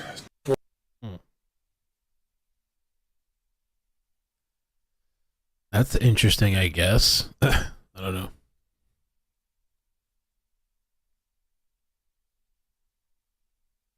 So they can't take notes, I guess, and they assign this 3 jurors left. Yeah. They better get on with this trial. Get on, get. Okay, let me get the rest of these super chats, and then maybe I'll put on some Nancy. Jay Guns, love the character photos, Mel. It makes your feed of the trial feel unique. Hope the move goes well. Thank you so much. Appreciate that. Yeah, I think everything's gonna go well. So I started writing. I made a list yesterday so I can start checking things off that I've done. It'll keep less things in my head floating around since it's written down. And today I'm going to try to complete. There's one thing that I need to do that'll be easy off this list. And I have a 3-day weekend. This weekend I'm going to try to get a lot done too if I can. I wouldn't be surprised if I end up here on YouTube, but I'm going to try to get some things done. Dr. Edward Moskowitz, thank you for the super chat. Says Maggie experienced 10 plus severe pain with kidney. Yeah, being shot there, huh? Okay, so let's put on a little bit of Nancy. Me, when I'm moving, so officially the 1st, the hell's going on here? Officially the 1st, but I don't think I'm gonna wait till the Saturday, the 4th, because this trial has just been so unpredictable and they've run over the time already. And so, and plus maybe because it's a weekday school and stuff like that, it'll be easier for Saturday. I would love to just do it on the 1st just to get shit over with, But I'm gonna see how next week goes, depending on how the today and tomorrow goes, and then Tuesday, because you gotta think next week we're gonna be short. So Tuesday, by Tuesday sometime next week, I'll make a decision whether I'm gonna be the 1st or the 4th. On the 1st, I'll probably just start bringing over some small things, go get the keys. Maybe test some things out there like the internet, make sure everything's working properly and stuff like that. What I'll probably do too is I'll order I want a new desk. I feel like I just want to start fresh. I might bring this one over there anyway, but I can order some stuff and have it delivered over there. And so maybe those couple of days that I'm not fully moved in yet, I can go set up the desk and set up a couple of things over there, and then the weekend do it. We ordered a mug. Thank you, St. Pat Brat. Judge mug. Yeah, President's Day. And I ordered a calendar too. I really like that suggestion from Lilac. Order the calendar. So today when Maddie comes home, we'll start marking off the calendar. Count down the days. Okay, so yeah, let me play a little bit of Nancy.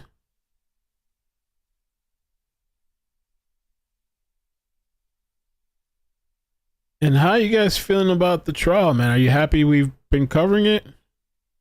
Are you miserable? Are you happy? Is it just something to do?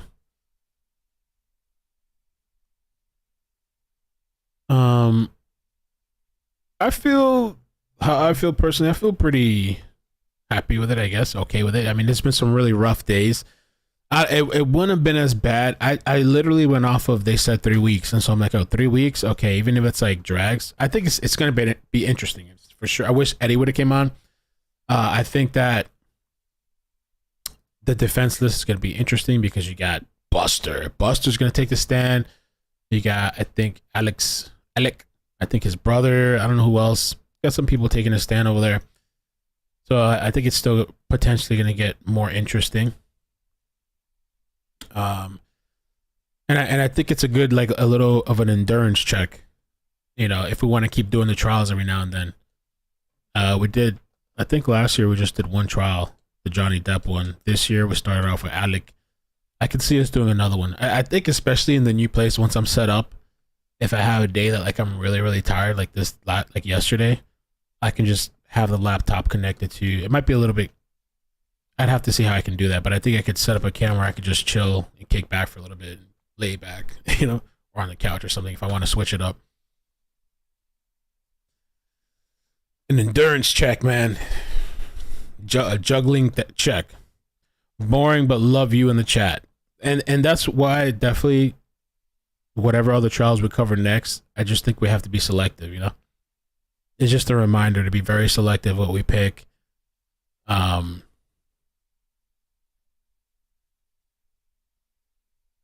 Oh, Kohlberger for sure.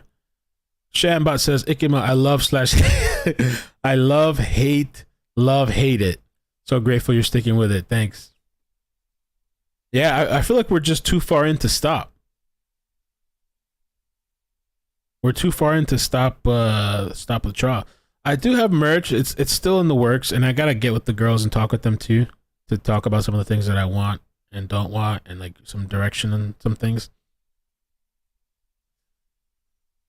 Oh, that's the channel that's done the redirecting. True Crime Web. Oh, okay, I didn't know that was the channel. True Crime Web. Oh, okay. Okay. Oh,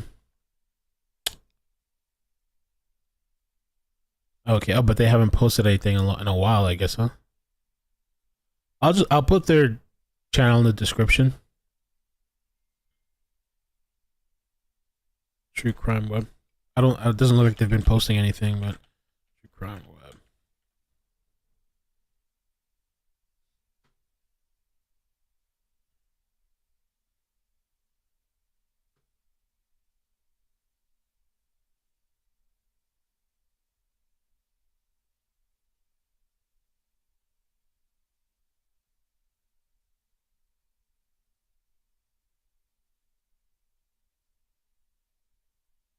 It's definitely drag, for sure. This is not no Johnny Depp trial. I think for sure, I mean, there's other things coming up this year, but I feel like we could be back doing a trial. I mean, I always want to mix it up because I like to be able to do the other content where I can just cover a bunch of different stories back to back to back to back, you know, but I like these things too sometimes, you know, mixing it up. Doing the trials.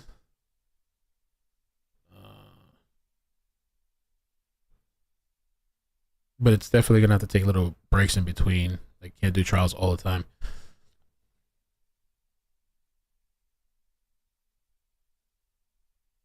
Because I like being able to be more flexible.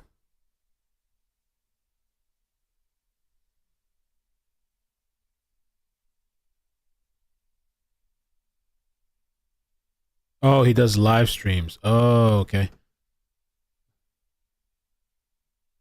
Oh, gotcha. Okay. Let me put the streams in this thing then.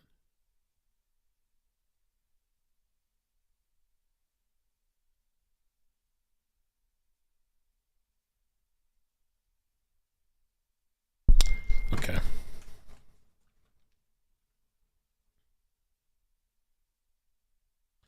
All right, let's put on a little bit of oh yeah, you don't know how excited I am to like move. It feels like forever. And it's so close, but it feels like forever.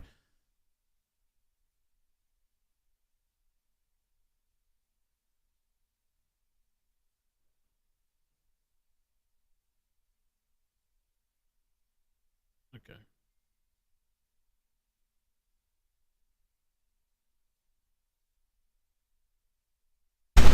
I think right now, to start her own right, Dr. Angela Arnold, renowned psychiatrist, joining us out of the Atlanta jurisdiction at AngelaArnoldMD.com. Did you hear that? This woman was in tears, afraid her sister had been gunned down in the dog shed. Her nephew had been gunned down, brutally gunned down. It's like someone's taking out hits on the family. She's scared silly. She's sick with fear that the other nephew, Buster, is going to be murdered. But guess who was not afraid at all? Alex Murdaugh, Dr. Angie. And Nancy, I believe, so the whole time I'm thinking about what is the jury going to remember about all of this? The jury is going to remember that pregnant pause, aren't they? So whatever is being left out, whatever baby is being cut in half, the jury is going to remember the pregnant pause and the tears that she was shedding. That was so powerful. That was such a powerful testimony that she made today. And you know what else I like about this witness? Let me go back to Mark Tate. He's a veteran trial lawyer. I'm going to try and mirror a little bit of what Dr. Angela Arnold just said about this witness. You could not have hired an actress to portray what she portrayed on the stand. And no, she was not a drama queen. There was no wailing and crying and getting dizzy. No, she was perfectly calm and poised. She cried. She tried to conceal her tears. She wasn't putting on a show. At least it didn't seem like she was. She's very believable. She had a quiet dignity about her, I thought. Yeah, I thought she was an excellent witness. She may be, after the, I guess maybe the SLED officer we heard, I think she was a fantastic witness, and I think she's devastating. And I think the point of who's scared about what's happening with this family, and that Alex seemed like he was okay from her estimation, I think that's something that's going to really come home with the jury and when they're deliberating. And that, to me, I love Nancy. Is something that would be very worrisome if I was defending Alex Murdaugh. I wouldn't like it. There's a lot of things about defending this case that seem very, very, very difficult. And when you're trying a case like Harpootlian is trying here, you really have to try to take it one bite at a time, because the way you eat an elephant, you got to start one bite at a time, and he's got an elephant here. Well, I've never really thought about it that way, about eating an elephant, an endangered species, but okay. I thought you were going to say this witness, this is Maggie's sister. I've heard a lot online. Where is Maggie's family? Well, this sister was set to testify, and I believe she's been kept. She did stay out of court during the other testimony, whether she was forced to or not. But she reminded me in some ways of the caregiver for Libby Murdaugh, Alex Murdaugh's mother, who was afraid. She broke down and cried on the stand because she thought she was going to lose her job.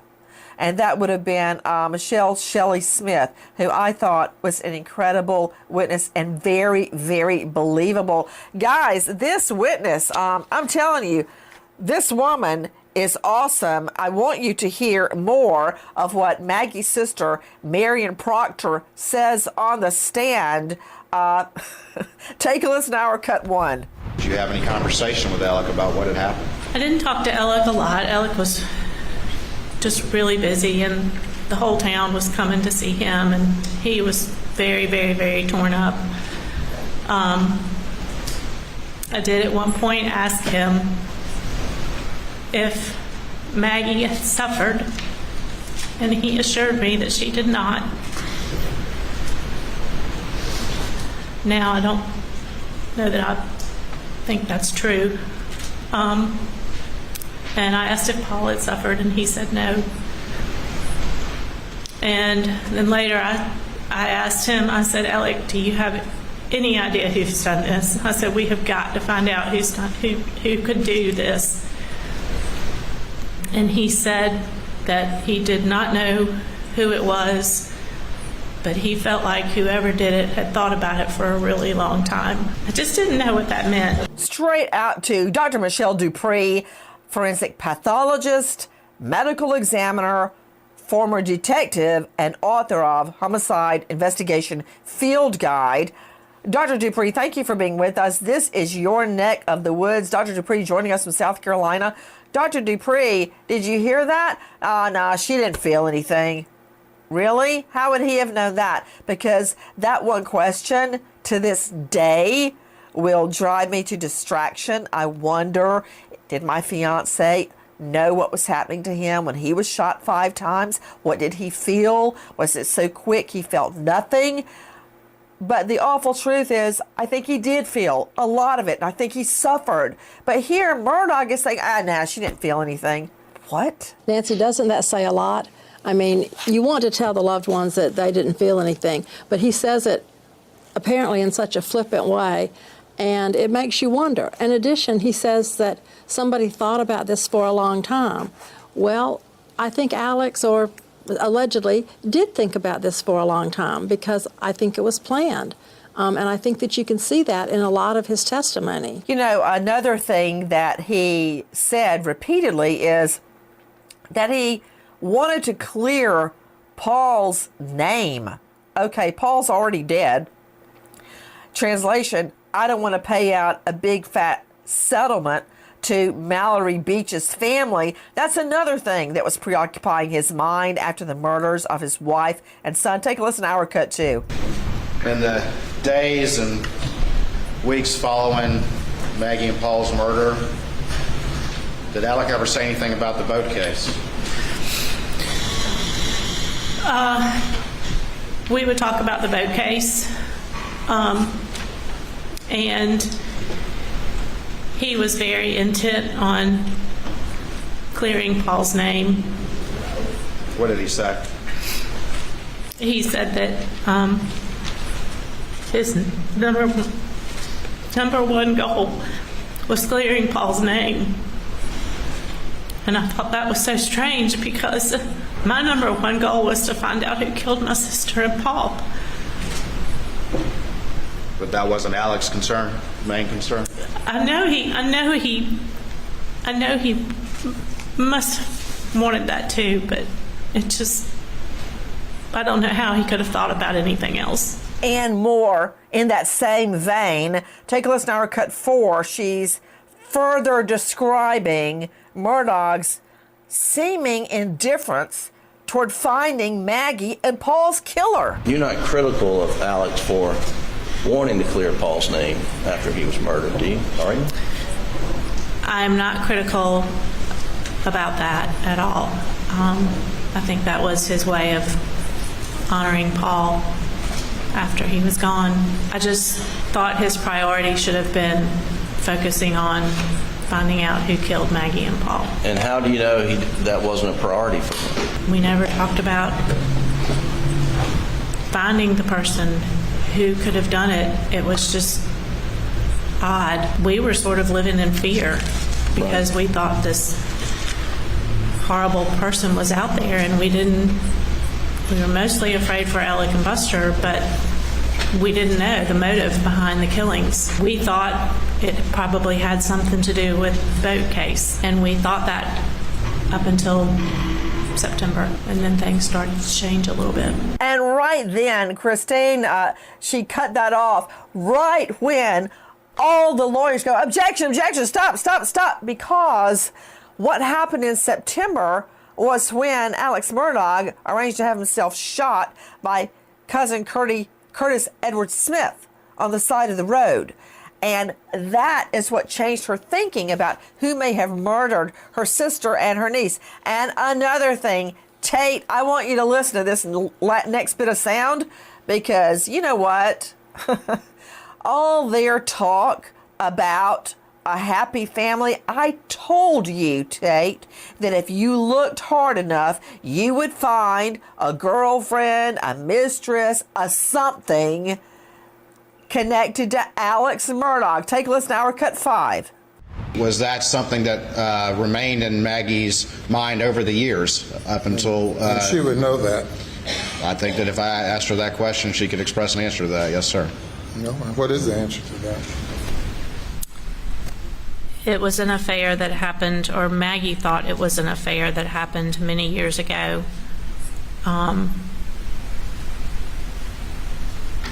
They were able to resolve the issues, but Maggie still brought it up. As recently as when?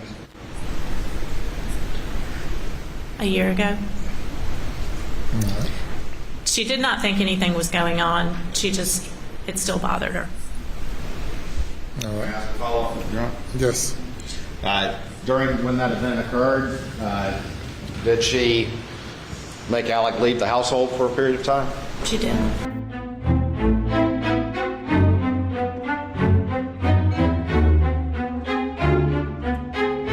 Every parent knows that children give so much. They give you sleepless nights. They give you hugs. Mommy! They give you joy. And sometimes they give you headaches. Dad, I ran over the mailbox again. But through it all, you want to give them everything. And with the UNest app, it's easy to start saving for your child's future. We put smart investing tools right in the palm of your hand. UNest provides incredible flexibility, whether you're saving for college or building a nest egg to use for other things for your kids.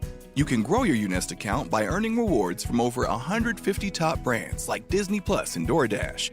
Or share your UNest gifting link with friends and family for birthdays and holidays so they can contribute to your child's account. Start building your child's financial future today. Download the UNest app from the App Store or Google Play. See terms and conditions at unest.co. That's UNEST.co.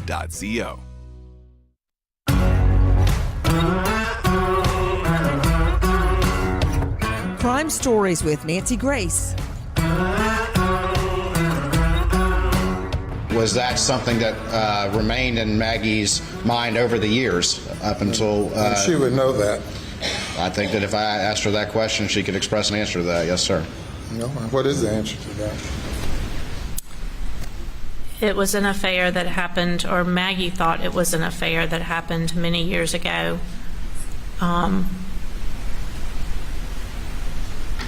They were able to resolve the issues, but Maggie still brought it up. As recently as when? A year ago. She did not think anything was going on. It still bothered her. All right. May I ask a follow-up, Your Honor? Yes. During when that event occurred, did she make Alec leave the household for a period of time? She did. Now, the problem with this is I don't believe the jury was present. Hey, I'm hearing in my ear, Ann Emerson is joining us right now, senior investigative reporter, WCIV, ABC News 4. She is also the star of Unsolved South Carolina, the Murdaugh Murders, Money, and Mystery podcast. And I don't believe the jury was there when Maggie's sister talked about the affair. The infidelity, that's correct. Nancy, hi. Yes, so that was a moment that you were just playing before where there was an objection. They took the jury out of the room and said, okay, we got to talk about what's going on. And the judge wanted to hear what was going on. He wanted to hear what Maggie's sister, Marion, had to say about this. So they let Marion Proctor speak without the jury present, in order for the judge to make a clear decision about what he wanted to do with some of these issues that were coming up. One of which was this alleged affair that Alec was having 15 years ago. That was the first thing that he was sort of looking at, whether or not he would be allowing that testimony. He decided no, that was not going to go in front of the jury. It was what's passed was passed, and that was just too far out of the realm for him. But there was the roadside shooting, of course, because she was talking about leading up to September, right? So we just got to that moment again in September when the assisted botched suicide attempt with Eddie Smith. All of these revelations were coming to light in September. So the judge decided to move it into today. So we have new information about what's happening with that roadside shooting and where the testimony went to today. So long story short, the jury, as it stands right now, is not going to hear about Curtis Edward Smith shooting Murdaugh at Murdaugh's request. As it stands right now, that's not going to come in. To Dr. Angela Arnold, psychiatrist joining us out of the Atlanta jurisdiction, after all that time, it still bothered Maggie Murdaugh that Alex cheated on her, sexually cheated on her. And I'm an armchair shrink, but a lot of people would have said, you know what, it happened a long time ago. We have worked through it. We're fine. But I believe it's bothered her up until the time she died because other things triggered her mistrust. And when one thing happens after the next, you can't help but have that old wound be reopened, Dr. Angie. Well, I completely agree with you, Nancy. First of all, if anybody believes that anyone ever gets over an affair, they've never dealt with this. Okay, so typically no one ever gets over their significant other having an affair. It's they cheated on them. It's a level of mistrust, and then that trust has to be brought back into the relationship. So certainly, if there are other things going on, and it does sound like she was finding out other things along the way, and so it just continues to dig at that hole of mistrust that he placed inside of her. So of course it's going to allegedly. Yes, allegedly. We haven't had Murdaugh admit it, and the lady in question has not presented herself. So these are Maggie's suspicions. I don't know what brought about her suspicion, but she believed it for several years. And, you know, and I don't know if Nancy, she thought it was a one-time thing right, or right? many times. Wait, what? Whether Newman's right about what? I was just saying the question is did Newman make the right decision in excluding evidence of a 15-year-old affair? And what he's got to decide is whether that's going to be something that's potentially so prejudicial as to make it so the jury cannot make an unbiased decision. Is that evidence that is an out-of-court fact being testified to in court to prove that happened, to prove the affair happened? Is that going to be something that's going to prejudice this jury so badly against Murdaugh that they're going to find him guilty because of reasons other than his guilt? And so Newman decided that a 15-year-old affair that we don't have any evidence in court of other than what this wonderful witness has to say about what she believed the decedent thought. I think that he made the right decision. That's too prejudicial, and that's the kind of thing that we're layering one weird thing on top of another on this Alec Murdaugh guy. And we know this, weird is not a murderer, and there's plenty of evidence that the prosecution has successfully put on. Hold on. I don't know that would hold up to the transitive law of mathematics. Weird does not make a murderer, but a murderer is always weird. So I'll let you put that in your pipe and smoke it for a moment, That's Tate. fine, Nancy. But all I'm saying is, I mean, under the law, Mark, we don't want a it's very situation clear. where Murdaugh has a reason to have an appeal that may result in a reversal of a conviction. And so Newman really wants to make sure that when this prosecution rests, and that after Harpootlian defends this man, and he will, as best he possibly can, that when and if there is a conviction, that conviction stands and that there's not a reversal on some evidentiary thing that Newman got wrong. And so I think that he's weighing, fairly conservatively and has let in the evidence that supports the prosecution's theory of motive. I think that he's held things out that tend to arguably, from at least from Harpootlian's standpoint, is going to be unduly prejudicial. And I think he's allowed the prosecution to put on a very strong case. Once they rest, we get to Okay, can we get back to the testimony? Answer. Say that again, But sorry. the law is really clear to just boil it down very easily. If you've got a bad act that doesn't go to motive, course of conduct, scheme, That's right. frame of mind, MO, modus operandi, and plus it's attenuated in time, it's not coming in. There, bam. That's An affair right. 15 years ago may have nothing to do with the murders, so it didn't come in. It's really, really simple, but I like hearing you throw around all those Latin phrases once in a while, Mark Tate. So I'm doing I want that to get help back you feel to. more at home. I'm trying to make you, Nancy, feel more comfortable. I feel pretty good. In this setting. I'm trying to And help. Emerson, you know what I thought was really impactful is when the sister, Maggie's sister, Marion Proctor, on the stand was describing the last time she talked to Maggie and she broke down crying because you explained to everybody what happened. Oh, that was so heartbreaking too. We see, first of all, we feel like we're hearing Maggie through Marion as well because they look so similar, don't they? They really are two peas in a pod. This is her only sister, her older sister, which I think is important because that's always a protective role. And so she's on the stand and she's talking like they do all the time, right? Two sisters on the phone. And she's like, should I or shouldn't I go? Maggie loves the beach. Maggie wants to stay at Ediso. And then Marion is like, no, he wants you to come. Go with him. Go with him. Go see him in Moselle. He's dealing with his dad. And so you hear this unbelievable regret that comes forth. She starts to cry. And they tease this part out really and say, this is the last time you spoke to her. Yes, you encouraged her to go, and it just killed her. And she said, yes, I encouraged Maggie to go to Moselle that day. And I think it broke everybody's heart in the jury box. And I was watching what was going on. You know, Marion Proctor, when she came in with her husband, Bart, she was sitting next to the victim's advocate. On the prosecution side, she was not making eye contact with the family that was sitting in the back row. She wasn't looking at John Marvin or Liz Murdaugh or, Buster. She was looking straight ahead. But boy, when she said that, I saw tears. I saw tears across the whole Murdaugh side. It was just too much to bear. But I'll tell you, Nancy, you know how this case has been coming through, and we've just been connecting the dots. We've been tying together these loose threads, and that's what the prosecution's job is to do.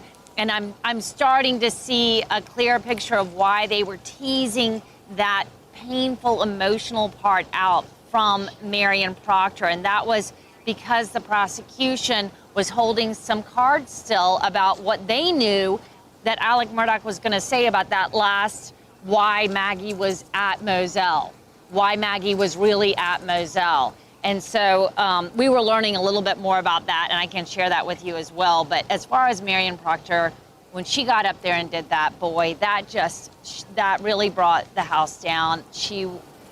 There wasn't a person who didn't feel so sorry for her right then. Yeah, Dr. Angie Arnold joining us. Can you imagine the guilt the sister carries around to this day? She broke down crying on the stand because Maggie called Marion Proctor and said, well, he wants me to come out to Moselle, the hunting lodge. I don't want to go. I want to stay here. Remember, they were living apart. But Alex says, we're going to go visit his father. His father, Mr. Randolph, is not doing well. He's going to die. So the sister says, you should really go. You should go. Basically, sending her to her death. But how could the sister know that? The sister had no way of knowing that. Nancy, the sister never knew that she was sending her sister to her death. And I hope that she can find some help to get over the guilt that she could possibly feel for that.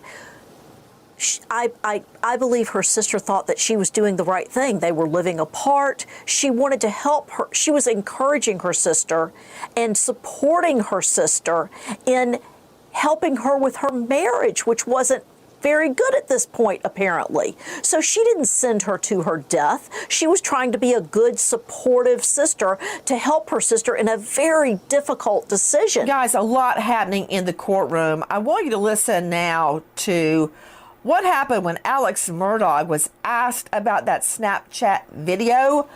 Remember the damning Snapchat video that Paul took just minutes before the murders? They were out in the kennel, and you can hear Alex Murdaugh's voice in the background. So he's confronted with the Snapchat. Oh, can you only guess what he said? Take a listen to our cut 8. There is a video on Paul's phone of you and him on the farm that night, and you were in khaki pants and a dress shirt. You were playing with a tree. I don't remember playing with a tree. Yeah, I guess there was a tree sapling or something that had fallen over or bending over, and you were trying to get it to stand up. But I mean, the question in that is, when I met you that night, you were in shorts and a t-shirt. At what point in that evening did you change clothes? I'm not sure. It would have been before dinner or after dinner? No, it would have been. What time of day was that? I would have thought I'd already changed. There's not a time. Is he asking you now what time that picture was? Yes, sir. Okay, go ahead. I was staff on it because there's so many posts, but I want to say it looks to be about dusk. So that would have been 7:30, 8 o'clock. I guess I changed when I got back to the house. He is being asked about the Snapchat video where he's wearing one thing in the afternoon and something else after the murders. We learned a lot about that from the housekeeper. They claim she never saw those clothes again. They were disposed of somewhere along the way. I love the way he did that. Out to you, Chris McDonough joining us, former homicide investigator in Miami-Dade, has handled, I would say, 300 or 400 homicide investigations. You can find them on the interview room. Chris McDonough, did you hear Alex Murdaugh? He's saying, what? Now, let me see. That must have been, I don't know, sometime in the afternoon. BS, McDonough. He's like, oh, crap. They realized I changed clothes. I mean, did you see him acting like he was thinking about it? And the whole time in his head, the wheels are turning. Uh-oh, they figured that out, didn't they? Yeah, and Nancy, San Diego, by the way, and this is classic deception. He all of a sudden finds himself in an aha moment, is what we'll call that. And remember a couple of things here. This investigative team is slow and steady up to this point. They've had a couple of interviews with him in the car, and now they've got him into a controlled environment. And also, they realize this is an experienced trial lawyer who brings a lawyer who has assembled a team of lawyers to strategize about this investigation. So I would submit to you this was one of those moments where they had not calculated that Paul had taken that video early on showing his clothing. And so notice one thing. He asked a question with a question. So he answers a question with a question. That is.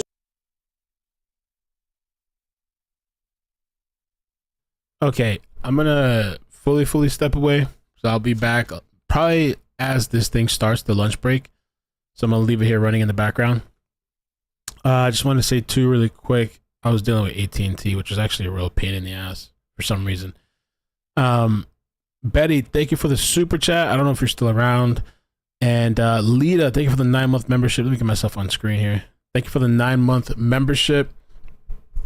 In my opinion, Alec did it, but with the drug lords. Merciless. Just me, JB, thank you for the super chat. Appreciate that, man. Thank you for the 10. Mel, thank you for covering this trial and letting us discuss it as a group with you. No, thank you for hanging out with me, being here, supporting me, being here in the chat. Appreciate it. Mrs. and Mr. Steelers, Thank you for the super chat. Says sending love and gratitude to you, Mel, and the mods, especially Mo Diggs Vic, because I love them the most and hate everybody else. I said what I said. Okay, I added I hate everybody else. Thank you for the super chat. AF, thank you for the 20. Amazing. Very premeditated. Defense attorneys trying to confuse the jury. Trying to throw them off. Skeezers. Skeezers working with skeezers. River P, thank you for the super chat. Says worked with law enforcement for 20 years. Saw a lot of cons. Alex is a straight up con. Skeezing. Heaven Stars, thank you for the super chat. Says, what murderer that plans this doesn't bring a gun?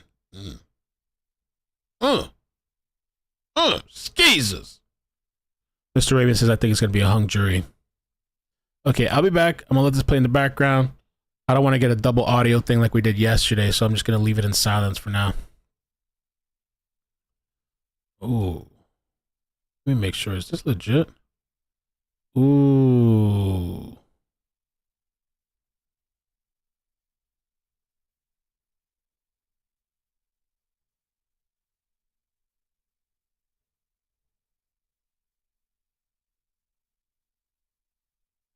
All headers.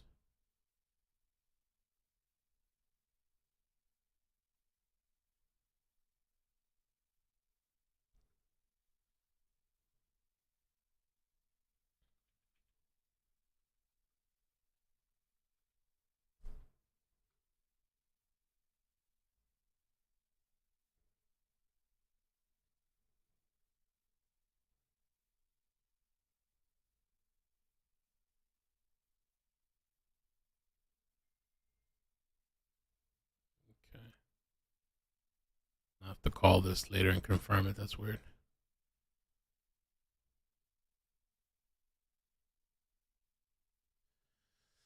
Okay, yeah, so I will be back. I'm gonna leave you guys here. Skeezer. Skeez and skeezers. Skeez. Thank you, lame. Skeezers. Scamming skeezers.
Sit down, DT.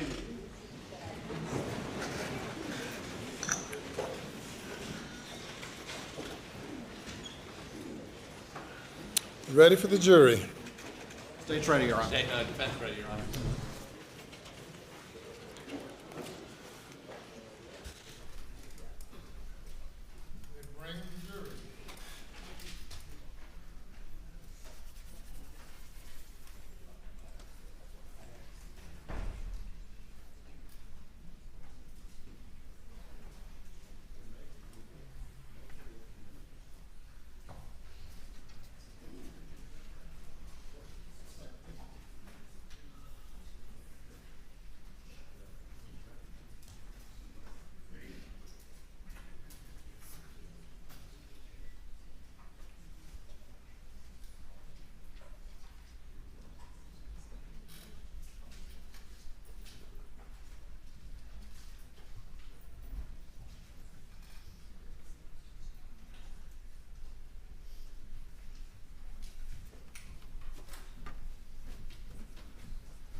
Hey, very good. Welcome back.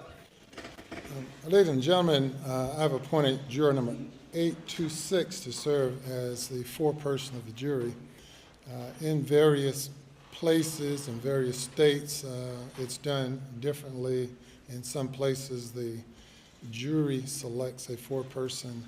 It's my practice to appoint a foreperson. The fact that a person is appointed as foreperson does not give that juror any more authority than any other juror. All jurors are equal participant, and each juror has an equal voice in the process. Well, certainly welcome you to this role as foreperson, and look for all of you to continue with your role in the process from now through the end. And with that, we will have the state call its next witness. Thank you, Your Honor. May it please the court, the state calls Senior Special Agent Ryan Kelly.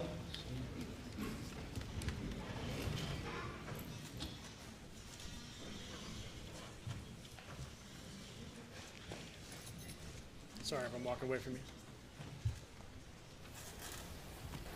Do you swear or affirm that any testimony you give today will be the truth, the whole truth, and nothing but the truth, so help you God? Yes, ma'am, I do. All right, please be seated and state your full name for the record, spell your last name, and make sure you can get to the mic real good. Ryan Kelly, K-E-L-L-Y. Special Agent Kelly, how you doing today? I'm doing well, sir. How are you? Doing well. If you would just quickly introduce yourself to the jury and just give them a short synopsis of your career in law enforcement leading to where you are today. My name is Ryan Kelly. I'm a senior special agent with the State Law Enforcement Division. I'm from Berkeley County. I went to college at the Citadel where I studied biology. I attended the South Carolina Criminal Justice Academy. I've got approximately 22 years law enforcement experience, the last 10 of which have been at SLED Investigative Services Low Country region, where our caseload includes violent crime, public corruption, officer-involved critical incidents, and financial crimes. I'm currently there as a senior special agent. All right, and if you would get that mic just a little bit closer to your to yourself. Is that better? Okay. Yeah. Yep, that's much better. Have you, as far as the murders at Moselle, you had a very tangential role in that particular case? Is that correct? That's correct. All right. Moving forward, did you become the lead case agent on a different matter that started on about September 4th, 2021? Yes, on September 4th, 2021, there was an incident involving Alec Murdaugh where he was shot along Old Salcahatchee Road in Hampton County. All right. And did you respond to that particular scene? I did. Okay. And about what time did that occur? The shooting occurred at approximately 1:36 p.m. All right. And that's September 4th? September 4th, yes. As you arrived at the scene, what, if anything, did you notice about what vehicle was there? Well, prior to arriving at the scene, while en route, Mr. Murdaugh was being treated at a hospital in Savannah. So I responded to Savannah first. Right. After meeting with Mr. Murdaugh, I then responded back to the Salkehatchie Road.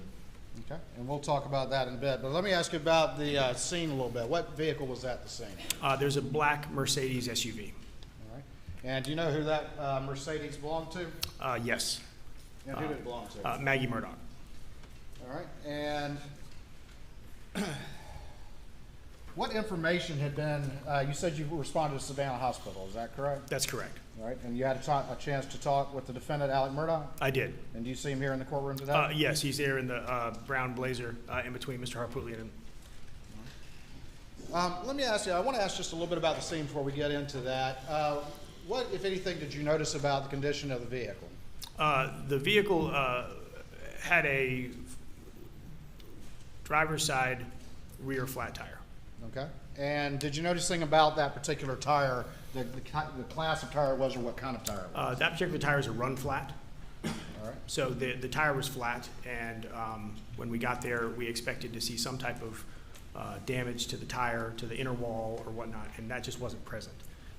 After reviewing the tire and looking at it up close, we saw what we thought appeared to be a small puncture wound or a puncture mark on the sidewall. All right. And what did that appear to have caused that as you looked at it? It looked like a small blade, like a pocket knife that most police officers would carry in their pocket. It appeared to be something similar to that. Tell the jury a little bit about a run flat tire. What does that mean if the tire goes, quote, flat? Well, I don't work for Mercedes, and I'm not a tire expert, but it is it's a feature on certain brands of tire that once there is some type of puncture, that the tire remains operable. So if you're driving on a road and you suffer a blowout, it allows you to drive to a safe space, where you can pull off and seek assistance there.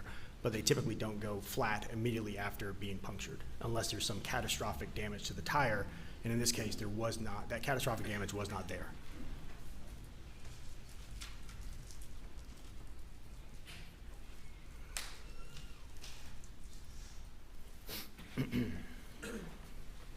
All right.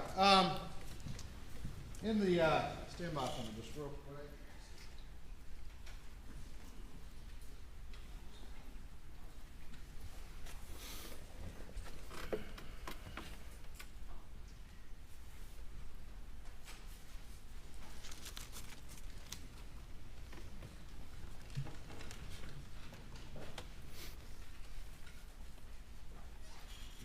In the course of your investigation, as you started to look into this, did you obtain a copy or review the 911 call from this particular incident? Yes, I did. All right, and who made that particular 911 call? Alec Murdaugh. All right, and I'm going to show you what's been marked as States 543, and is that a disc containing that particular 911 call? Yes. All right, Your Honor, at this point I would move in States 543, I believe without additional objection. Without additional objection, Your Honor. It's admitted. All right, thank you. I'm going to go ahead and play that.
Let me ask you this.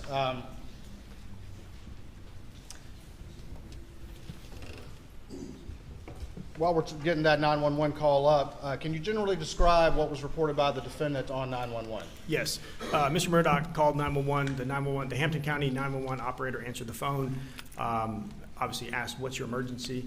Mr. Murdaugh said that he was on Salkehatchie Road by a church with a red roof.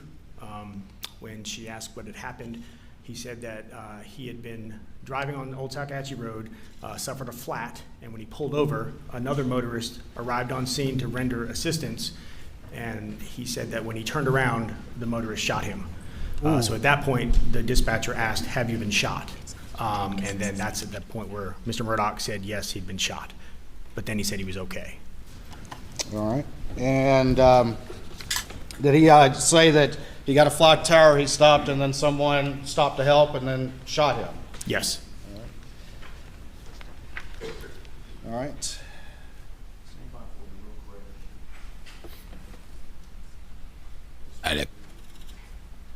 So just the guy, it's to do with the roadside incident.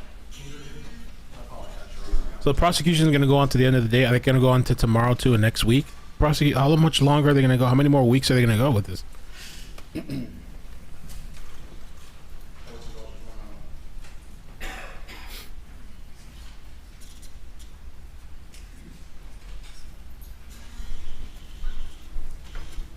No way. You think Eddie's going to be next?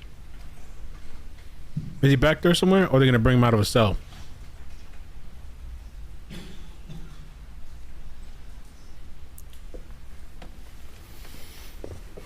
He's from Sled? Sled. I'm good. I'm back. Yeah. Thanks.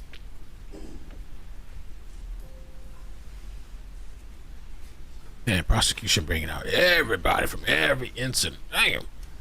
I mean, maybe the time you didn't. Jury room for a few minutes. Please do not discuss the case. What happened? Hey, this shit gonna be till next week.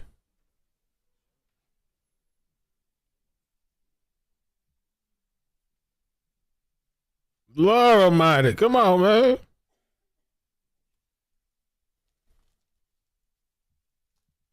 Three months later.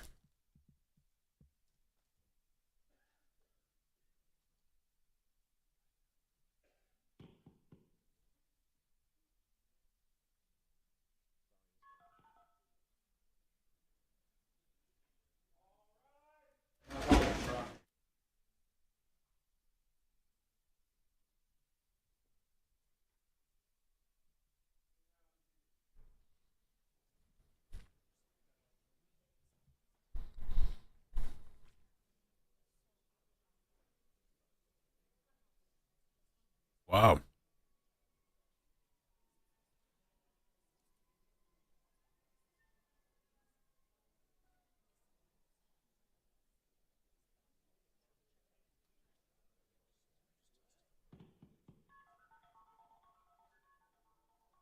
Okay, hasn't come yet. Well, they gonna keep on Now, keeping. having Agent Ryan Kelly on the stand to open Ryan a new Kelly? can of worms to discuss this whole courtside shooting after the judge reversed the decision. It makes him look like a liar in chief, a fabricator. They're actually going to lead down the road where they're going to hear the 911 call. And they're going to say, if he was such a liar on that call, he probably was lying when he called about his family too. And they're going to bring out evidence that he even helped to draw a sketch about the person who allegedly shot him. This is like a nail in his conviction coffin that I don't think even Dick Harpootlian is going to be able to get him out of here. Bob, what do you think? I've never seen that guy smile like that before. He was smiling. I think this is the chickens coming home to roost on Jim Griffin's horrific mistake yesterday. Opening the door or reopening the door, and I guess there's a debate whether or not he really did. I'm in the camp that he didn't open the door, but the judge, who matters in terms of deciding whether he opened the door, decided that he did. And this is going to be the result. The bottom line is the jury, after Mrs. Proctor's testimony, was left thinking that there was a shooter that had targeted Alex Murdaugh. And now they're about to find out the whole truth. So it's bad. So, Marie, at the end of the day, you agreed with the judge reversing this decision. Absolutely. He danced with fire. He came close to it and he got burned. They never wanted that 911 tape where he's saying, somebody shot me while I was changing my tire. And they're bringing testimony that maybe they even punctured the tire. It's going to make him look like a liar colossally. And it's not going to help his case. All in the name of motive. It's going to be bad act, lying evidence that the jurors are going to never unhear or unsee.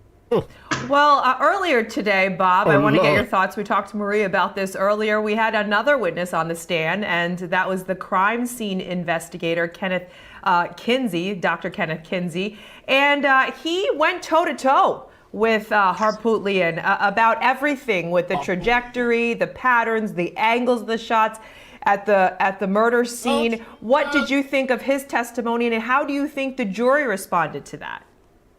I thought he was an excellent witness for the state. I thought he held up like a champion on cross-examination. There wasn't much in terms of what Harpootlian could do to kind of mitigate what his testimony was, because number one, it's always an opinion when you have experts like that. But in terms of him being able to deflect any kind of headway that Harpootlian was trying to make on cross, I felt like he volleyed very well. And he was very likable beyond that, like the whole thing where he's like, can I stand up? And the judge had the entire courtroom stand up. He was a very good witness for the state. I think he was very effective. And then you pile that on top of what's going to be happening next. It's not looking good. Yeah, all right. Well, we're going to see what happens next. We're going to check back into that South Carolina courtroom in a moment. We're going to take a quick break here. Okay. So, I guess they're going to be bringing in the roadside incident. They got this guy, I guess, the part of the 911 call or something like that. And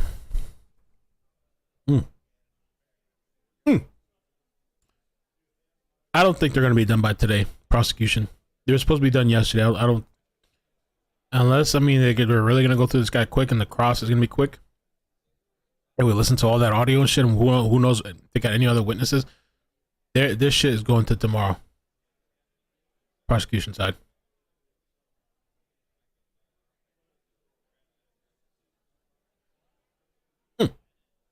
Amazing. Amazing grace.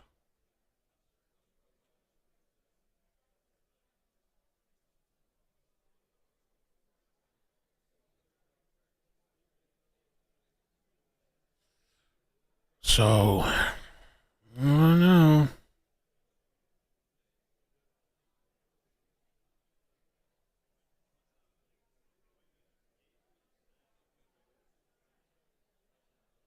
So they were having issues playing a recording that they wanted the jury to hear. Okay. So Kelly testifies about this, responding to the scene on 9/4/2021, shooting and finding Maggie Murdaugh's Mercedes SUV. The rear driver's side tire had been punctured by a small blade. Oh, hell no. Like a pocket knife. That motherfucker did that. Well, I guess he admitted to it now.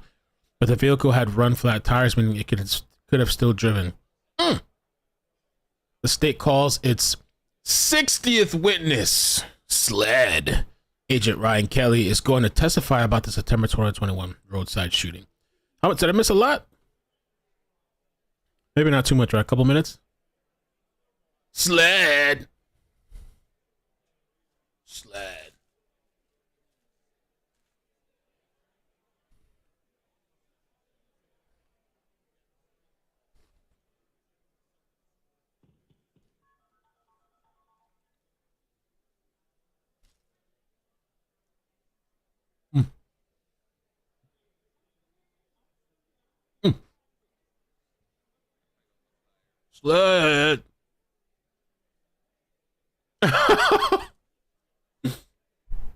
Brainworms, do you do that? It said, I hear you grunt so much in the day that I do it now. iCkEdMeL. Man, it's infectious.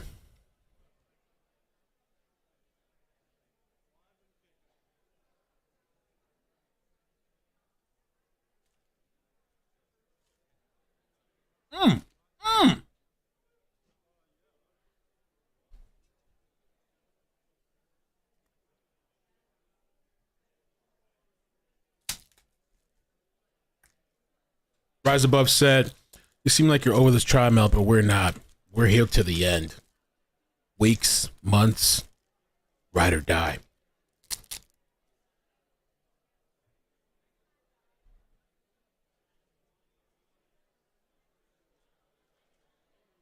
Till the end, ride or die.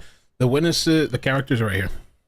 Am I over? I think I'm okay. I'm okay. I mean, I'm ready to see the defense. I just feel like, I don't know. I came in for 3 weeks, not 5 weeks. So it throws everything out of whack, out of plan. What am I eating today? Right now, I was just eating some crackers, but I made some eggs earlier and microwaved these like sausages. I had that for breakfast, and that was it so far. I should take something out to thaw for later. Thaw.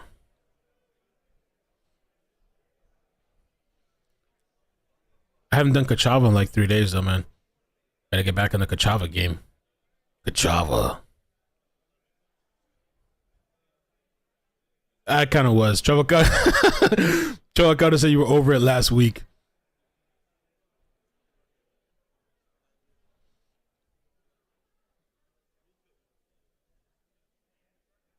I'm not really a hummus person. I don't know.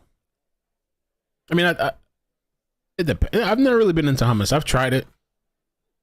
I don't remember what flavors I've tried. Hummus has never really been my thing too much.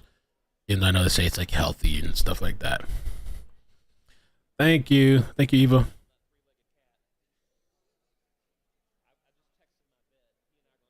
Kachava, it made me tired the first couple of days. Yeah. I mean, I felt tired from it. That's why I was only going to do it in the evenings. That's the plan.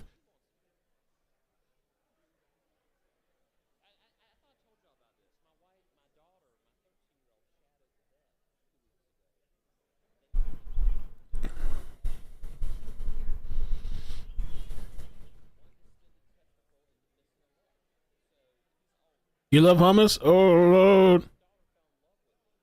What kind of hummus? Never really been my thing. My mother likes hummus too. Hummus.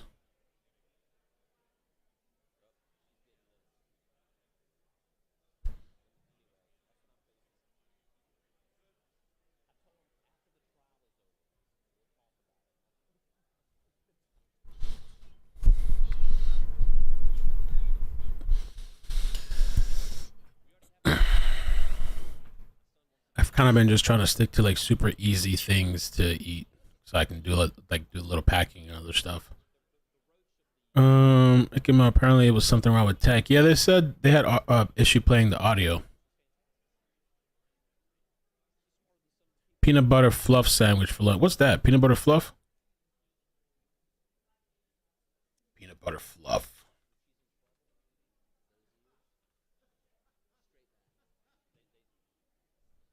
That looks gangster. That looks really good. That has Reese's Pieces in there?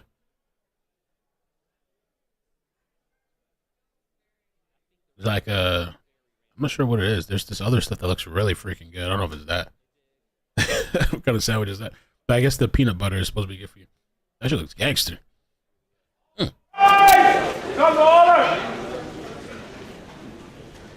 That boy takes his job serious.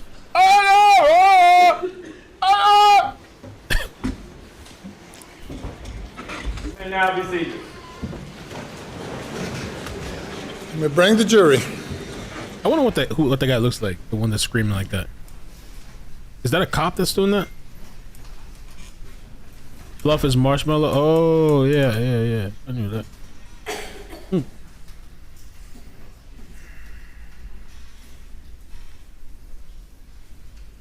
Fluffer mutter.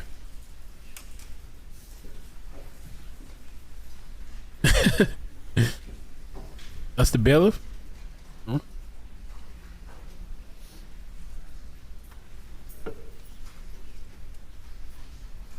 Calling the council. Alright, let's see. So we should be able to get the audio now. Is this audio that we've heard already? Because we've listened to the 911 call, I thought, before. She likes marshmallows, but I don't think I've ever tried the fluff stuff. I'm pretty sure we never had fluff. Fluff. Marshmallow fluff. Let me look that shit up. All right, Special Agent Kelly, we fixed our technical difficulties. Oh shit, that and looks for the gangster. record, about to publish the 911 call. All right, here we go. No.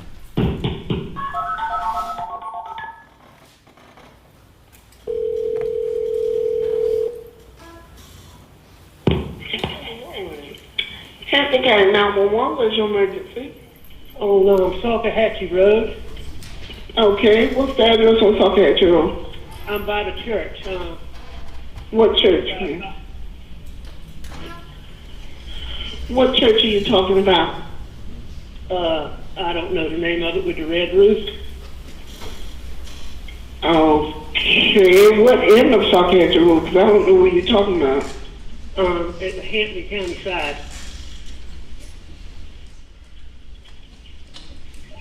Okay, what's going on? I got a flat tire, and I stopped, and somebody stopped to help me, and when I turned my back, they tried to shoot me. Oh, okay, were you shot? Yes, but I'm okay. You shot where? Where were you shot at? Huh? Did they actually shoot you, or they tried to shoot you? They shot me, but... Okay, wait, you need EMS? Well, I mean, yes, I can't drive. Okay, and I'm bleeding a lot. What part of your body? I'm not sure, somewhere on my head. Your head? Somebody just stopped for me, ma'am, for 911. Okay, still? Hey. Okay, let me speak to him, see if he can tell me exactly where you are. For the record, I'm stopping that at 141. Was that the defendant on the 911 call? Yes. At that point in time, he said, someone shot me? Yes. Did he identify who that was? No, he did not.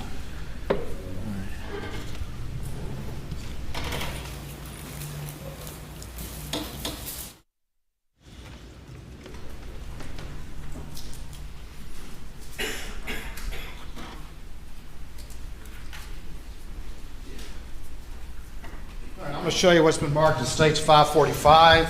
And is this a copy of a body-worn camera video you received from the defendant in the ambulance at the scene? Yes. And by the scene, we mean the side of the road on September 4th. Absolutely. Salkahatchee Road, September 4th, 2021. Your Honor, at this point, I'd offer States 545 into evidence, I believe, without additional objection.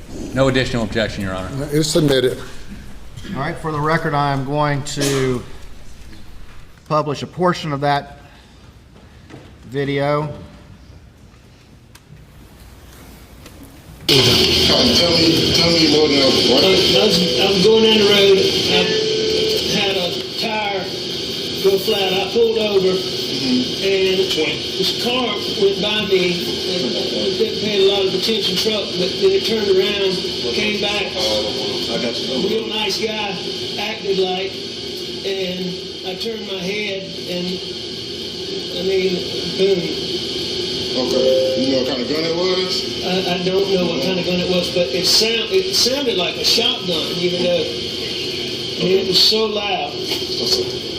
It didn't sound like a 22. I know that's what they think it is, but it didn't sound like a 22. It looks like a small caliber hole. Yeah. Small caliber? Yeah, small caliber. But it was extremely loud. What's your name?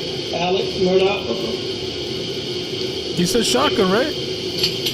What's your date of birth? 5/27/68. Over here, buddy. You're good. You're good. What's a good telephone number, Mr. Murdaugh? 942-1227. What sounded like a shotgun? What's your address? PO Box 457. Box 457, Hampton. 321 South and Faith Temple, 321 South and Faith Temple. Uniform Nancy Popper, 136, repeat, Uniform Nancy Popper. So what is, you say it's a blue and color pickup, it's a Ford, a GMC, or what? It wasn't a Ford, I know that. It wasn't a Ford? Like a Ram type, or? You know, I think it was a GMC or a Chevrolet, but I'm not totally positive.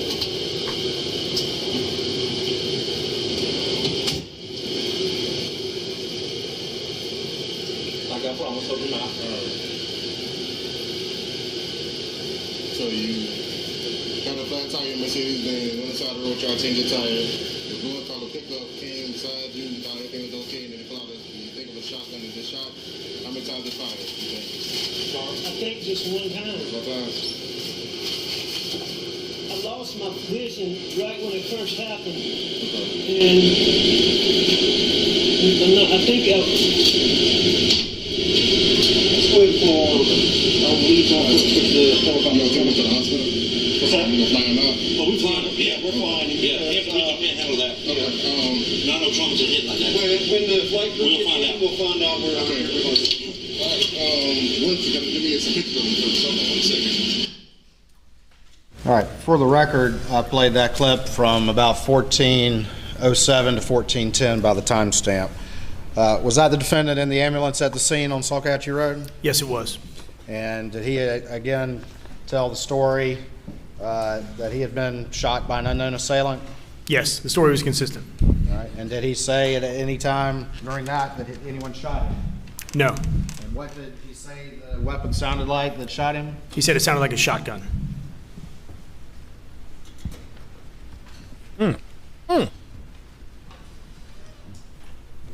Lord almighty.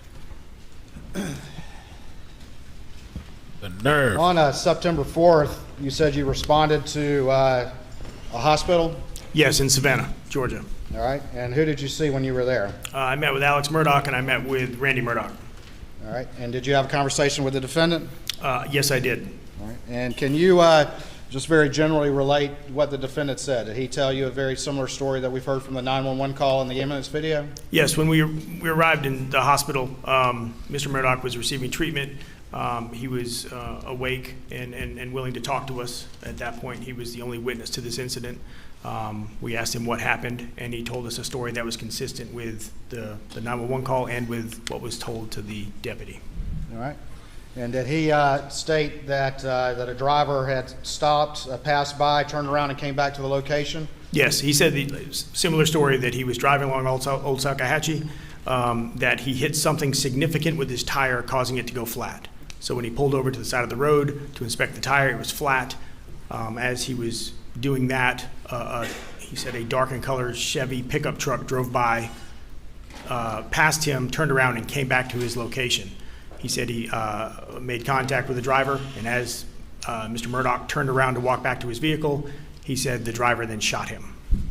Did he say that the driver of the truck seemed very nice? He described the driver as a very nice, nice-looking male between 30 and 45 years of age. Did he tell you what he thought the weapon was that shot him with? Yes. While he initially said it was a shotgun in the ambulance, when we met with him at the hospital, he identified the weapon as possibly a .22 caliber. Did he say whether or not he ever lost consciousness? He said that he lost his vision, dropped down to his knees, but he did not believe he'd lost consciousness. Did he describe the vehicle of the person that supposedly did this? Yes. He again described a newer model, dark in color blue Chevy pickup with, I believe, some type of sport tires. All right. And did he describe the driver at all of this that supposedly was the person who shot him? Yes, his description of the driver was consistent, a white male between 30 and 40 years of age. He described him as nice looking, a nice person.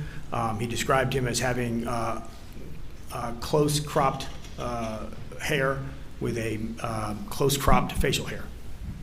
And did he say whether or not he would recognize this unknown person if he saw him again? Yes, Mr. Murdaugh told us that if he were to see the person again, he would be able to identify him. At any point, did he identify specifically any individual, or did he claim that this was an unknown person? He never gave a specific individual's name. He just said it was someone he did not know.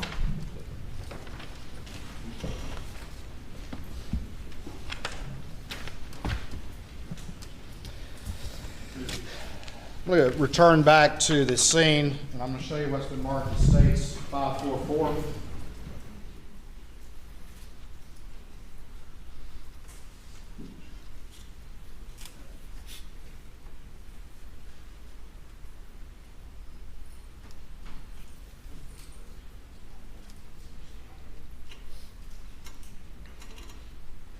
boy's looking hard. Insulting with Alec. Uh-oh. Uh-oh. All right, I'm going to show you what's. Thank you. I'm going to show you what's been marked as States 544, and see if you recognize this particular image. I do. This was recovered from inside the black Mercedes SUV driven by Mr. Murdaugh. It is his assistant solicitor's badge. Could I have the helmet real quick, please?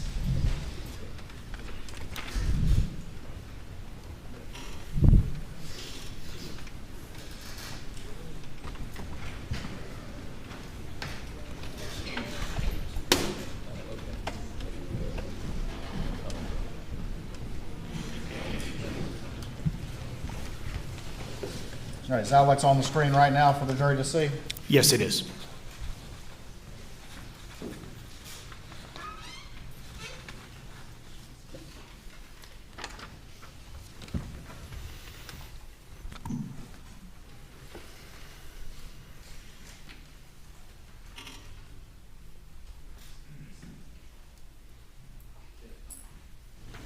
All right, turning back to now, let's move into September 5th. Did agents with law enforcement continue to sort of search that scene where the Mercedes had been located? Yes. So on September 5th, we agents returned to the scene. We were looking for any evidence of involved in the accident. We were looking for the significant piece of debris, and as we were searching the roadway around where the Mercedes had pulled off, we searched across the street in the grass area, and we recovered a gray in color utility knife. Did law enforcement, did you notice any sort of debris or anything like had been described by the defendant as supposedly causing the damage to the tire? No, we searched the area extensively, and we never were able to locate this significant piece of debris that Mr. Murdaugh described as causing his tire to go flat. I'll show you what's been marked as States 546, and do you recognize that image? Yes, I do. And tell the jury what that is, please. That is the folding knife that was recovered across the road from where Mr. Murdaugh's vehicle was parked. A folding knife. This time, I believe without additional objection, the state would move into States 546. No additional objections, Your Honor. It's admitted. All right, and is that the knife as it was found laying in the grass? Yes. And again, where was that location in relationship to where the Mercedes was? The Mercedes was pulled off to the side of the road. This was directly across the road in the grass on the other side. Was DNA testing ultimately conducted on this particular knife? Yes. And were two individuals in that DNA testing that came back in the propositions as a result? Yes, DNA profiles of both Alec Murdaugh and Eddie Smith were identified on the knife. No, say it ain't so, cousin Eddie. No. Oh, Lord. Skeezers. Colluding. In the course of the investigation, did you uncover any evidence that motherfuckers switching this shit? Not long before this event occurred at 1:34 or so on September 4th, that the defendant had a confrontation with an individual? Yes. And who was that? Remind the jury of that, please. Prior to going to Salcahatchee Road, Mr. Murdaugh met with Chris Wilson. And can you remind the jury what generally that discussion was about? Mr. Wilson and Mr. Murdaugh met. Mr. Wilson, at that point, Alec Murdaugh had been terminated from his law firm, and Mr. Wilson became aware of that, so he wanted to meet with him to discuss what was going on, because obviously Mr. Wilson and Mr. Murdaugh had the missing $192,000 from the previous months that was still ongoing. On September 6th, did you return back to the Savannah Hospital? Yes, I did. All right, and did you have another conversation with the defendant? Yes. When Mr. Murdaugh advised us that he would be able to, would recognize the individual if you should see them again, SLED has at its resources a composite sketch artist. So we brought her down, and her and I went to Savannah back to the hospital to re-interview Mr. Murdaugh in an attempt to create a composite sketch of the unknown suspect. All right, and just very quickly, what is a composite sketch? Again, I'm not a composite sketch artist, so I'm a layperson as I describe this. It is where an artist uses a digital software in concert with resources of magazines, of certain body types and skin tones and whatnot, and allows the victim to like a catalog, to go through and find the identifying features closest that fit the unknown person, and those various parts are then drawn together to create a composite sketch. All right. And during that particular interaction, was the defendant able to answer your questions? He was. Did he respond appropriately to subject matter? He responded appropriately, was able to answer the questions asked of him.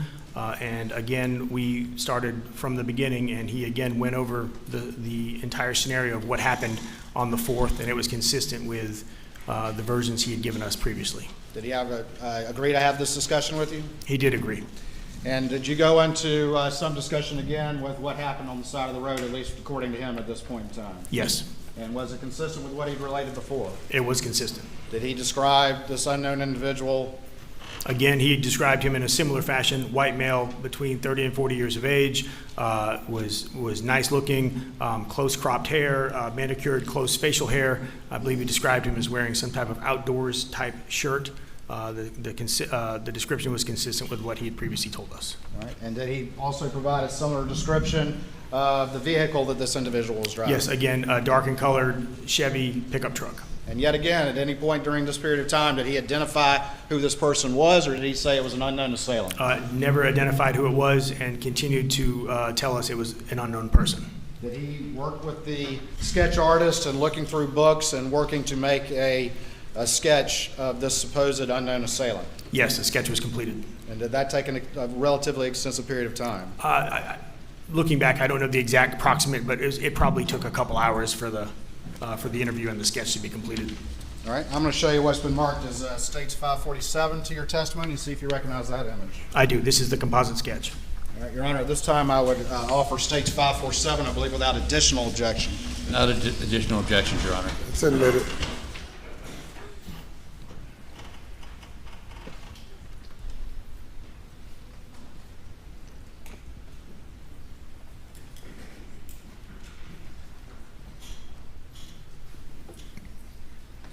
What is this image on the screen? That is the composite sketch created with the assistance of Mr. Murdaugh. Ooh. Based on his descriptions to the sketch artist? Based on his descriptions. Murdaugh. It is so.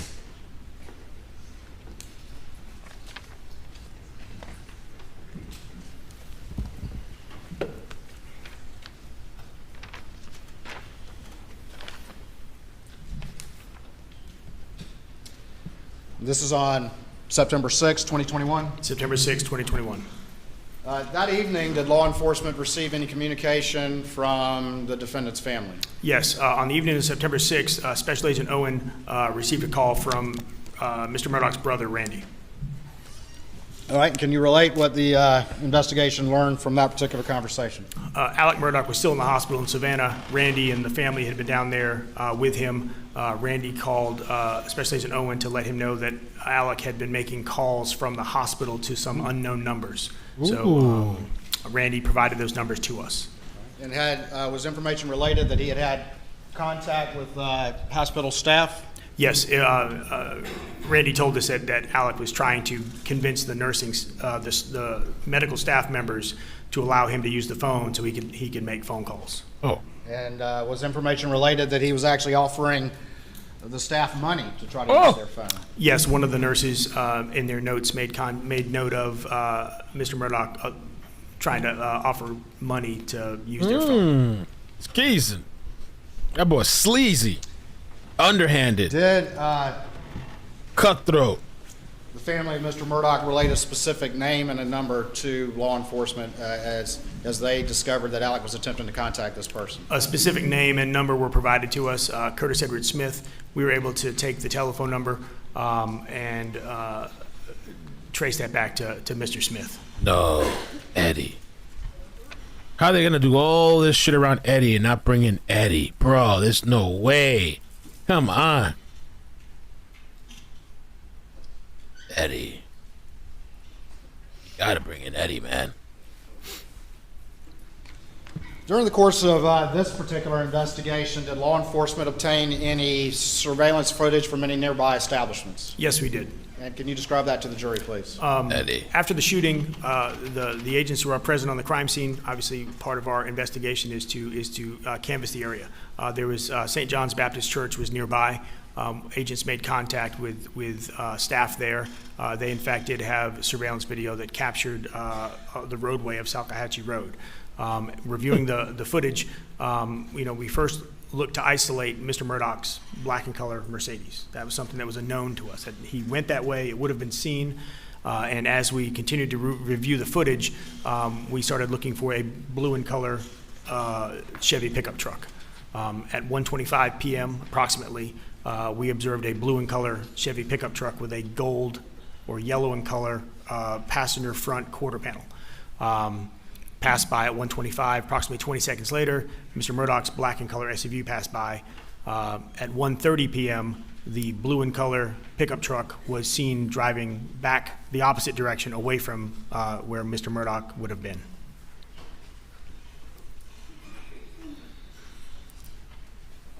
All right, I'm going to show you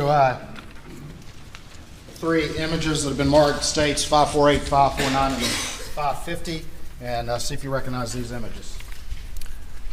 Yes, this is the 1:25 p.m. image. The first image is the pickup truck with the gold front quarter panel. The second image is 20 seconds later approximately with the black and color SUV. And the third image is at 1:30, 5 minutes later, with what appears to be the blue and color pickup truck driving back the other way. Your Honor, this time the state would offer states 548, 549, and 550, I believe, without additional objection. No additional objection. They are admitted. That's some skis and shit. All right. Putting this up on the screen, we have the timestamp up here, is that correct? Yes. And what is that right there? That is it is a dark blue and colored Chevy pickup truck with a gold front quarter panel. All right. 549.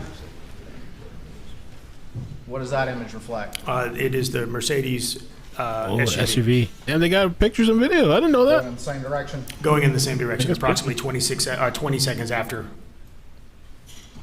And then 550, what does that reflect? That is at 1:30 p.m., approximately 5 minutes after the initial vehicles were seen. The blue Chevy truck appears to be driving in the opposite direction. Did law enforcement travel to any particular residence in light of the information that had been provided by the defendant's family about the calls that the defendant was making? Yes, once we were able to identify Curtis Edward Smith, we quickly learned that he was a resident of Walterboro, South Carolina.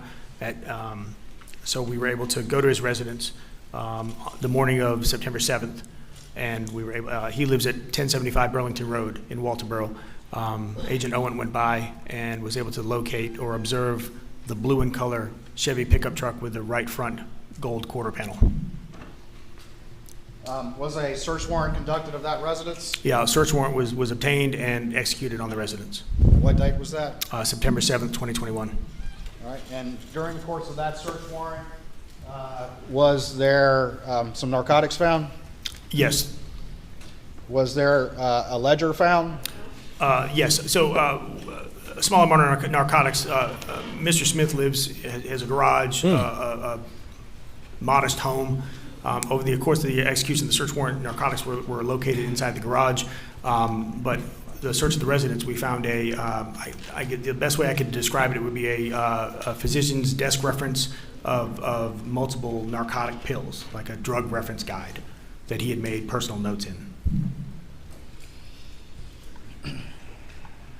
And was there any sort of notebook with a ledger in it or anything like that recovered? Yes, there was also a small spiral notebook, a 3.5-inch spiral notebook that had various, it looked like, obviously it wasn't completed by an accountant, but there was numbers and there was pills and descriptions of it looks like some type of sales ledger.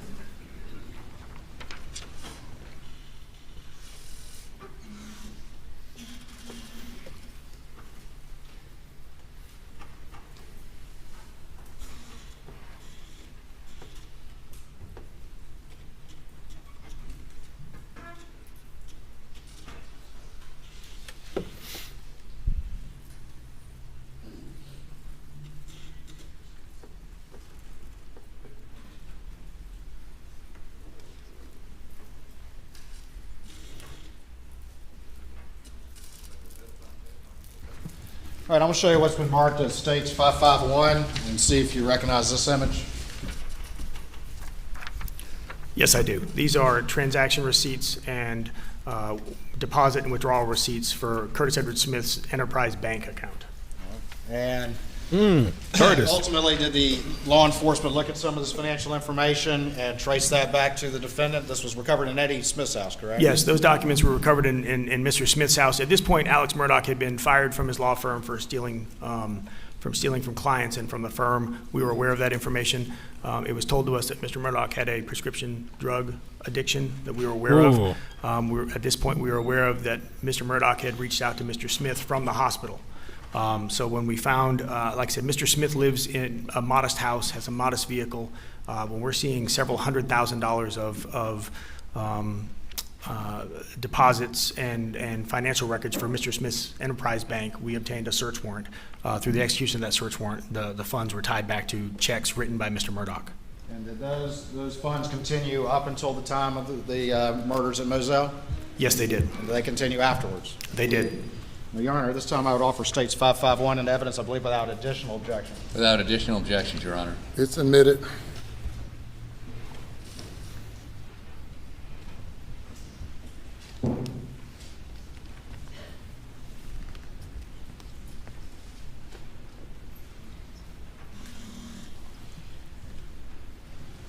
Did the investigation obtain any information from Blanca Simpson about any communication she had with the defendant that day, September 4th, 2021? Yes, Ms. Simpson made contact with Mr. Murdaugh, where Mr. Murdaugh had requested her send him copies of their insurance cards. Was that prior to the incident occurring on the side of the road? Yes, prior to the incident, Mr. Murdaugh attempted to meet with a few individuals, Mr. Wilson being one of them, and he made contact with Ms. Simpson via telephone.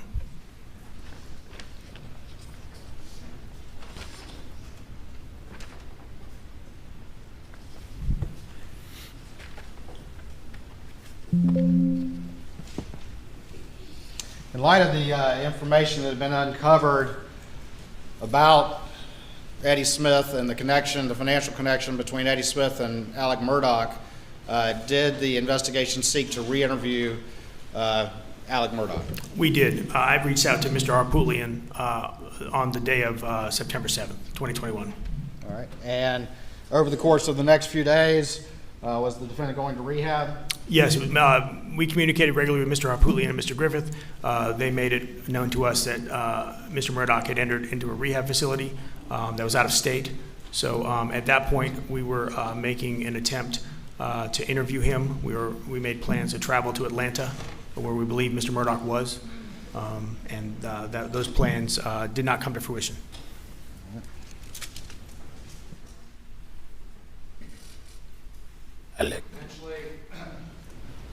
Were you able to make contact with the defense and have a subsequent interview with the defendant, Alec Murdaugh? Yes, Mr. Arpulian called me on September 13th, 2021, and we were able to set up a telephone interview of Mr. Murdaugh.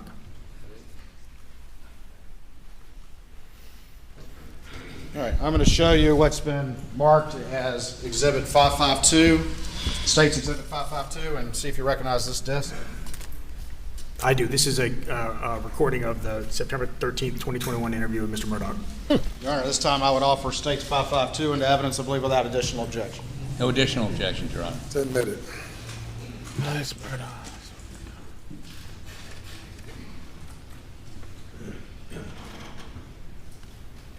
I'm going to publish that to the jury.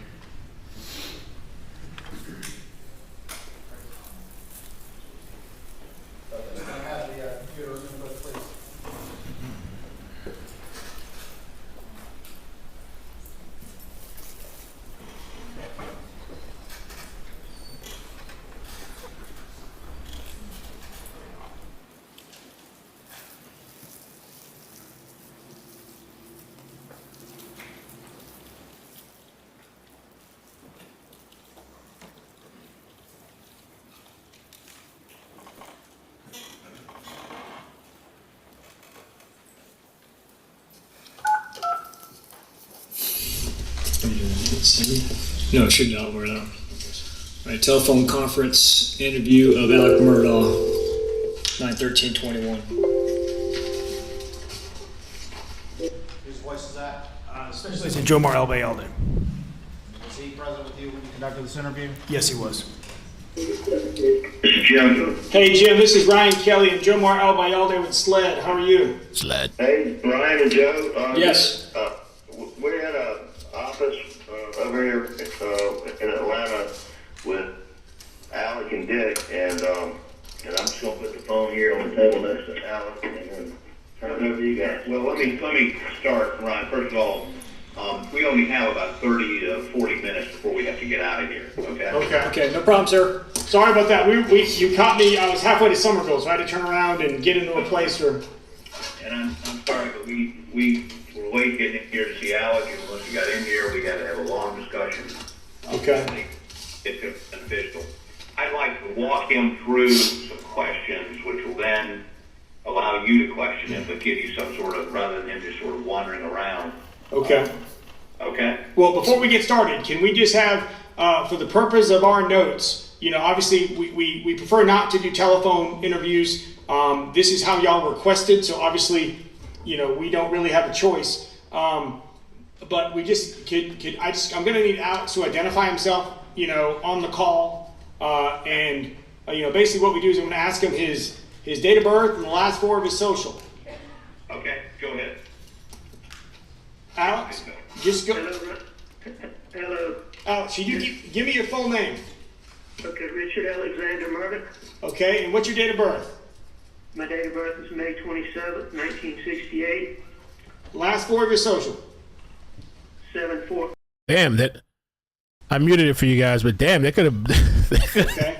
They could have taken that out. And Yeah. I understand, obviously this is a unique situation conducting this interview over the phone. We need to, obviously you've been receiving I guess it doesn't matter. I some don't know. treatment. So just for the overall, sake of your competency to be giving us information, are you right now, sound body and sound mind? Yes, sir. Okay. Are you talking to us willingly? Yes, sir. Okay. All right, Dick. Go ahead, sir. Okay, so let me say for the record, his attorneys, Jim Griffin and Dick Arbuglian, are here. We've spent the last hour talking to him.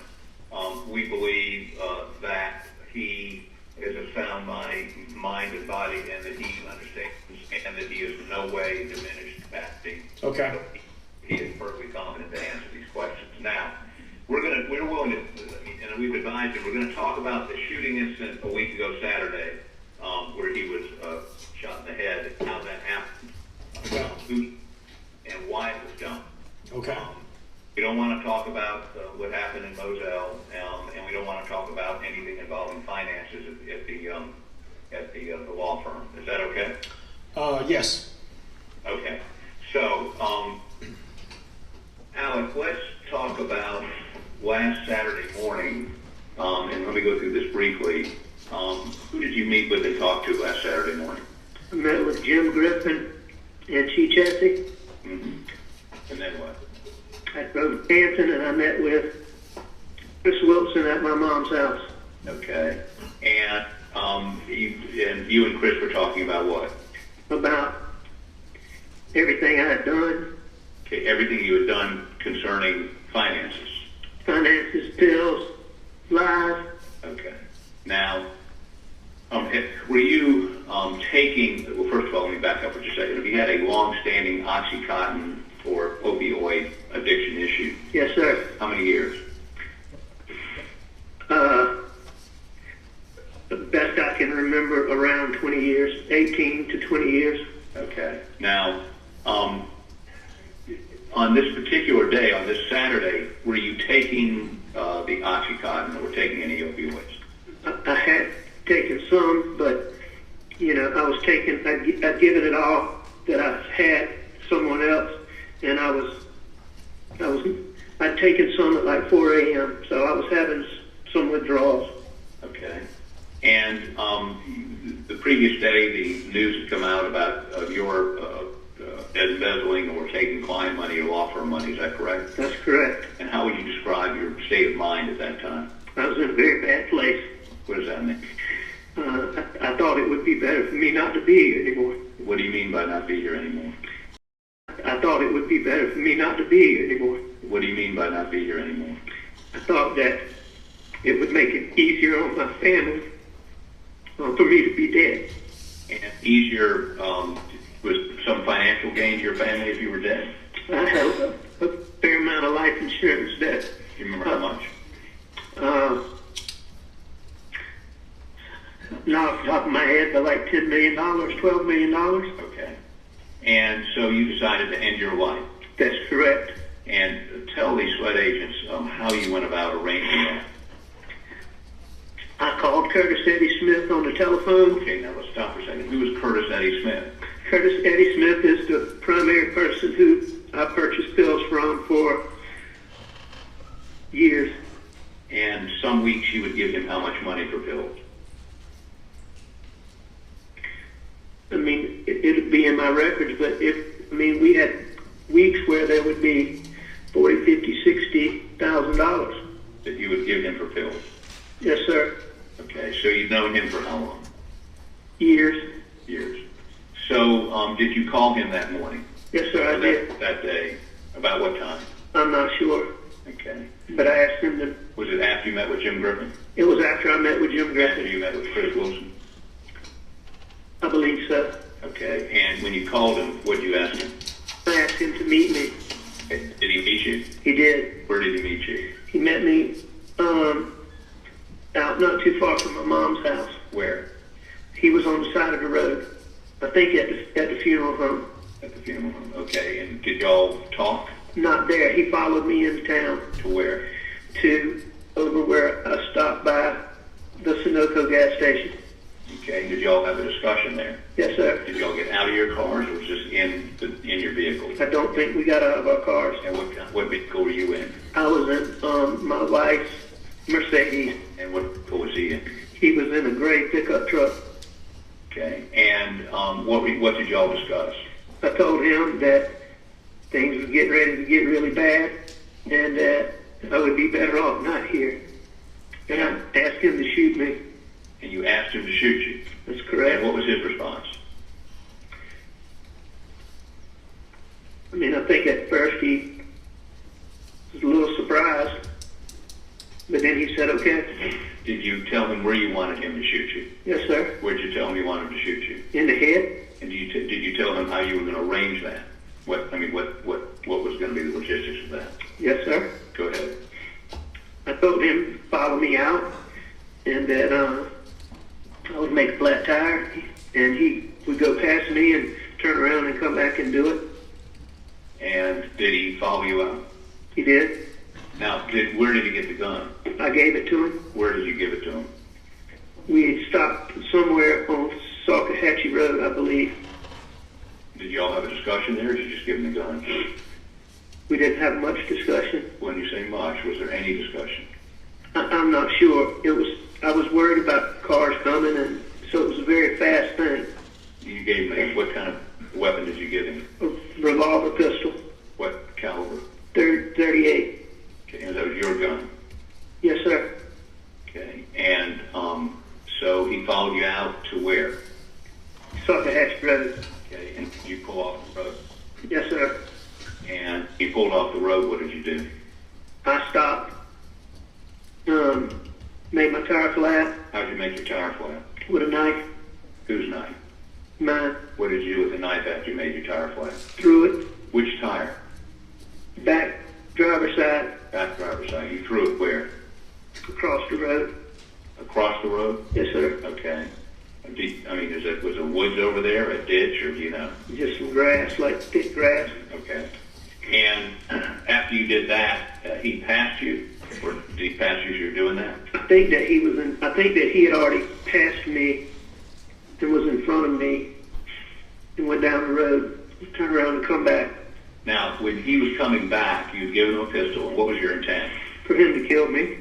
Okay. And when he came back, did he stop? Did he pull up? Do you know? He did. And when he pulled up, did you look in his face? I don't think so. So what happened next? I stood close to his car. And He shot me. where did he shoot you? He missed and hit me in the very back of the head. Okay. And as a result of being hit in the back of the head, did that have any physical effect on you? It did. What happened? I lost my vision for a little bit, and I'm not sure if it knocked me to the ground or not, but I was disoriented, and it took me like a minute and a half, 2 minutes for my sight to come back. And did you remember him driving off? Did you hear him drive off? I'm not sure. Okay, now after you came to your senses, did your vision come back? It came back. Okay, and what's the first time you remember somebody else being there? I remember there were 2 cars that came, and one of them did a stop, and one of them did stop. And the one that stopped, what did they do? They tried to help me. In what way? In getting me to in every way that first we got in. They were crowded in their car. There was some reason why their car was crowded, and I'm not sure what that was. But so the young lady got in my car and was going to drive me to the hospital, and I just wasn't thinking about the flat tire. And so we had to get out of that, and then they worked it out somehow for me to be able to get in their car in the front passenger seat. Okay, so, and you got in the front passenger seat. Where did they take you? To meet the ambulance. Now, were you on that? Did you call 911? Yes, sir. Did you tell them somebody shot you? Yes, sir. Some cat shot you, right? At my request. So, your intent was to have him kill you so he could collect your life insurance, right? So my son could. I mean, I knew I was about to lose everything, and I figured he's better off that way than dealing with me. Now this gentleman that shot you, give me his name again. Curtis Eddie Smith. What kind of vehicle was he driving? Gray truck. Okay, and this is probably not relevant, but I'm intrigued by the fact, how long was it, had you ever discussed with him before killing you? Oh, you commit suicide? No, sir. How long did it transpire between the time you asked him to shoot you in the head on the side of the road and he actually shot you in the head on the side of the road? When I first asked him, we were at the Sunoco station in Barnville. And how long after that did he actually shoot you in the head? However long it takes to drive from there to Talkatchee Road. More than a half an hour? No, I don't think so. Did he ever ask you to reconsider or say, things aren't that bad? Did he ever, try to convince you to do otherwise? No, sir. You find that strange? I didn't, I was focused on... Focused on what? Being gone. Okay. So that's all the questions I have, but I tried to lay it out as expeditiously as possible. That's his attorneys doing that too. It's funny. They're all skeezers. Okay. They're all skeezers. Interviewers, so y'all have at it. We've got about another 20 minutes. Okay. Thank you, sir. Hey, let me ask you this. Y'all recording this, aren't you? Yes, sir, we are. Okay, good. Just want to make sure. Yeah. So, Alex, how long have you known Curtis Smith? And Ryan, Officer Kelly, before we start, I just want to tell you, I apologize to you for lying at you in the hospital. I was in a very bad place. No, sir, we understand. We understand. And I do appreciate you, helping us figure this out now. So that's in the past, so let's just focus on what we're doing now. How long have you known Curtis? I've known him for years. I represented him.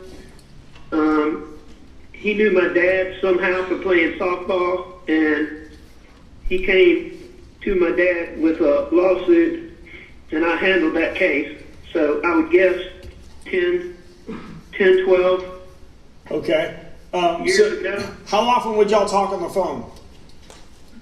Very frequently. Okay. And what would y'all talk about? Getting pills. Okay.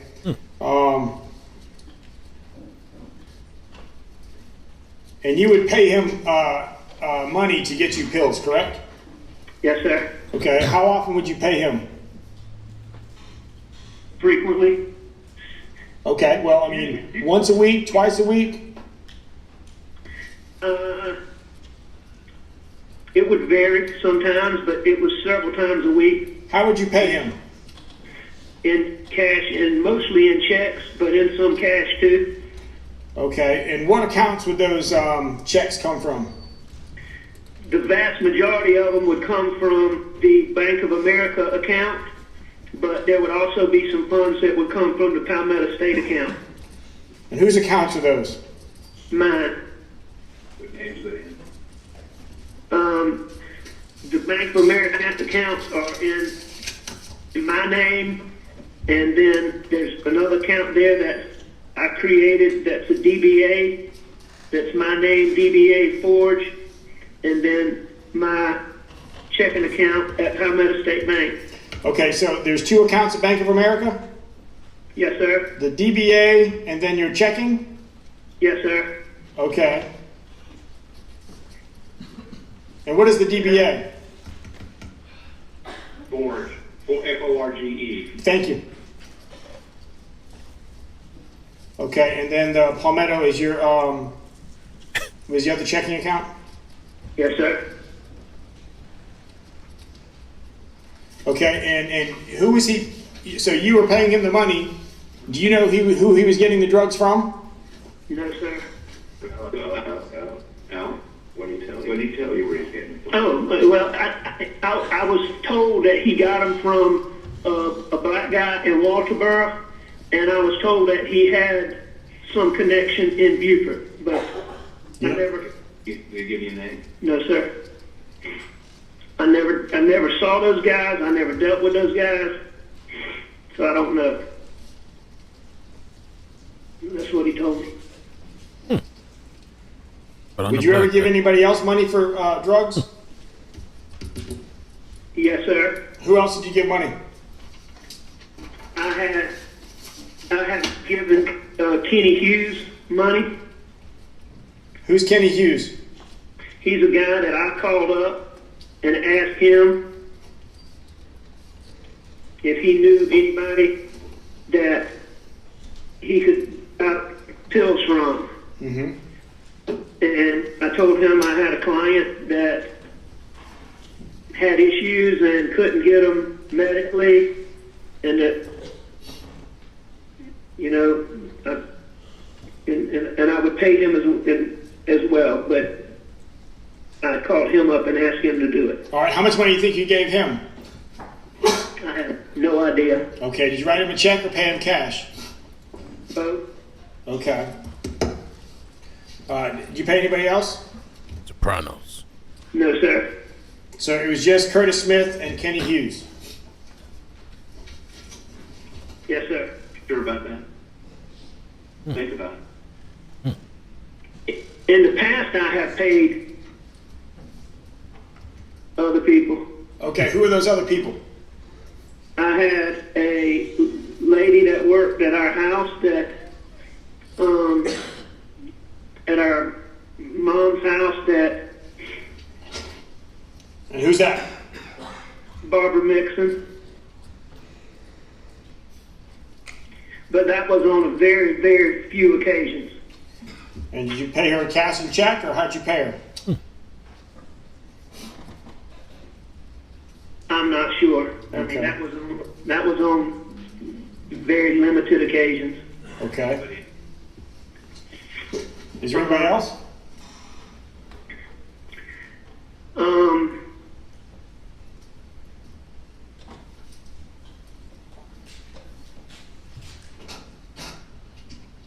Not that I can think of right now. Okay. Snitching. So the .38 revolver, it was your revolver? Yes, sir. Okay. Where did you get that from? It was at my mom's house. When did you pick it up? When I went up there that day. Do you know where it is now? No, sir. So you gave the gun to Curtis, and you don't know what he did with it? That's correct. Has anybody in your family had any communications with Curtis recently? I don't know why. Well, because when we interviewed him, he said he had to talk to his attorney first, and he listed you. And then when we said that wasn't possible, he listed Randy. So we're just trying to figure out. Randy's not going to represent him. And let me say this, maybe. Hold on, I got one more question. Does Randy have any knowledge of this? Does Randy have any knowledge of what? Of this attempted suicide / agreement with Curtis? I have told I told both my brothers and my son very recently. Yesterday, right? When was it, Jeff? You told him the answer to the attorney. After we told him we're coming here so that he could tell you, he wanted them to hear from him first. Okay, so Randy didn't have any knowledge last week, previously? No. Absolutely not. I lied to him too. No. Alec told me yesterday about 4:15, and then I sort of tipped John Marvin off, and then later on I learned that, and I talked to Alec, and he had called Buster, John Marvin, and Randy after I spoke with him at 4 o'clock yesterday afternoon. Okay. We didn't about to do that. We were trying to. And before that, I told them the same lies that I told you. Now, here's an important thing. Since the shooting, have you talked to the shooter? Yeah. Okay, tell them about those calls. I'm not sure. I was in the very beginnings of my detox, and I can just see where I tried to call on the phone. And I know I talked to him, but I don't have it. Did you call him or did he call you? I called him. Okay, but you don't remember what he said. I don't. Do you remember what you told him? No, sir. And this is when you were in the hospital in Savannah? No, this is when I was in detox here. Okay, so you've called him since because you went to detox. Let me ask you this, Agent Kelly, has the investigation revealed, as you testified before, that the defendant, like Murdaugh, did call Eddie Smith, trying to use staff phones as well while he was at the hospital additionally in Savannah? Yes, Mr. Murdaugh was able to contact Mr. Smith while staying at the hospital in Savannah. When? Monday night? That's right. Did you call him on a nurse's phone from the hospital? I heard that from. But you know what? Randy did say I did that. But you don't have a memory of that. Randy said that I called him, and then he was asking me.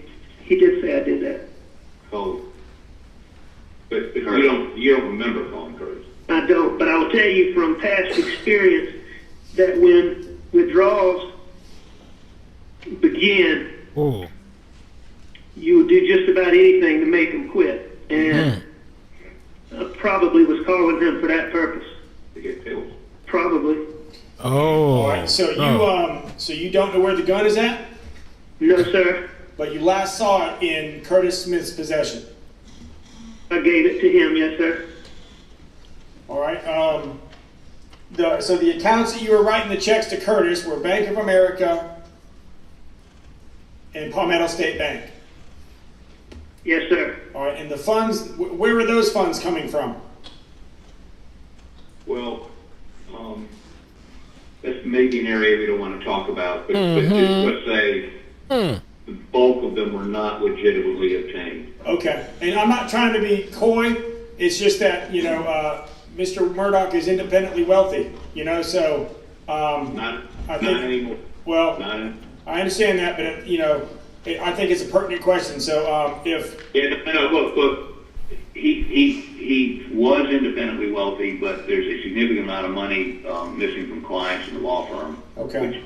So the money came from ill-gotten gains? Is that what? Some of it. Most, I would say the majority of it, but some of it I'm sure I use my own personal funds too. Okay. I mean, I was buying so many. Mentiroso. All right, so just let me get this straight. So you entered into did you pay Curtis any money for this? No, sir. You didn't pay him anything, so you just asked of a favor and he did it. Yes, sir. Kill me. That's a great favor. And so, and these checks that you were paying to Curtis, I mean, they were pretty significant, right? Yes, sir. But and when was the last time? I know. I mean, I'm not trying to get you to. When was the last time you made a payment to Curtis? Was it before the shooting? It would have been.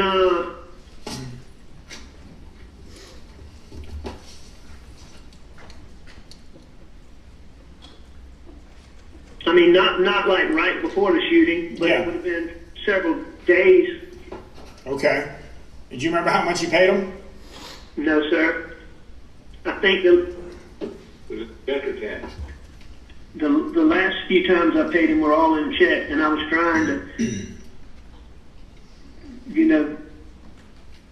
see him as little as possible. All right. Now let me ask you this: do you owe money to any drug dealers? No, sir. So there's not a threat out there that we need to worry about for Buster? No, sir. No, sir. Okay, so the money that you were paying to Curtis to get money from his dealer or his supplier, you were paid in full in those payments. So there's no outstanding debt that we need to worry about. No, sir. Hey, Ryan, that's assuming that Curtis passed all the money along. Well, no, I understand. I understand, and we'll work. So, to the best of your knowledge, you don't owe anybody. No, sir. Okay.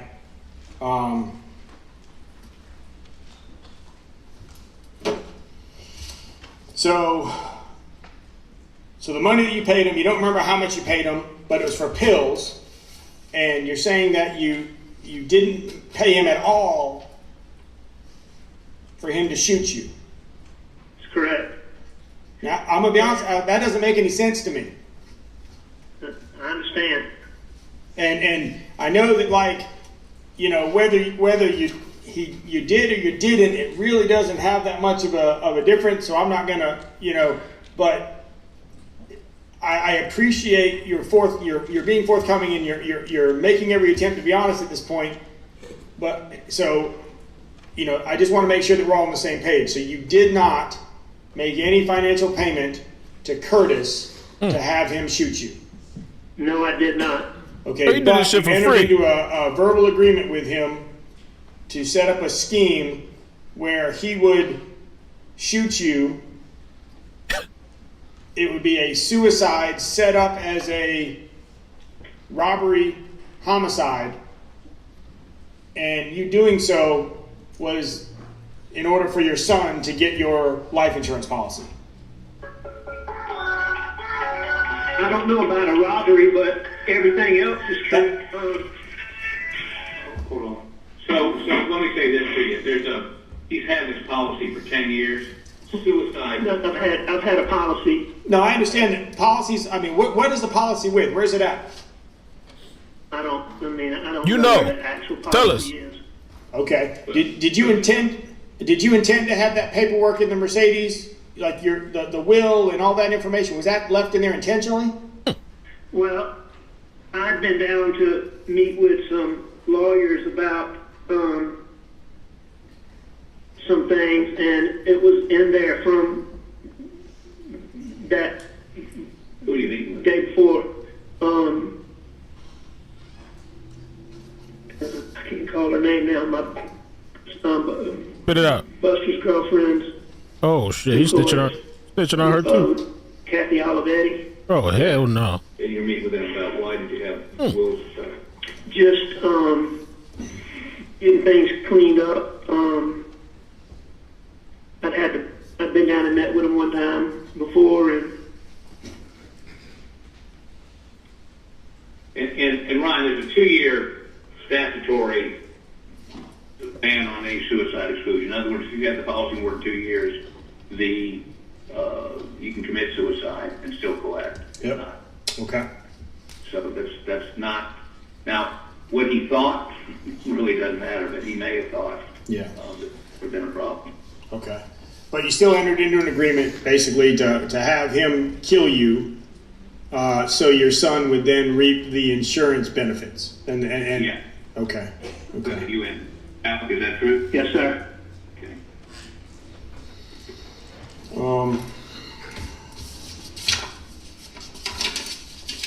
All right. So how did you get the knife? James. Was it your knife? You know, I think that Eddie gave it to me. Curtis Eddie Smith gave it to me. Okay. And then how did you make the tire flat? I just stuck it. So you punctured the tire with the knife? Yes, sir. Okay, so Eddie gave you the knife. You took the knife and punctured the tire. That's correct. And then what did you do with the knife? Threw it. Threw it where? I believe across the road, but I'm not absolutely positive. Okay, but you threw it, you disposed of it in the area of where the Mercedes was parked?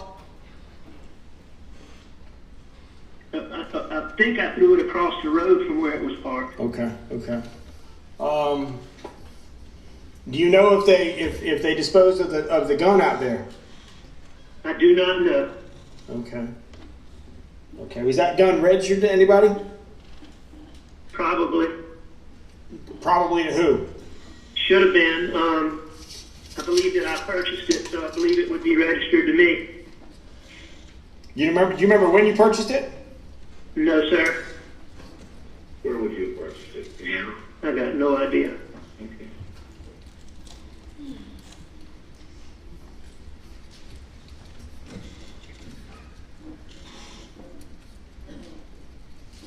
Ron, do you don't have Curtis Eddie's phone number? Sir? You have Curtis Eddie's phone number. If y'all have them, we'd love to get them. Yeah. It will come out to you. Yeah, I got a cell number, 843-908-1534.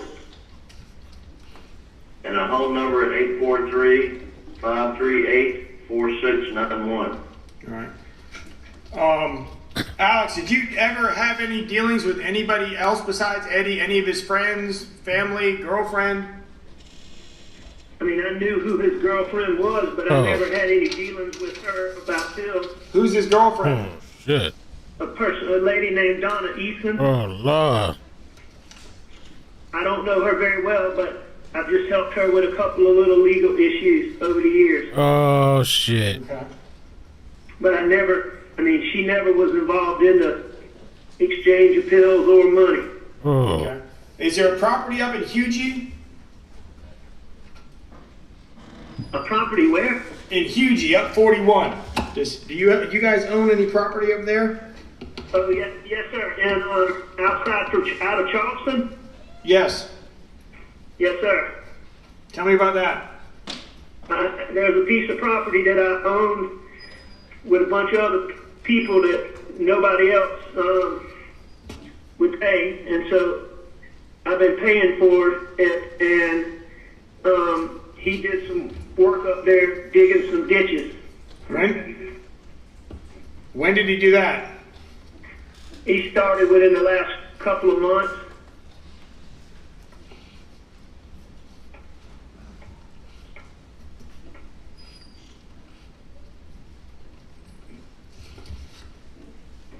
And that property, where's it at in Hugie? Just It's off of United Road, United Drive. okay. I think it's called Redbeard and 0 United Drive.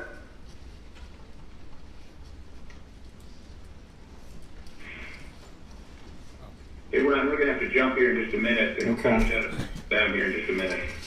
All right, Alex. Is there anything else that we're missing that we're not asking you?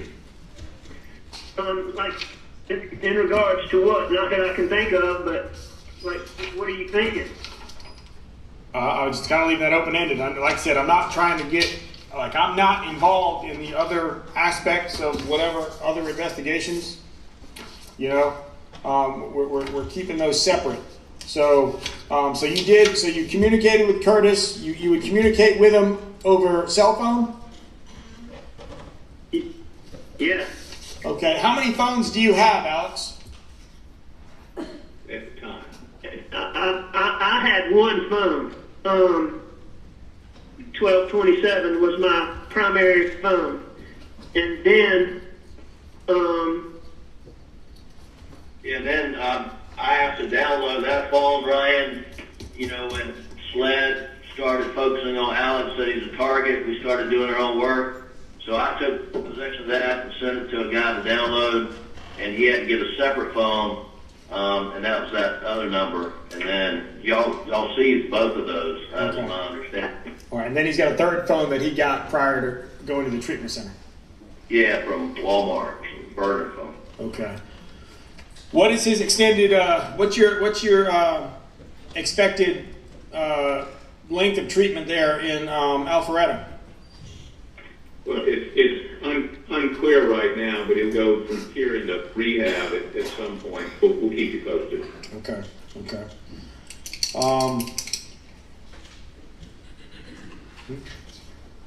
So anytime obviously this is.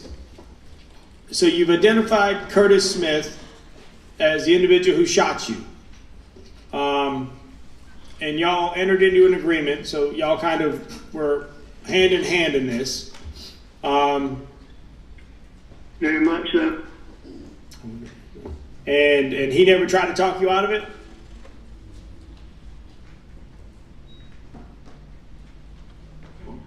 I don't know. No, sir. I don't think he did. Okay. Did anybody know about this plan besides you and Curtis? No. Okay. All right. And if you're all about done, let me put this on the record. Alex, did you tell us the truth? I just want to make sure Ryan understands. You haven't been leading him on a very. No, I did not tell anybody the truth until. Was it yesterday? Yep. Until yesterday afternoon. Okay. I've been really, really sick, and it's really the first day where I had any coherent thought process. And I sincerely apologize again for lying to y'all about everything that I did. Yes, sir. And you have no idea where the gun is? I do not. Alex, you're right-handed, right? I'm right-handed. Okay, and you did not shoot yourself, correct? I did not shoot myself. Did you? Were there? And what was the plan for Curtis to follow you out there, and you would immobilize your vehicle? So did he stop to make it fly for you to give you the knife first? I mean, how did that play? Because you got the knife from Curtis. When did you get the knife from him? I think I got it from him when I gave him the gun. Okay, when you were at the Sunoco? No, we didn't do it then. That's when. Okay, when you pulled off the side of the road in Salkehatchie? Shortly after we made the turn onto Salkehatchie, we stopped and did a quick exchange. Okay, so you stopped, pulled over the side of the road, stuck the tire. Where was Curtis at when you were disabling the tire? I believe he was going past me. Okay, so he turned around. And where were you at when he turned around? I'm not sure. I mean, I would have been on the side of the road, I think. Okay, so did he pull up kind of like what you said, just past your car? That's basically the way I told you it happened is kind of how it happened, except it was arranged by me. Okay. So as you turned around and turned your back to him, about how far do you think you were from the car? I don't know, 4 or 5 feet. Okay, 4 or 5 feet. And did you just stand there and wait for him to shoot you? Yes, sir. Okay. And how I'm assuming he just fired once? Yes, sir. And then you fell to the ground or stumbled off. I'm still not positive about that part, but I did lose my vision for about 1.5 minutes to 2 minutes. Okay. How you know? Oh, I guess that's vision. And why didn't you? Why weren't you truthful with us when this initially happened?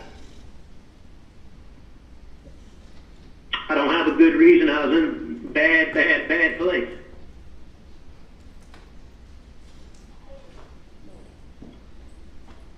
Okay. All right, gentlemen. Well, I know our time's cut short, but And Ryan, I'll call you from the car once we get out of here in just a couple minutes, and then I'll call you while we're driving back to the airport. Okay. Yes, sir. Okay. All right, gentlemen. So let's see. We'll finish this. We are finishing the recording with Richard Alec Murdaugh, his attorneys Dick Harpoolian and Jim Griffin, and Special Agent Ryan Kelly, Special Agent Jomar Obayalde. It is now 4:58 on Monday, September 13th. Thank y'all, gentlemen. Thank you. Thank you, sir.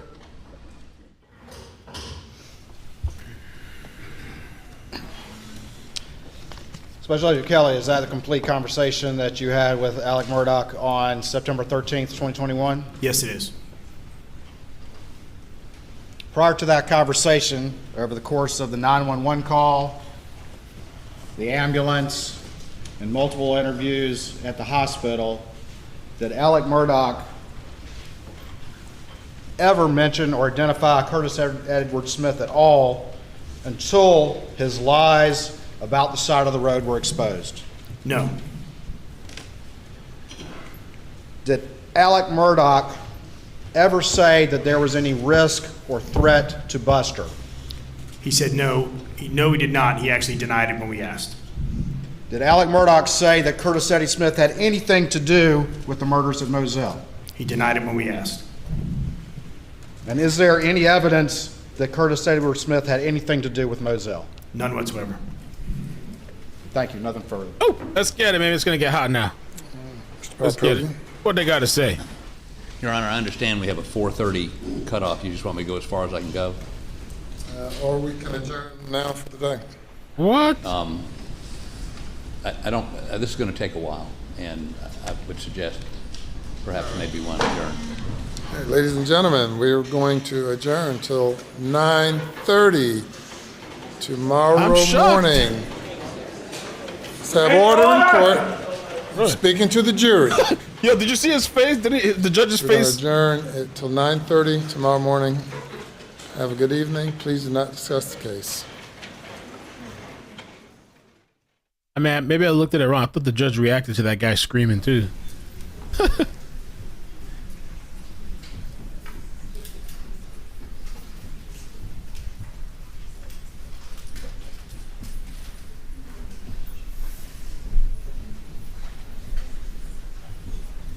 I can't believe they ended off like that right there.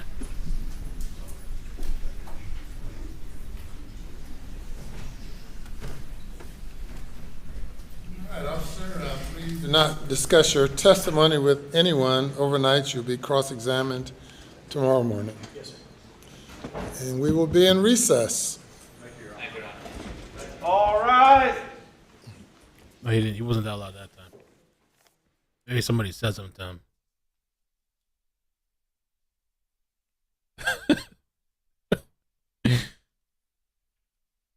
All right, so we're looking at a couple of weeks extra, probably maybe until like April or something. All right, let me set up the stream for tomorrow. Okay, I mean, hopefully the jury can actually make it. Oh, look at him. Oh, there.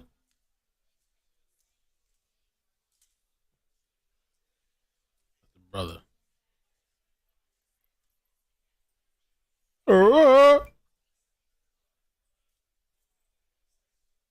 a little surprised. I mean, I guess I should be happy, but I was looking forward to hearing the cross. Maybe they want to take the night to think about it. How they're gonna shut this guy down. They got a lot to work on. And how can they not bring? I mean, are they really not gonna bring in Eddie? I mean, I get but you're literally bringing him in, talking about him, referencing, saying all this shit. You're not gonna bring the direct person in there. Like, I wonder if they don't bring him in, is the judge gonna be wondering, like, well, why don't you bring in the guy get it from the horse's mouth, even if he has different stories or whatever.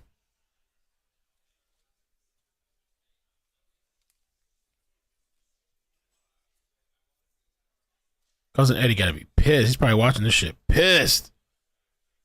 Well, tomorrow's Friday. I'm surprised, man. The way. Let me see. Okay, so let me put it for tomorrow, 9:20 a.m. I'll have to fix the thumbnail when I get a chance. There's no trial on Monday. They're not really like. Hopefully something doesn't happen, man, because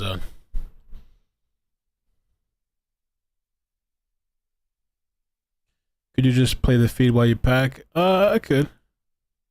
I think I can get this stuff packed and still do this. Oh, but you're talking about if it goes in past the time? If it goes past the time, I'm just gonna move on the 4th then, on the Saturday when there's no trial. But it does look like this is going to take longer than expected because, the prosecution had said they were going to be done Wednesday. It's now Thursday. Now we're going into Friday and the prosecution is still not done. So,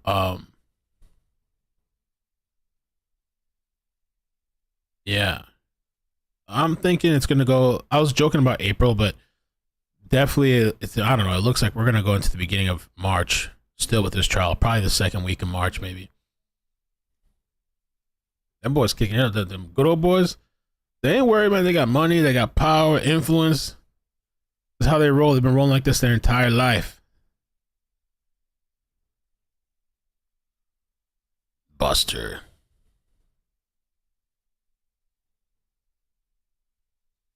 I hope the jury makes it. I mean, there's already been multiple issues with the jury already. We only have 3 backup left, 3 backup alternate jurors. I mean, this testimony is interesting, though. I can't lie with that, at least.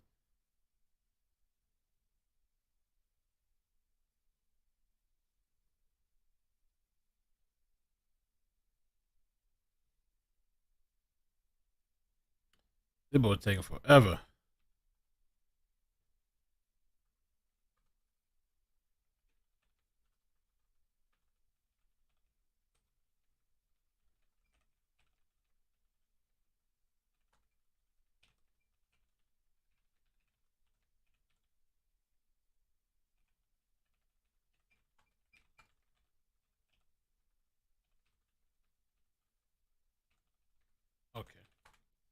AT&T.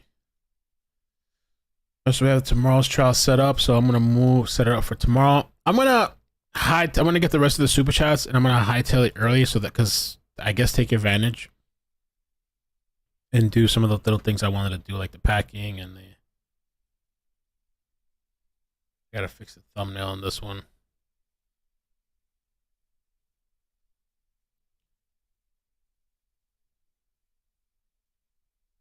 Yeah.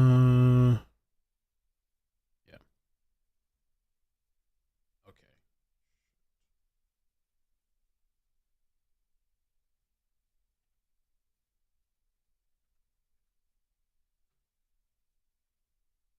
So I'll do that. Let me get these super chats.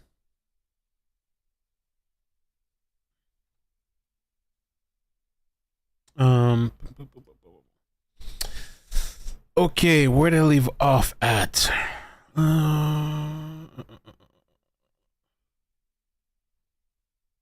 AF, I got already. Thank you so much for that. I got River P. Heaven Star says, what murderer plans this doesn't bring a gun? Heaven Stars, why didn't the murderer just leave the guns there? Thank you for the super chats. Tracy says, I can see it now. Eddie shadow boxing, jump rope, etc. in his cell, prepping to be brought in as a new witness. There's a lot of shit being said about him, and he's being thrown under the bus by Alec. They have to bring this guy in.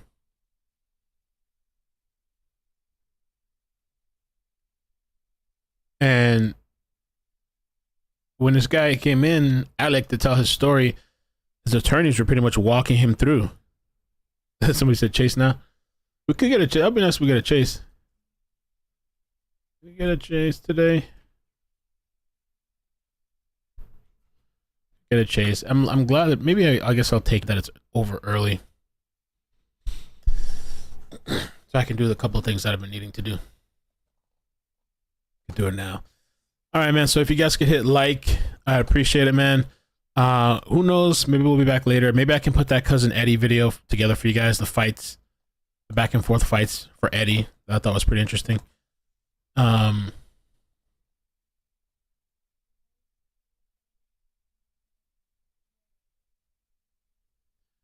Eddie. But yeah, take care, guys. Love you. Peace. Bye. Bloop, bloop, bloop, bloop, bloop.